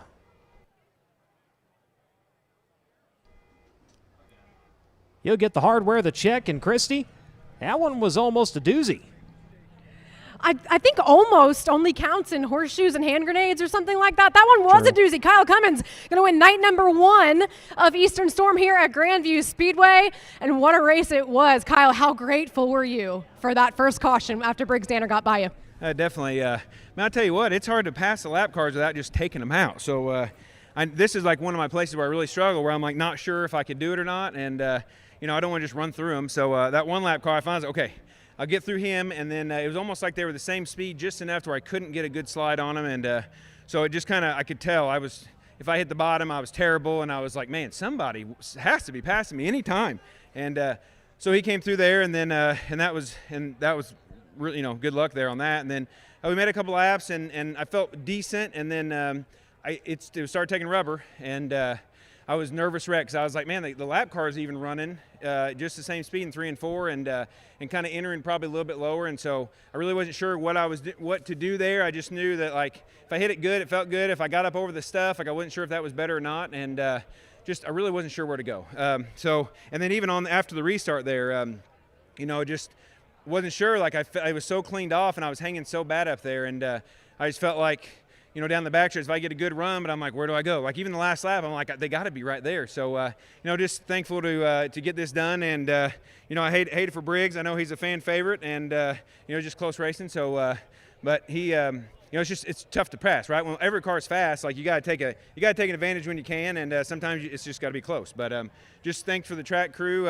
You know, we've only been here a couple of times, and it's definitely unique and a fun racetrack. But just got to thank Jerry Petty with Avante Windows and Doors, Premier Recycling, Lucas Oil of Evansville, Apache Transport with Phil Rossi, Lifestyle Homes, Mach 1 Chassis. We're in Pennsylvania, so Mark Smith told me I don't say his name very much. So here you go, Mark. And but just all my guys, Sure Built Shocks, K1 Race Gear. They got me some new gloves tonight, and Bell Helmets, Cameron LaRose, the team, Aiden Schmidt, Zach Fields, Casey DeRenzi. They ran all midget week with his stuff, and then turned these cars around in one day and came back out here. So they put a lot of blood, sweat, and tears in this thing, and and I got to make sure I do my job. But also thank the Lord Jesus Christ. A lady came down and told me her son, 8-year-old son, was a fan of me because I like Jesus, and that's what it's all about. And you know, that's why I thank the Lord, and you know, that's why I talk about it. So he's what matters, and really this stuff doesn't really matter.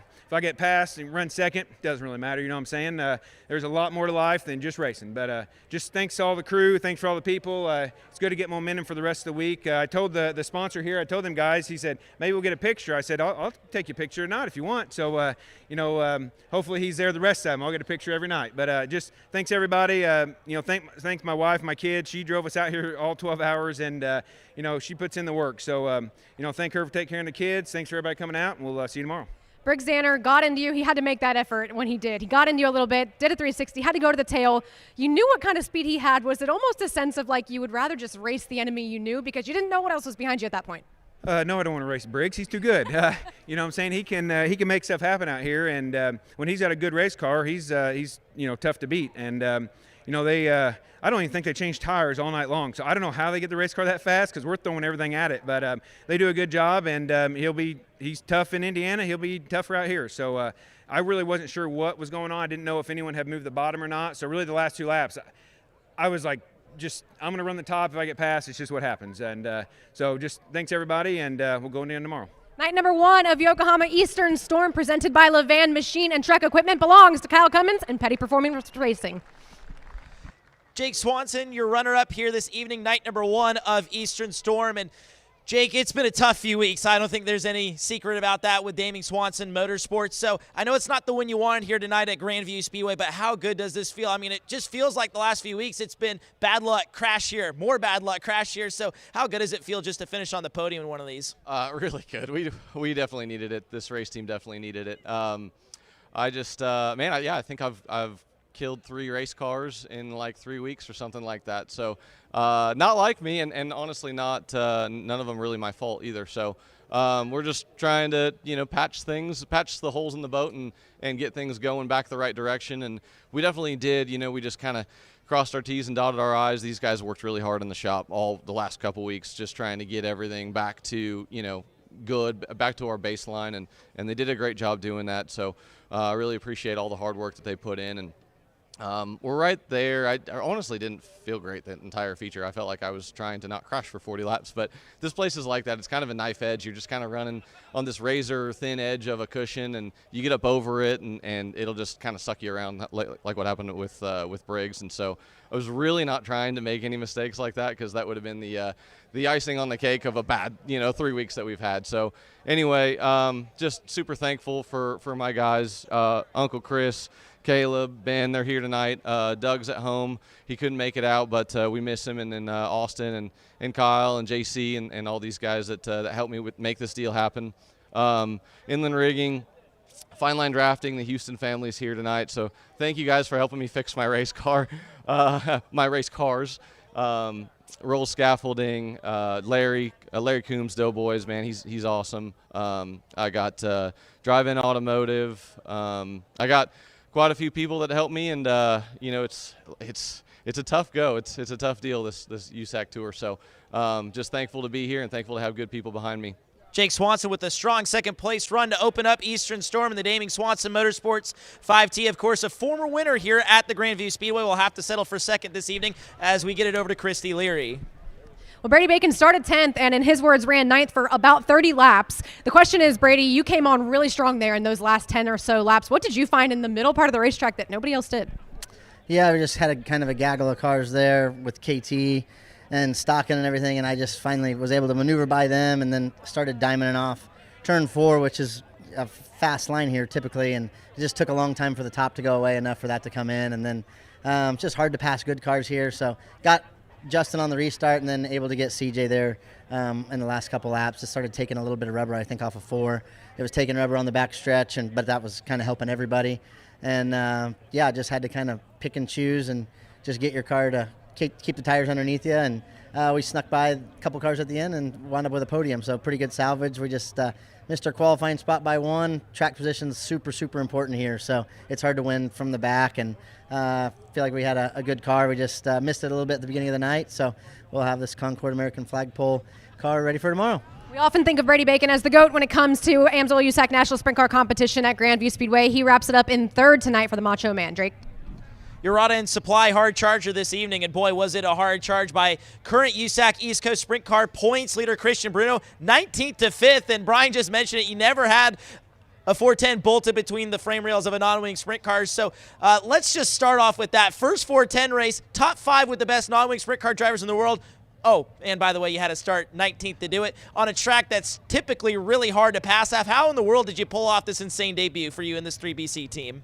I just kind of had to stay on the lead lap there in the beginning of the race. So it was really tough to kind of make some moves in the first 18 laps before we got that yellow there. And I was kind of just maintaining. And, I mean, I seen the blue flag about 10 laps in a row, and I was just waiting for leaders to get around me. But I knew if I stayed on the lead lap and kind of got going, and once it got wider here, I was going to be good. And I kind of found the bottom. I was really good everywhere, but I just had to get by guys. And once the track really started to blow off, I kind of was picking them off and really came on strong there at the end. If I would have got a little bit of restart, I might have been trying to fight for 4th or 3rd there. But no, I just can't. This was kind of a frustrating night coming into the feature. We had issues with the butterfly and time trials, and we broke a bleeder in the heat race. So to get through all that and get our car right, we kind of just guessed off our 360 stuff what to put in for the feature, and it seemed to work out really well. So we'll make some changes for tomorrow for Bridgeport.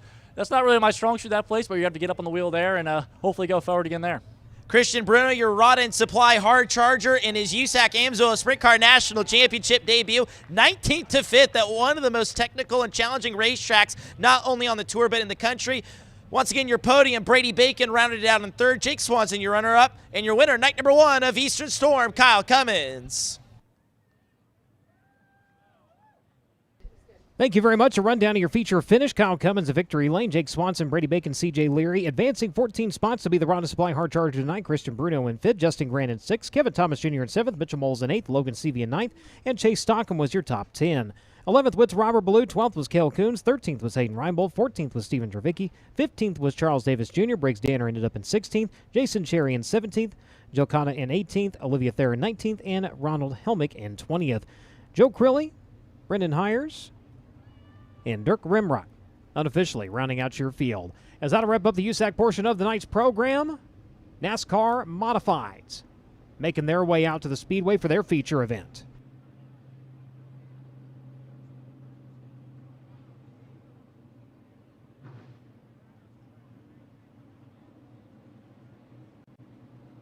All right, thank you very much, Brian Holbert. USAC in the record books for the 19th season here. The kickoff to Eastern Storm, which will continue the rest of this week. Bridgeport, Big Diamond, Williams Grove, Port Royal, and wrap up at Action Track on Sunday. Thanks again to Alpine Building Supply, our race night sponsor tonight, and our Thunder on Hill sponsor, and the USAC Eastern Storm sponsor, Levan Machine and Truck Equipment. Proud sponsor of tonight's Eastern Storm opener and the entire week, celebrating their 90th anniversary. They do repair services, have Napide contractor boxes, lighting, machine shop, 90 years of service for Levan Machine and Truck Equipment. Alpine Building Supply sponsoring the $2,000 bonus if a modified driver picks up their first ever Thunder on the Hill victory, offering all of your building needs from roofing to siding to lumber to tools and everything in between. Alpine Building Supply accommodating builders, homeowners, and do-it-yourself enthusiasts located on South Route 183 in Schuylkill Haven. Also online at alpinebuildingsupply.com. Bringing us Billy McGowan tonight earlier. And again, sponsoring that bonus for the modifieds if it is a first-time Thunder winner. 24 drivers on the Speedway. 8 of them have previously won a feature here. The others are all eligible for the bonus tonight. Here is the way we will line up after the redraw. Pole position in the Valvoline Instant Oil Change. Wheelwoman Boutique 22A will be Adriana Delaponte. And outside row number 1, driving in the Progressive Propane number 7, will be Rick Laubach. Second row to the inside, driving in the 4-star lettering, MB Roofing. Number 4-star will be Brian Herthler. And alongside of him, in the Sam Yoder Primerica, Tony's Trust Motorsports 99, is Craig Whitmoyer. Third row to the inside, driving in the Hawes Automotive, M&K Contractors, Man Miller Electric number 00, Cody Manmiller. And alongside, driving in the Trap Sheet Metal Roofing number 2, Bobby Trapper Jr. Fourth row to the inside, driving the Winds Express Lube, number 49 will be Jax Yohn. And alongside of him, the Gruffs Recycling 942 is Timmy Bockwalter. Fifth row on the inside, driving the Doug Floor Machine and Tool.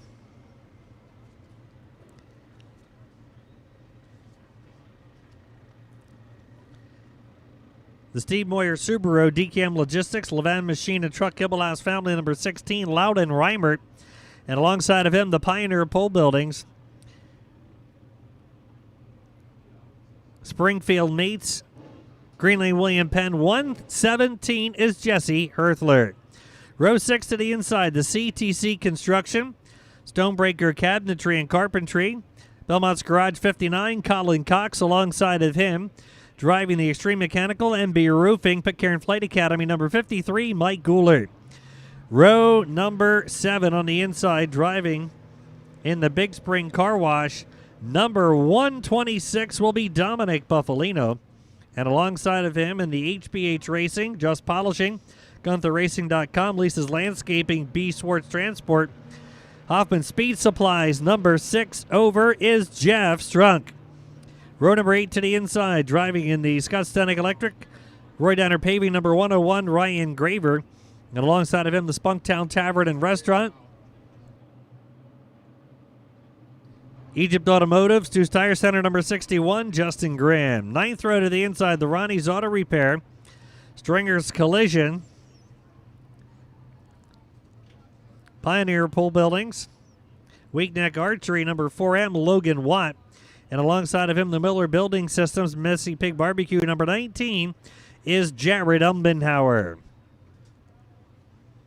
Row number 10 on the inside lane. Driving in the Harris U Pullet, Cressley's Automobile Truck Sales, BWS Quality Used Equipment, Oak Miller Construction. Number 19K, The Threat, Brett Cressley. And alongside of him, the Media Dragway, Red Maples Golf Course, Greg Kowaleski Masonry, number 33, The Edge, Eddie Strada. Row number 11 on the inside, the Craig and Leslie Pondus, CNS Equipment, Banks Tree Service, number 6, Danny Buck. Alongside of him, the Breitenstein Motorsports 6 Gulf Service Station, number 14, Billy Pouch Jr. Row number 12 on the inside, we'll find the Ronnie's Auto Repair, Ivy Settlement Group, Jim Abel Construction, CTC Construction, number 14W, the Electric Company, Ryan Watt. And the final starting spot, the DNS Retrievers, Oswald Elevator, Deca Batteries, Chris Manwiller Trucking, number 77, Kyle Smith. That's your field, 24 cars, 30 laps. The distance, 3,000 to win. If it's a first-time winner, it will be a $5,000 payday. From Alpine Building Supply.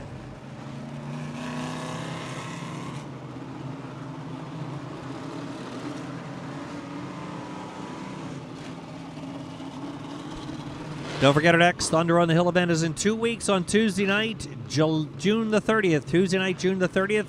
The Pennsylvania Posse 410 sprint cars will be here with the wings on, and these very same 358 NASCAR Modifies doubleheader program. The final Thunder on the Hill event of the year. The Pennsylvania Posse 410 Sprint Pennsylvania Speed Week, Tuesday night, June 30th, along with the NASCAR Modifieds.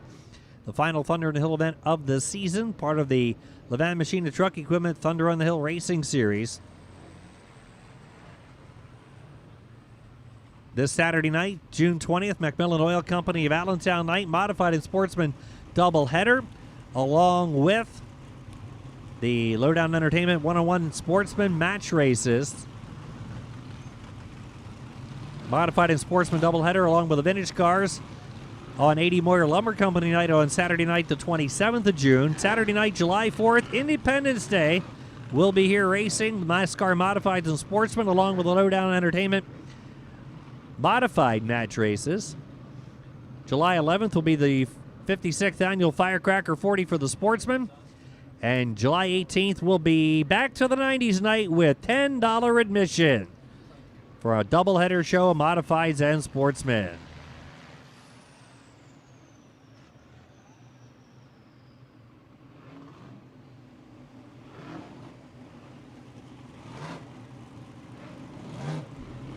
Once again, on behalf of the Rogers family, Bob and Donna Miller, thank you one and all for joining us tonight here at Grandview Speedway for our second Thunder on the Hill event of the season.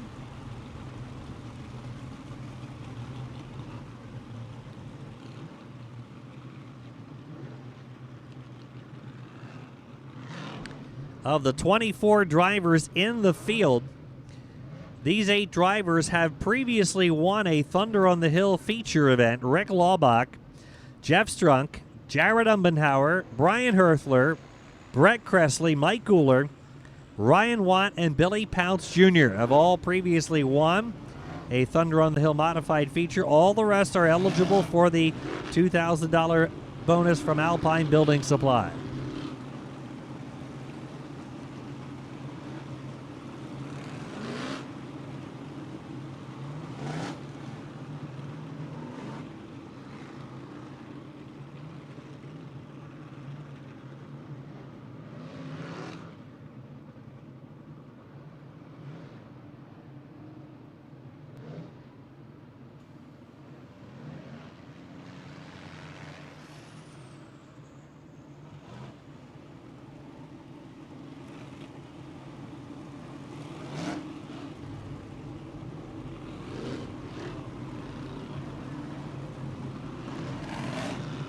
Again, thanks to Levan Machine and Truck Equipment, our Thunder on the Hill and Eastern Storm sponsor. Your one-stop shop for CNC machining, fabrication, and welding. Specializing in full contract manufacturing, specializing in lots 1 to 1,000. Levan Machine and Truck Equipment has a variety of lighting options to be used on trucks, utility, and emergency vehicles, and other heavy-duty applications.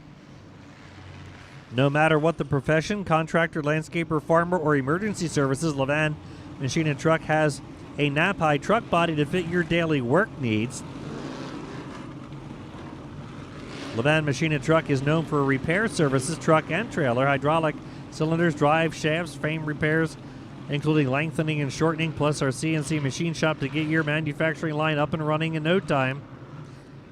Levan Machine and Truck Equipment celebrating their 90th anniversary as a full-service machine shop and work truck and fleet upfitter located in Fleetwood, Pennsylvania.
Thunder on the Hill events for the modifieds have included small block modified, 358 modified, and big block modified events over the years. Not too many in the small block category, or in the big block category rather. Most of them have been in the 358 modified category. Jeff Strunk with 11 victories, with the most in the 358 modified category. Dwayne Howard and Craig Von Dorn with 8. Mike Cooler and Doug Manmiller with 4. Amy DeSantis and Ryan Godown with 3. Ryan Watt and Brett Cressley with 2. Glenn Strunk, Rick Schaefer, Tom Mayberry, Keith Brightbill, Kenny Gilmore, Tommy Umbenauer, Billy Pouch Jr., Rick Laubach, Billy Pouch Sr., Jared Umbenauer, Brian Herthler, and Eric Corman. A Thunder on the Hill winner in 358 modified competition.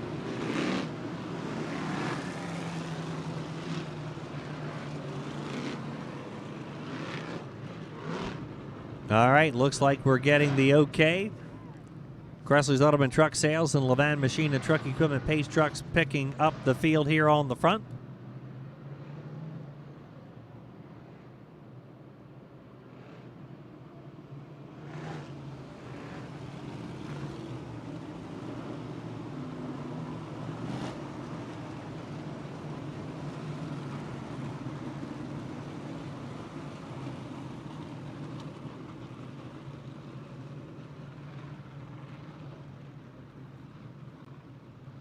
Adriana Della Ponte, who's been racing here at Grandview for several seasons in our sportsman division, has raced modifieds on numerous occasions.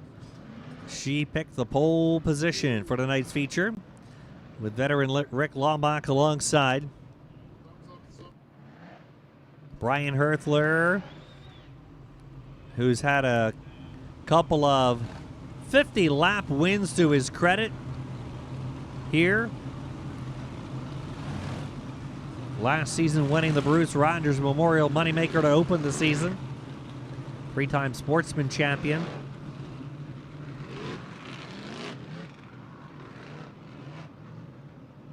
Track crew doing a little maintenance on the Speedway with the cars.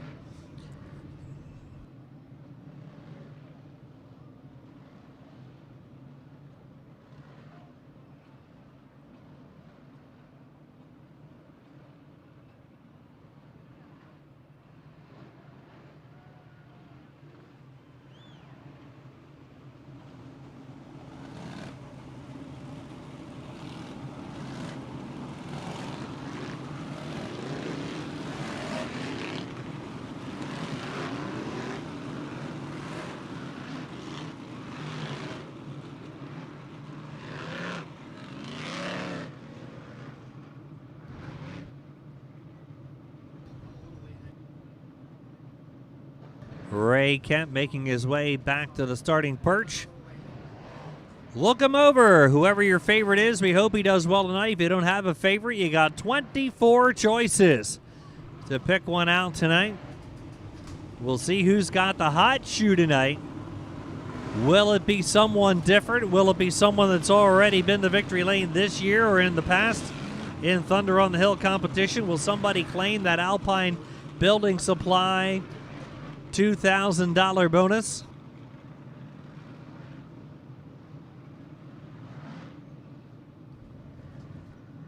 Opening night of the Yokohama Eastern Storm, presented by Levan Machine and Truck Equipment this week and here tonight, Alpine Building Supply. Thank you one and all, everybody in the grandstand, everybody tuning in home at Flow, everybody in our pit area tonight. Fantastic turnout of race cars, 38 NASCAR modifieds, 25 of the USAC National Sprints.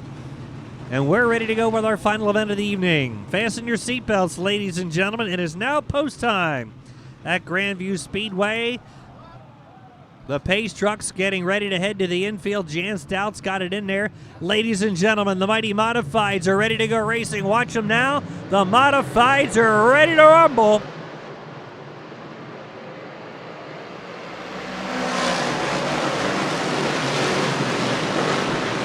Lap Thunder on the Hill modified feature, an Alpine Building Supply night taking the green down the back straightaway, and Rick Laubach will grab the early lead on lap number 1.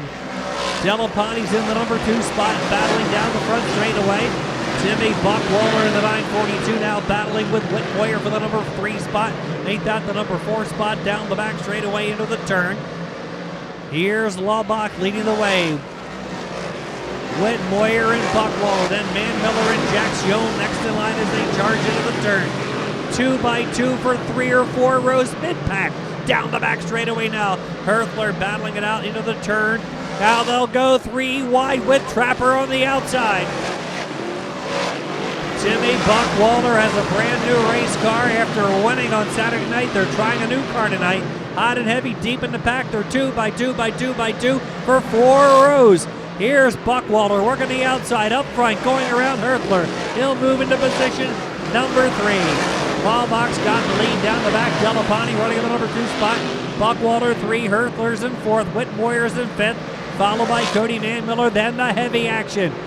We got Jack Young battling out of the turn, side by side now with Trapper. Then Herthler, and then the 16 of Reibert. Then Guler in the mix now, trying to go 3 wide. Jeff Strunk, Eddie Strada, Umbenhauer, and Danny Buck down the back straightaway. They're all over the place. Mid-pack, hot and heavy action. Look at them go down the front straightaway into the turn. Trapper way up on the outside. Guler in the middle there, down the back straightaway. Guler gets by. Whoa, we got one in the wall on the back straightaway. Yellow is on.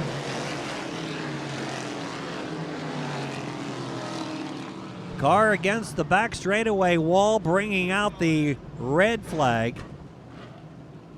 The 19 of Jared Umbenhauer ran out of real estate on the back straightaway and into the outside retaining wall. Jared out of the car very quickly, and I think he's coming across the infield right now. There was a heated battle for position among several drivers. Jared's coming to talk to somebody. Looks like it's Danny Buck.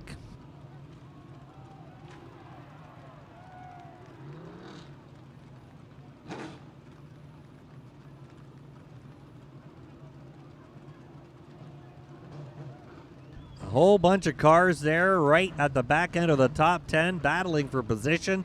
Yone and Trapper and Strunk and Umbenhauer and Buck and Guler were all together battling for position. And Umbenhauer against the backstretch boilerplate, feeling he was helped into that position. And very dejectedly walking back to the pit area.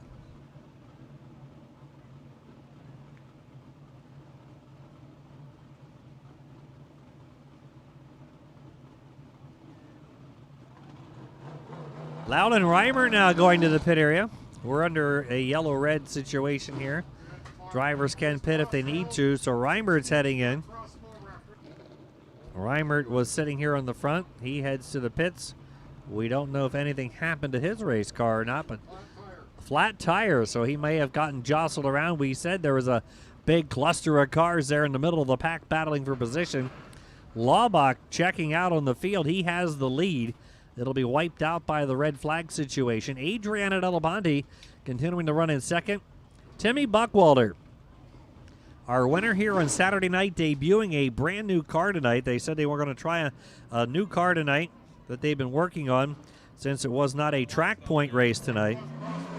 101 now, Graver going in. We don't know if there's a tire down on his car or not, but Ryan Graver heading pit side.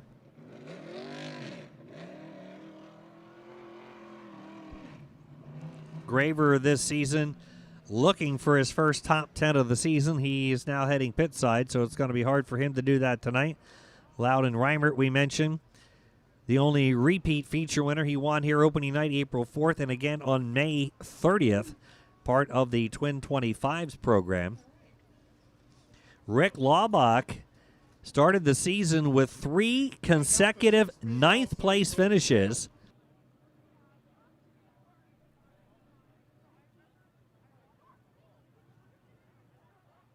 Laubach with 3 consecutive 9th place finishes to start the year. Then he had a 7th, and he's had 2 more 9th place finishes since then. Rick's had a pretty good season of consistency. He is currently 5th in the point standings when we hit this weekend's events on Saturday night. Jared Umbenhauer, who unfortunately is in that accident, that is not his regular Saturday night ride. That was his father's car he was in tonight. Jared 4th in points. Eddie Strada, Logan Watt, Jeff Strunk, Jared Umbenhauer, Rick Laubach, your top 5. So they'll get the field restarted here, being instructed over the in-car radio system where they belong for the restart.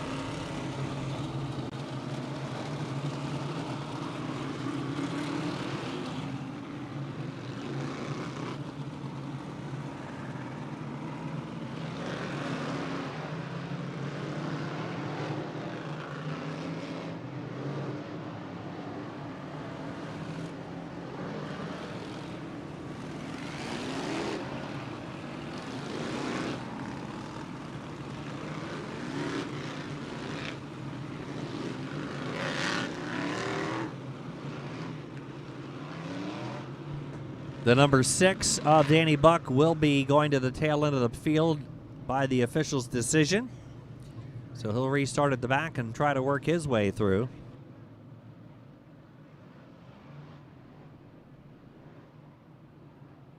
So Laubach will pick the bottom lane. Leader has lane choice after 1 lap is completed. We use double file restarts here at Grandview all the way until 5 laps remain in the feature events. Leader has lane choice after 1 lap is completed.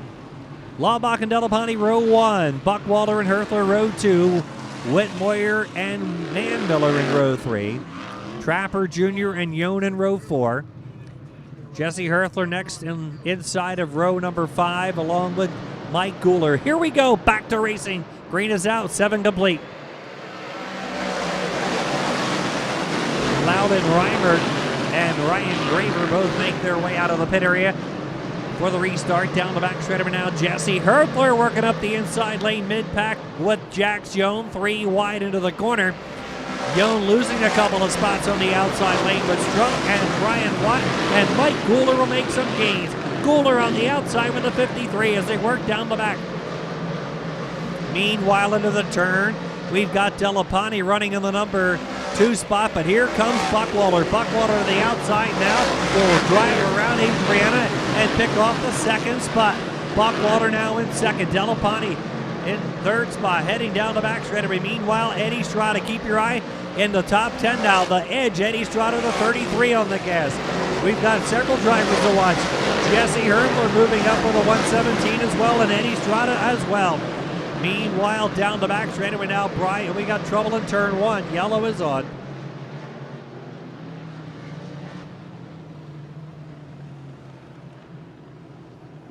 .126 of Dominic Buffalino We got one heading in, the 00 Cody Manmiller going in. Dominic Buffalino in turn number 1. 10 down, 10 to go.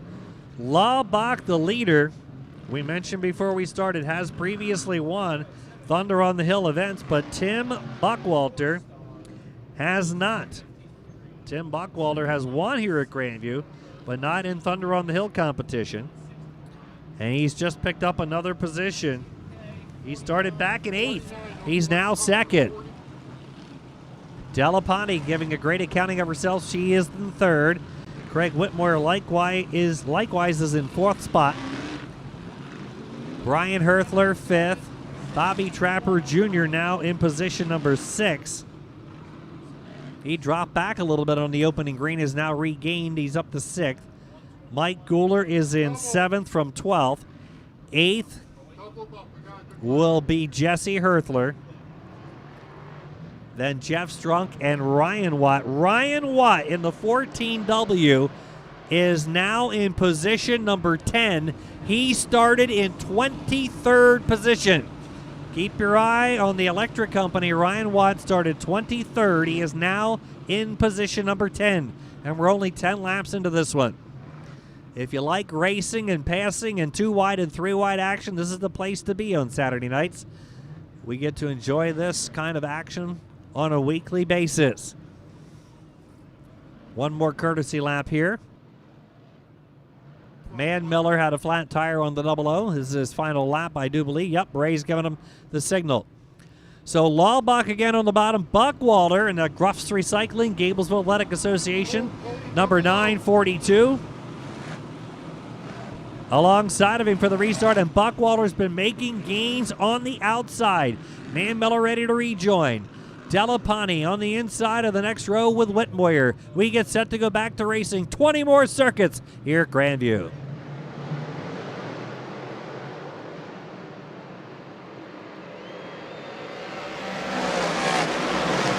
Motoring back to green. Laubach stays on the bottom, and here comes Buckwalter out of the turn. Trapper Jr. on the outside with the number 2. He gains a couple of more spots down the back straightaway.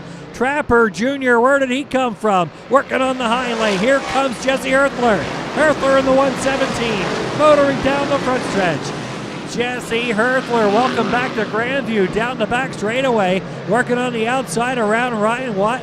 Right behind him is Guler and the 6 of Strunk. Working out of the turn. 2-wide, 3-wide action. Herthler, Watt into the turn. Strunk and Guler, 3-wide again. Down the back straightaway. Watt and Herthler and Guler, and here comes Eddie Strada into the picture. Meanwhile, Laubach still leads over Buckwalter and Delaponte.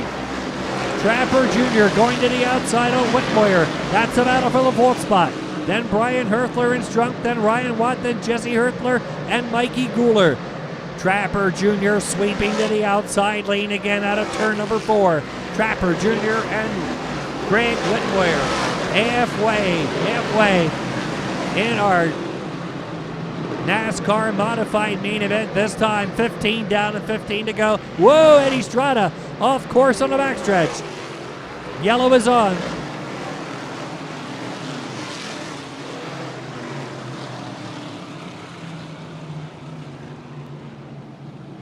Couple of cars getting together and a chain reaction mishap on the backstretch. Strada tried to save the car. He was down on the apron, and then the back end broke loose, and he spun around, a heartbreaker for Eddie Strada. He was up to 12th spot. He started in 20th and was up to 12th, and unfortunately now will rejoin at the back of the pack if he is able to. Boy, several drivers working the top lane. Bobby Trapper Jr. making some exciting moves. Jesse Herthler in the 117 as well. Jeff Strunk in that HBH Racing. Just Polishing. Lisa's Landscaping. Hoffman Discount Parts, number 6 over. Picking up some spots as well. He started back in 14th position. 15 down, 15 to go. Laubach and Buckwalter. Laubach had Buckwalter alongside on the last restart, was able to open up a little bit of a safe advantage. 33 Strada going in with a flat tire, right front tire down on 33. Delapani, what a good run for that young lady out of Norristown, holding down position number 3. Whitmoyer in a battle with Trapper, they're 4th and 5th. Brian Herthler, Strunk, Ryan Watt, that was where the action was following that restart. Mike Gooler, Jesse Herthler, Brett Cressley in the mix, and Logan Watt. Logan was running on the track in last spot on that last restart. He's now picked up several spots. He's up to 12th in the 4M. Danny Bucks 1 row behind him, and he was in one of the earlier mishaps. Colin Cox alongside of Danny. The Wood brothers getting that tire changed on the 33 for Strada. He'll be coming back out.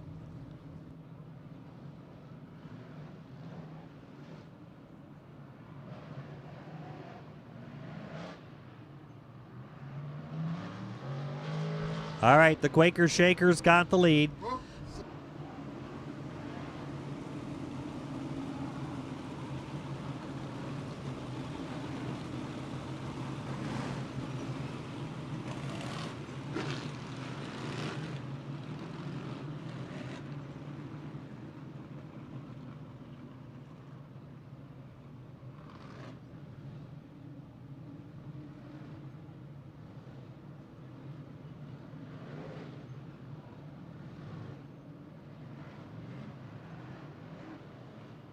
Jeff Strunk pulling up, and a couple other drivers. I think the 22 of Delapani, they're checking that car over. We'll see what happens here. Looks like the right rear tire is almost down on the 22. Some of the eagle-eyed drivers spotting that, of course. They're thinking of, they don't want her to have a mishap and have a bigger problem. What a heartbreaker for Adriana. Car was running so good, they just cannot catch a break. Was not completely down, but it was almost down. Very soft. A couple of the other drivers started pulling up alongside and pointing to her. So they'll have to readjust the lineup here. Adriana was running in 3rd, had a great run going. So Whitmoyer will be 3rd now. Trapper alongside Brian Herthler and Strunk. Ryan Watt and Gooler. Jesse Herthler and Cressley, Logan Watt and Colin Cox. An interesting top 10. Some of the veterans and some of our great, bright future here at Grandview Speedway with the young talent that we have on a weekly basis.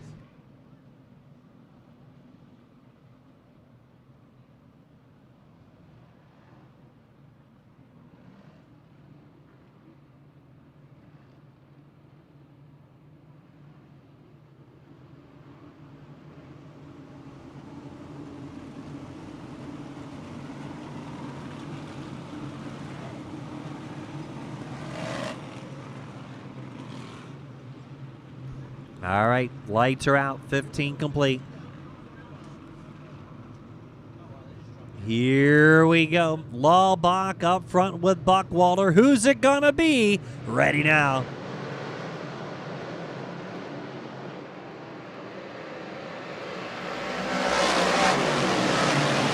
Motoring back to green. Whitmoyer inside of Buckwalter down the back straightaway. Trapper and Strunk will battle 4 cars under a blanket into the turn. Buckwalter back to the outside. Whitmoyer will grab the number 2 spot down the straightaway into the turn. Buckwalter not giving up on the outside. Strunk now goes by Trapper. Here comes Gooler battling with Ryan Watt in the 4-star. Brian Herthler into the turn. Whitmoyer and Buckwalter side by side for the number 2 spot down the front stretch. 3 cars under a blanket. Whitmoyer, Buckwalter, and now Jeff Strunk throws his hat into the ring down the back straightaway. Trapper, Brian Herthler, and Gooler. Another 3-car battle. 2 separate 3-car battles now. Working down the straightaway into the turn. Buckwalter battling now with Whitmoyer and Strunk. Strunk slides by Buckwalter. trying to get by Craig Whitmoyer. Gooler to the outside, around Trapper Jr. Now he'll go around the 14 of Ryan Watt. Working down the straightaway. Here comes Strunk. He'll go to the outside lane. Strunk changing lanes. After working the bottom on Whitmoyer, he goes to the outside and moves around Whitmoyer to grab position number 2. Jeff Strunk moving up from 14th position. He's now in second. 14th to second for Jeff Strunk. He was second here on Saturday night. He's got 1 win this season. Jeff Strunk, the all-time winner in Thunder on Hill competition, and Buckwalter's now breaking.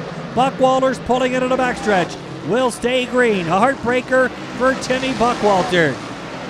Strunk is second. Third is Whitmoyer. Fourth is now a 4-car battle. Here comes Cressley. Brett Cressley coming out of nowhere in the late stages. He'll work the outside lane. Logan Watt on the inside. Cressley's on the outside. Charging into the turn. The threat, Brett Cressley way upstairs.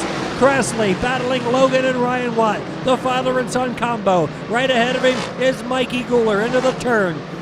The threat making it entertaining like he always does. Down the straightaway into the turn. Now Logan's going to go to the outside lane. Gooler and Cressley, Ryan and Logan. Father and son battling into the turn. Right ahead of them is Craig Whitmoyer. Working into the turn. This time around will be 5 laps to go. Entertaining battle here for top 5 spots. 5 to go. But meanwhile, up front, Jeff Strunk is definitely closing in a leader. Rick Laubach, 5 laps to go. Strunky is closing the gap. Lap by lap, step by step. Strunk is closing the gap. We got the great battle up front and the great battle further back in the pack. Logan Watt and Ryan Watt, Mike Gooler and Brett Cressley. Here comes Strunk, closing in on Laubach. Laubach was on the bottom. Now he's in the middle lane. Lap traffic on the horizon. What's going to happen?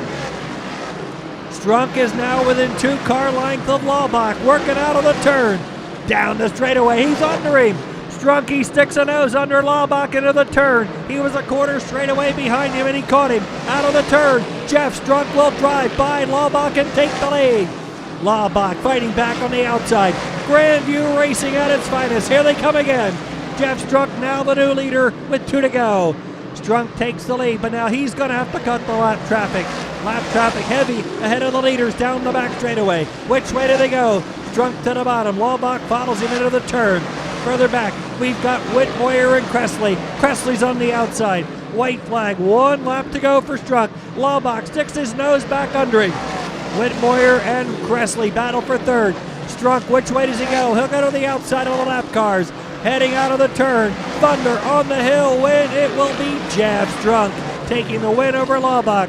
Third spot out of the turn. Looks like it'll be Whitmoyer ahead of Cressley. Logan Watt, then Gooler, followed by Ryan Watt, Colin Cox,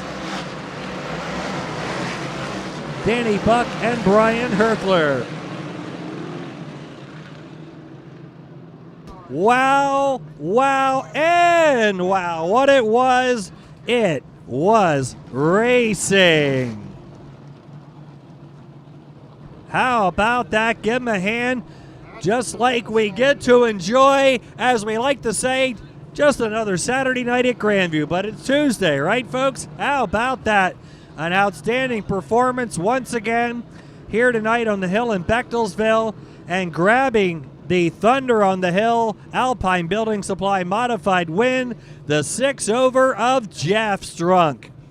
There will be no extra bonus because he's got more Thunder on the Hill Modified wins than any other driver. The 6-over, Jeff Strunk, the winner. Runner-up will go to the 7 of Rick Laubach. Third will be the 99 of Craig Whitmoyer by an inch. Fourth, the 19K Brett Cressley. And fifth will be the 4M of Logan Watt. Wow, what a performance. They're hitting the scales first, then they'll be back for victory lane here tonight. What a way to wrap up our Thunder on the Hill racing program tonight. Don't forget, one more Thunder on the Hill left on June 30th, 2 weeks from tonight. These very same NASCAR Modifieds with the Wing PA Posse Pennsylvania Speed Week.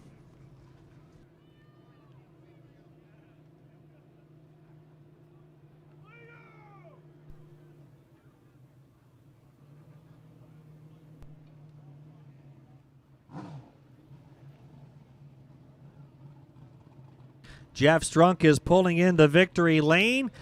Here at Grandview Speedway, Genevieve Malone is going to have a few words with Jeff when he climbs out of the car. You give him a great hand, taking the lead late to score the win.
And give it up for Jeff Strunk, tonight's winner here at Grandview Speedway in the NASCAR Modifieds.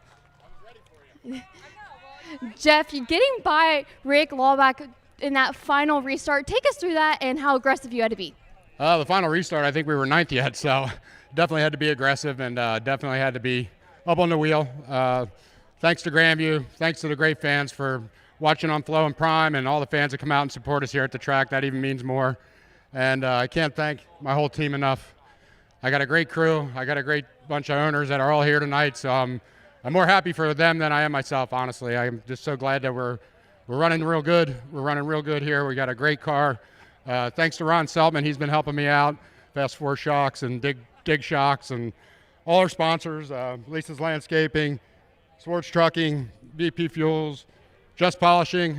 We got a great group of people here that makes me so happy to be in victory lane with all of them here. And a well wish to one of our crew guys, Winslow. And this one's for Lisa Miller. She's in the hospital, and I'd like to dedicate this win also to Mark Titerman, a great rider for Grandview for modified racing for a very long time. And I wanted to do it the last time but I got cut short because I talked too long. So now because they wanted rain. But thanks again to everybody, Grandview Speedway, for giving us such a great racetrack to race on every week. And it's very, very enjoyable when you can come here and you can pass cars and race.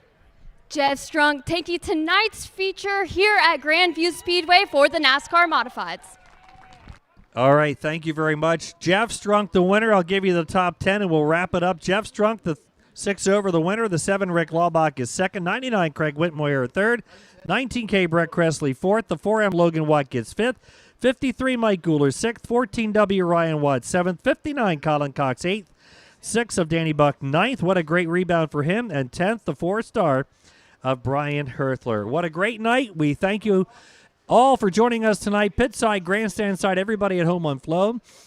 It's been great enjoying your presence here tonight. On behalf of the Rogers family and Bob and Donna Miller, we thank you all. Brian, take us home. It's great having USAC in the house tonight. Thank you very much for having us here to kick off the Yokohama Eastern Storm presented by Levan Machine and Truck Equipment. Until tomorrow when we head up the road to Bridgeport. Of course, if you can't be there live, you can catch it all right here on Flow Racing. On behalf of the United States Auto Club, Grandview Speedway, and the crew at Studio 56, my name is Brian Holbert saying good night, good luck, and God bless.